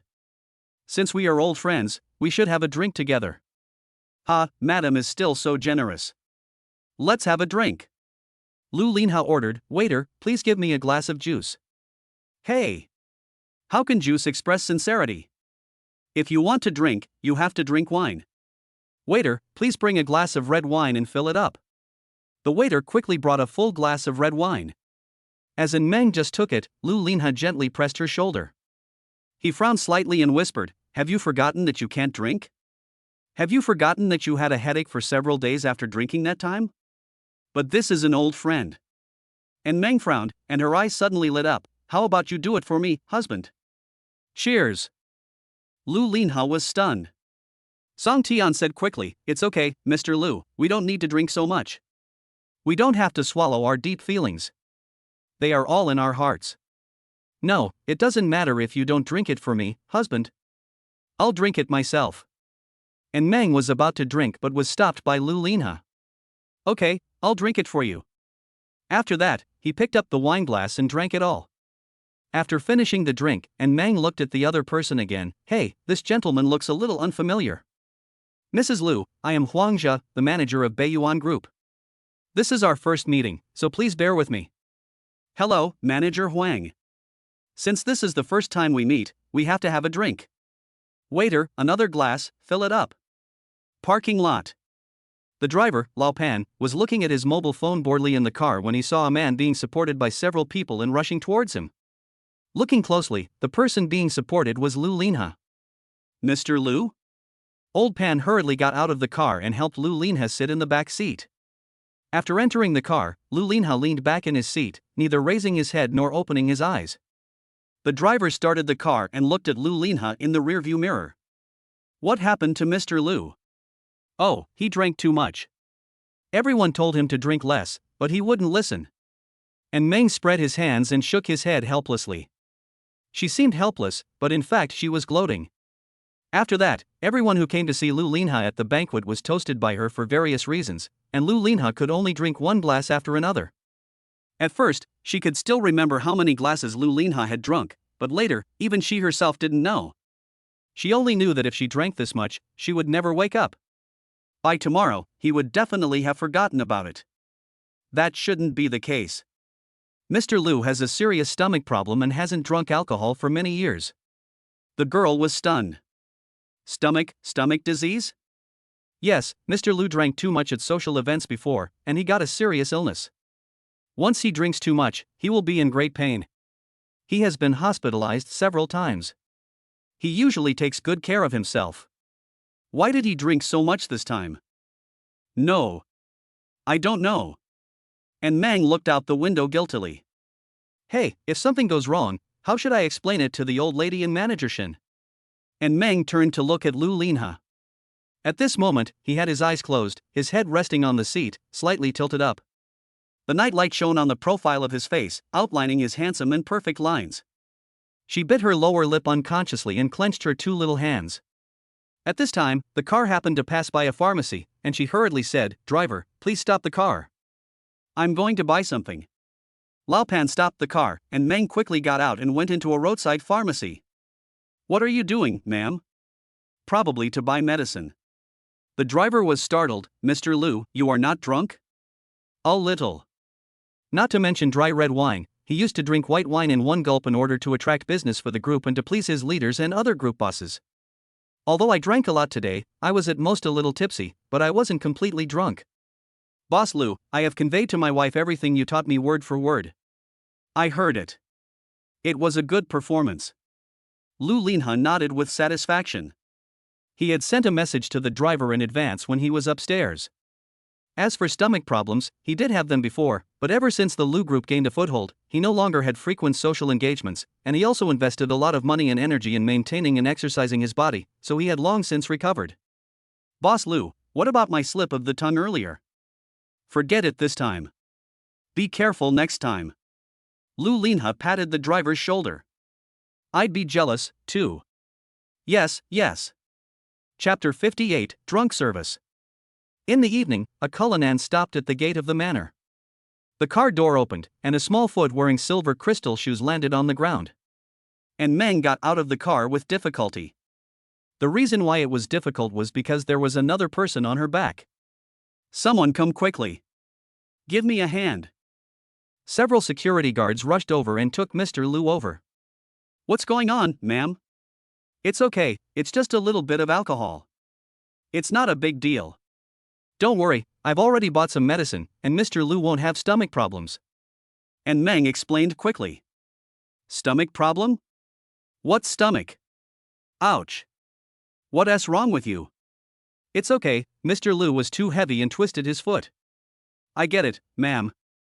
In fact, his foot was fine, but Lu Linha's hand on his shoulder suddenly exerted force, and he couldn't help but scream out in pain. The security guards here are also very smart. After being pinched, they will understand to speak less. Well, help me get Mr. Lu to the room, quietly, don't let anyone see. Clear. It was late at night and there was no one outside the manor. The security guard helped Lu Linha into the villa and tiptoed to the third floor. Okay, leave it to me. And Meng carried Lu Linha on her back and warned him, don't tell anyone else about this. She was afraid that these people would tell the secret to Tian Huifang and others. She was in the wrong in this regard, and if she was scolded by Tian Huifang for this, she didn't know how to respond. Don't worry, ma'am. After saying goodbye to the security guard, and Meng helped Lu Linha into the room. Lu Linha only realized today that pretending to be drunk is a technical job. He had to pretend that he couldn't walk, and at the same time, he had to control his strength for fear of crushing the girl. These few short steps were more tiring than if he had walked alone. And Meng put Lu Linha on the bed, let out a long breath, and wiped the sweat off his face. How come you are as heavy as a cow? Lu Linha thought, you can't bear it? I'm not even embarrassed to put pressure on you. He opened his eyes slightly, trying to observe the situation, and then a hint of shock appeared in his eyes. The girl was facing away from him, kicking the crystal shoes away. She then flexibly put her arms behind her back and unzipped the back of her evening dress. The dress fell gently to the ground, revealing her stunning back. The soft curves and icy skin looked even more dazzling and charming under the light, but it was a pity that the white underwear was too eyesore and prevented him from further appreciating the art. Although this girl is thin, she has all the plumpness. I didn't expect that pretending to be drunk would bring me such an unexpected gain. He was admiring the beautiful scenery when his cell phone suddenly rang. And Meng turned around, and Lu Linha quickly closed his eyes. And Meng came to the bed, picked up Lu Linha's cell phone, answered it and put it to her ear. Hello, the user you dialed is already asleep. Please try again tomorrow. What? Are you Shen Maoan? It's useless. He's already asleep. With that, she hung up the phone and turned on airplane mode. Then she pinched her waist and looked at Lu Linha for a long time. You guy, if you can't drink, then don't drink. Why are you trying to show off? The girl said, muttering softly, it's as if I owe you something. Is this a secret apology? Lu Linha struggled to suppress the corners of his mouth. Even AK in the Special Forces training camp couldn't suppress his smile as much as he did at this moment. Isn't it a bit bad to let you sleep in your suit like this? Let us not talk about suits for now. Have you ever seen anyone sleeping with shoes on? Forget it, I'll help you this time. And Meng first helped Lu Linha take off his shoes and socks, then unbuckled his belt and took off his suit and trousers. Of course, she didn't touch the clothes inside. Although Lu Linha usually wore pajamas, it would definitely be a big project if she was asked to help change. Lu Linha kept his eyes closed the whole time, enjoying the service provided by Meng and smelling the refreshing scent of her perfume. It was a mixed scent, not only with floral notes, but also with the scent of ambergris and lemon. The smell was very light and not pungent, and it smelled restrained and elegant. This is an exclusive style he customized for Meng from the perfume house Florus. She is the only one in the world who has this perfume scent, and it is a scent that belongs only to her. Of course, Meng didn't know. She only knew that it smelled pretty good and she often used it as toilet water. But compared to perfume, he prefers the scent that Meng has. After changing his clothes, he heard Meng walk into the bathroom and come out again. Just as he was wondering what Meng was doing in there, a wet towel fell on his face. After Meng cleaned his face, she also wiped his hands and feet. I didn't expect this little girl to provide such thoughtful service. Just as Lu Linha finished praising him, Meng muttered to himself, "Hey, I remember he used different towels to wipe his face and feet? Forget it, why should men be so particular? One is enough." Lu Linha? He was wrong.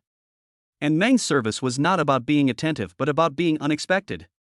After wiping, Meng opened the storage refrigerator in the room, poured himself a glass of juice, drank a few sips, and went into the bathroom again. After a while, the sound of flowing water and a girl humming a song could be heard from inside. Lu Linha opened his eyes, sat up from the bed, picked up his phone, looked at it, and quietly called back. Although he was very busy, Shin Maoan called at this time. Maybe there was something going on in the company. "Hello, it's me. I'm not asleep. Stop talking nonsense. What's the matter?" As expected, Shin Maoan is still working overtime in the company. He first expressed his jealousy of Lu Linha's leisurely life, and then said that there was a contract matter that he needed to ask him for instructions. Lu Linha talked with him for a while, glanced towards the bathroom, and whispered, "Let's do this for now, and we'll talk about it when I get to the company tomorrow." After hanging up the phone, he picked up the half cup of juice that Meng had drunk and drank it all. He hadn't drunk a drop of water since he came back, and coupled with the girl's blood pumping service just now, he had to drink something cold to cool down. After finishing the drink, he was just about to pour another half cup for Meng when he suddenly heard a noise from the bathroom. Lu Linha quickly lay back on the bed. About 10 minutes later, Meng came out of the bathroom. She was wrapped in a bath towel. Perhaps there were too many charming places on her. Lu Linha didn't know whether he should appreciate her delicate face like a lotus emerging from the water, or her slender and white legs, or the deep ravines that made him intoxicated.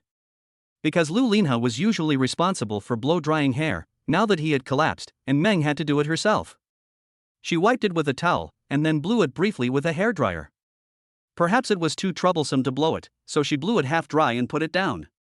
At this time, she picked up the water cup, and when she saw that it was empty, she blinked several times. Strangeness. How come she remembered that there was half a cup left? If she didn't drink it, who did? Is it haunted? The girl was startled, but she suddenly realized something was wrong. She put down the cup of water and focused her eyes on the sleeping Lu Linha. Could it be this guy? Lu Linha was lying flat on the bed with his eyes closed, motionless. She slowly walked to the bed, supported herself on the bed with her hands, and observed the other person seriously. At this moment, Lu Linha suddenly opened his eyes and dragged her onto the bed. Wow! Chapter 59 Close Contact. The moment Meng was dragged onto the bed, she was really scared. Think about it, a person lying in bed and sleeping soundly, suddenly gets up and attacks. It is like taking a walk by a calm stream, and suddenly a crocodile jumps out of the river. Her first thought at that time was, could it be that Lao He has turned into a zombie? If he changes, he will definitely be an elite monster. Help, woo-woo! Before she could shout out, Lu Linha covered her mouth. Shoo! Be quiet! When saying this, Lu Linha just felt a little strange. If he remembered correctly, this was his own home, right? How did he act like a criminal who broke into a house and stole flowers? If this attracted other people, they would think he was doing some forced play. After all, he is a man who cares about his reputation. It's okay for him to play with it in private, but it would be bad if outsiders knew about it. And Meng's mouth was covered, and she only stared at him with her bright eyes. Her long eyelashes added a bit of liveliness. If you don't call me, I'll let you go. Do you hear me? If you do, blink. The girl blinked a few times. Lu Linha slowly let go of his hand. And Meng opened her mouth again, and he covered it again in fear. Didn't I tell you not to yell? What? Although the girl couldn't speak, Lu Linha could understand what she meant from her tone. Release. He let go, and Meng let out a long breath. Who's going to yell? I was just yawning. Weren't you drunk and asleep? Why are you awake? Lu Linha was silent for a moment, then said calmly, get up to go to the bathroom. Chi Yi? Where is he? And Meng looked around. I didn't say anything about him.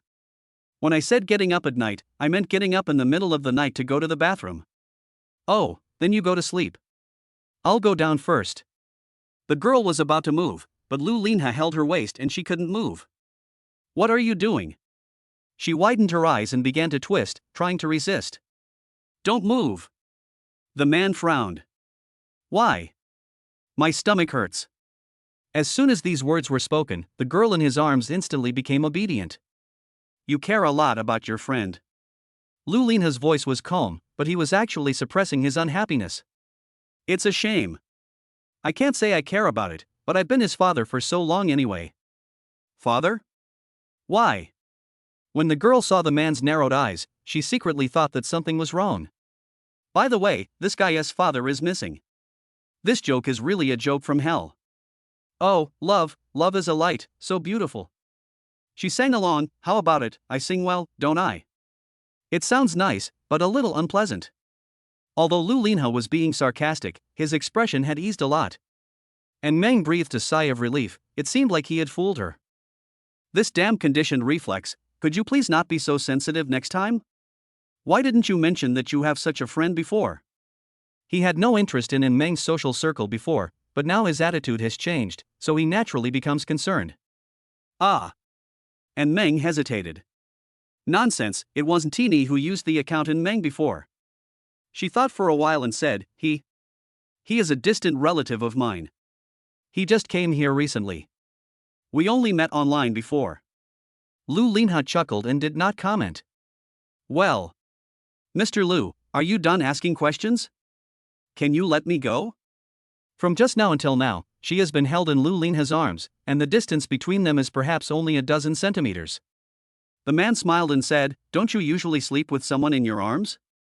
Why are you shy today? Today is different. What's the difference? Why do you have so many questions? Let go. That won't do.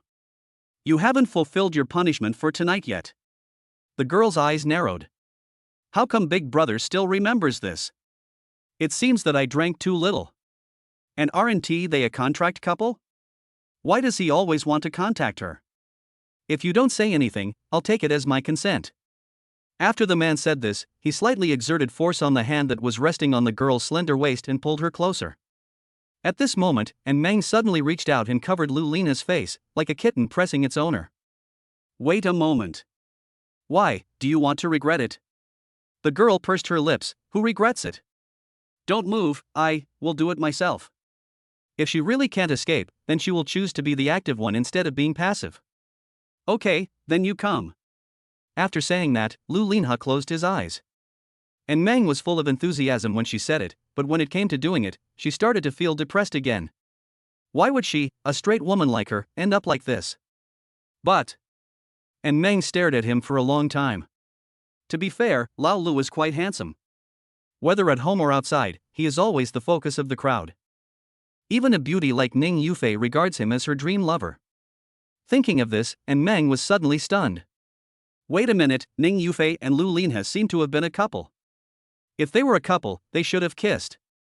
If she kisses Lu Linha now, would that be equivalent to kissing Ning Yufei indirectly? As soon as this thought came to mind, Meng suddenly didn't feel uncomfortable anymore. Why are you so slow? Can't you find it? Lu Linha opened his eyes at this time. What's the hurry? The girl took a deep breath, closed her beautiful eyes slightly, and went for it. Due to a legal modification, 200 words are omitted here. And Meng's eyes were dull. What is this guy doing? She subconsciously felt like vomiting, but what made her crazy was that her body didn't feel nauseous at all. Instead, she felt inexplicably tipsy. There was a stark contrast between her mind and body. It's like an official who, when faced with temptation, feels that he should be incorruptible, but unfortunately his hand has already taken the other party's card. Bah! You are sick. Don't talk nonsense. I just passed the disease to you. How do you feel? Are you okay? What a fart! Oh, so it's not good, it doesn't matter, we still have one more chance, right? Ha! No, that's not what I meant. Hey!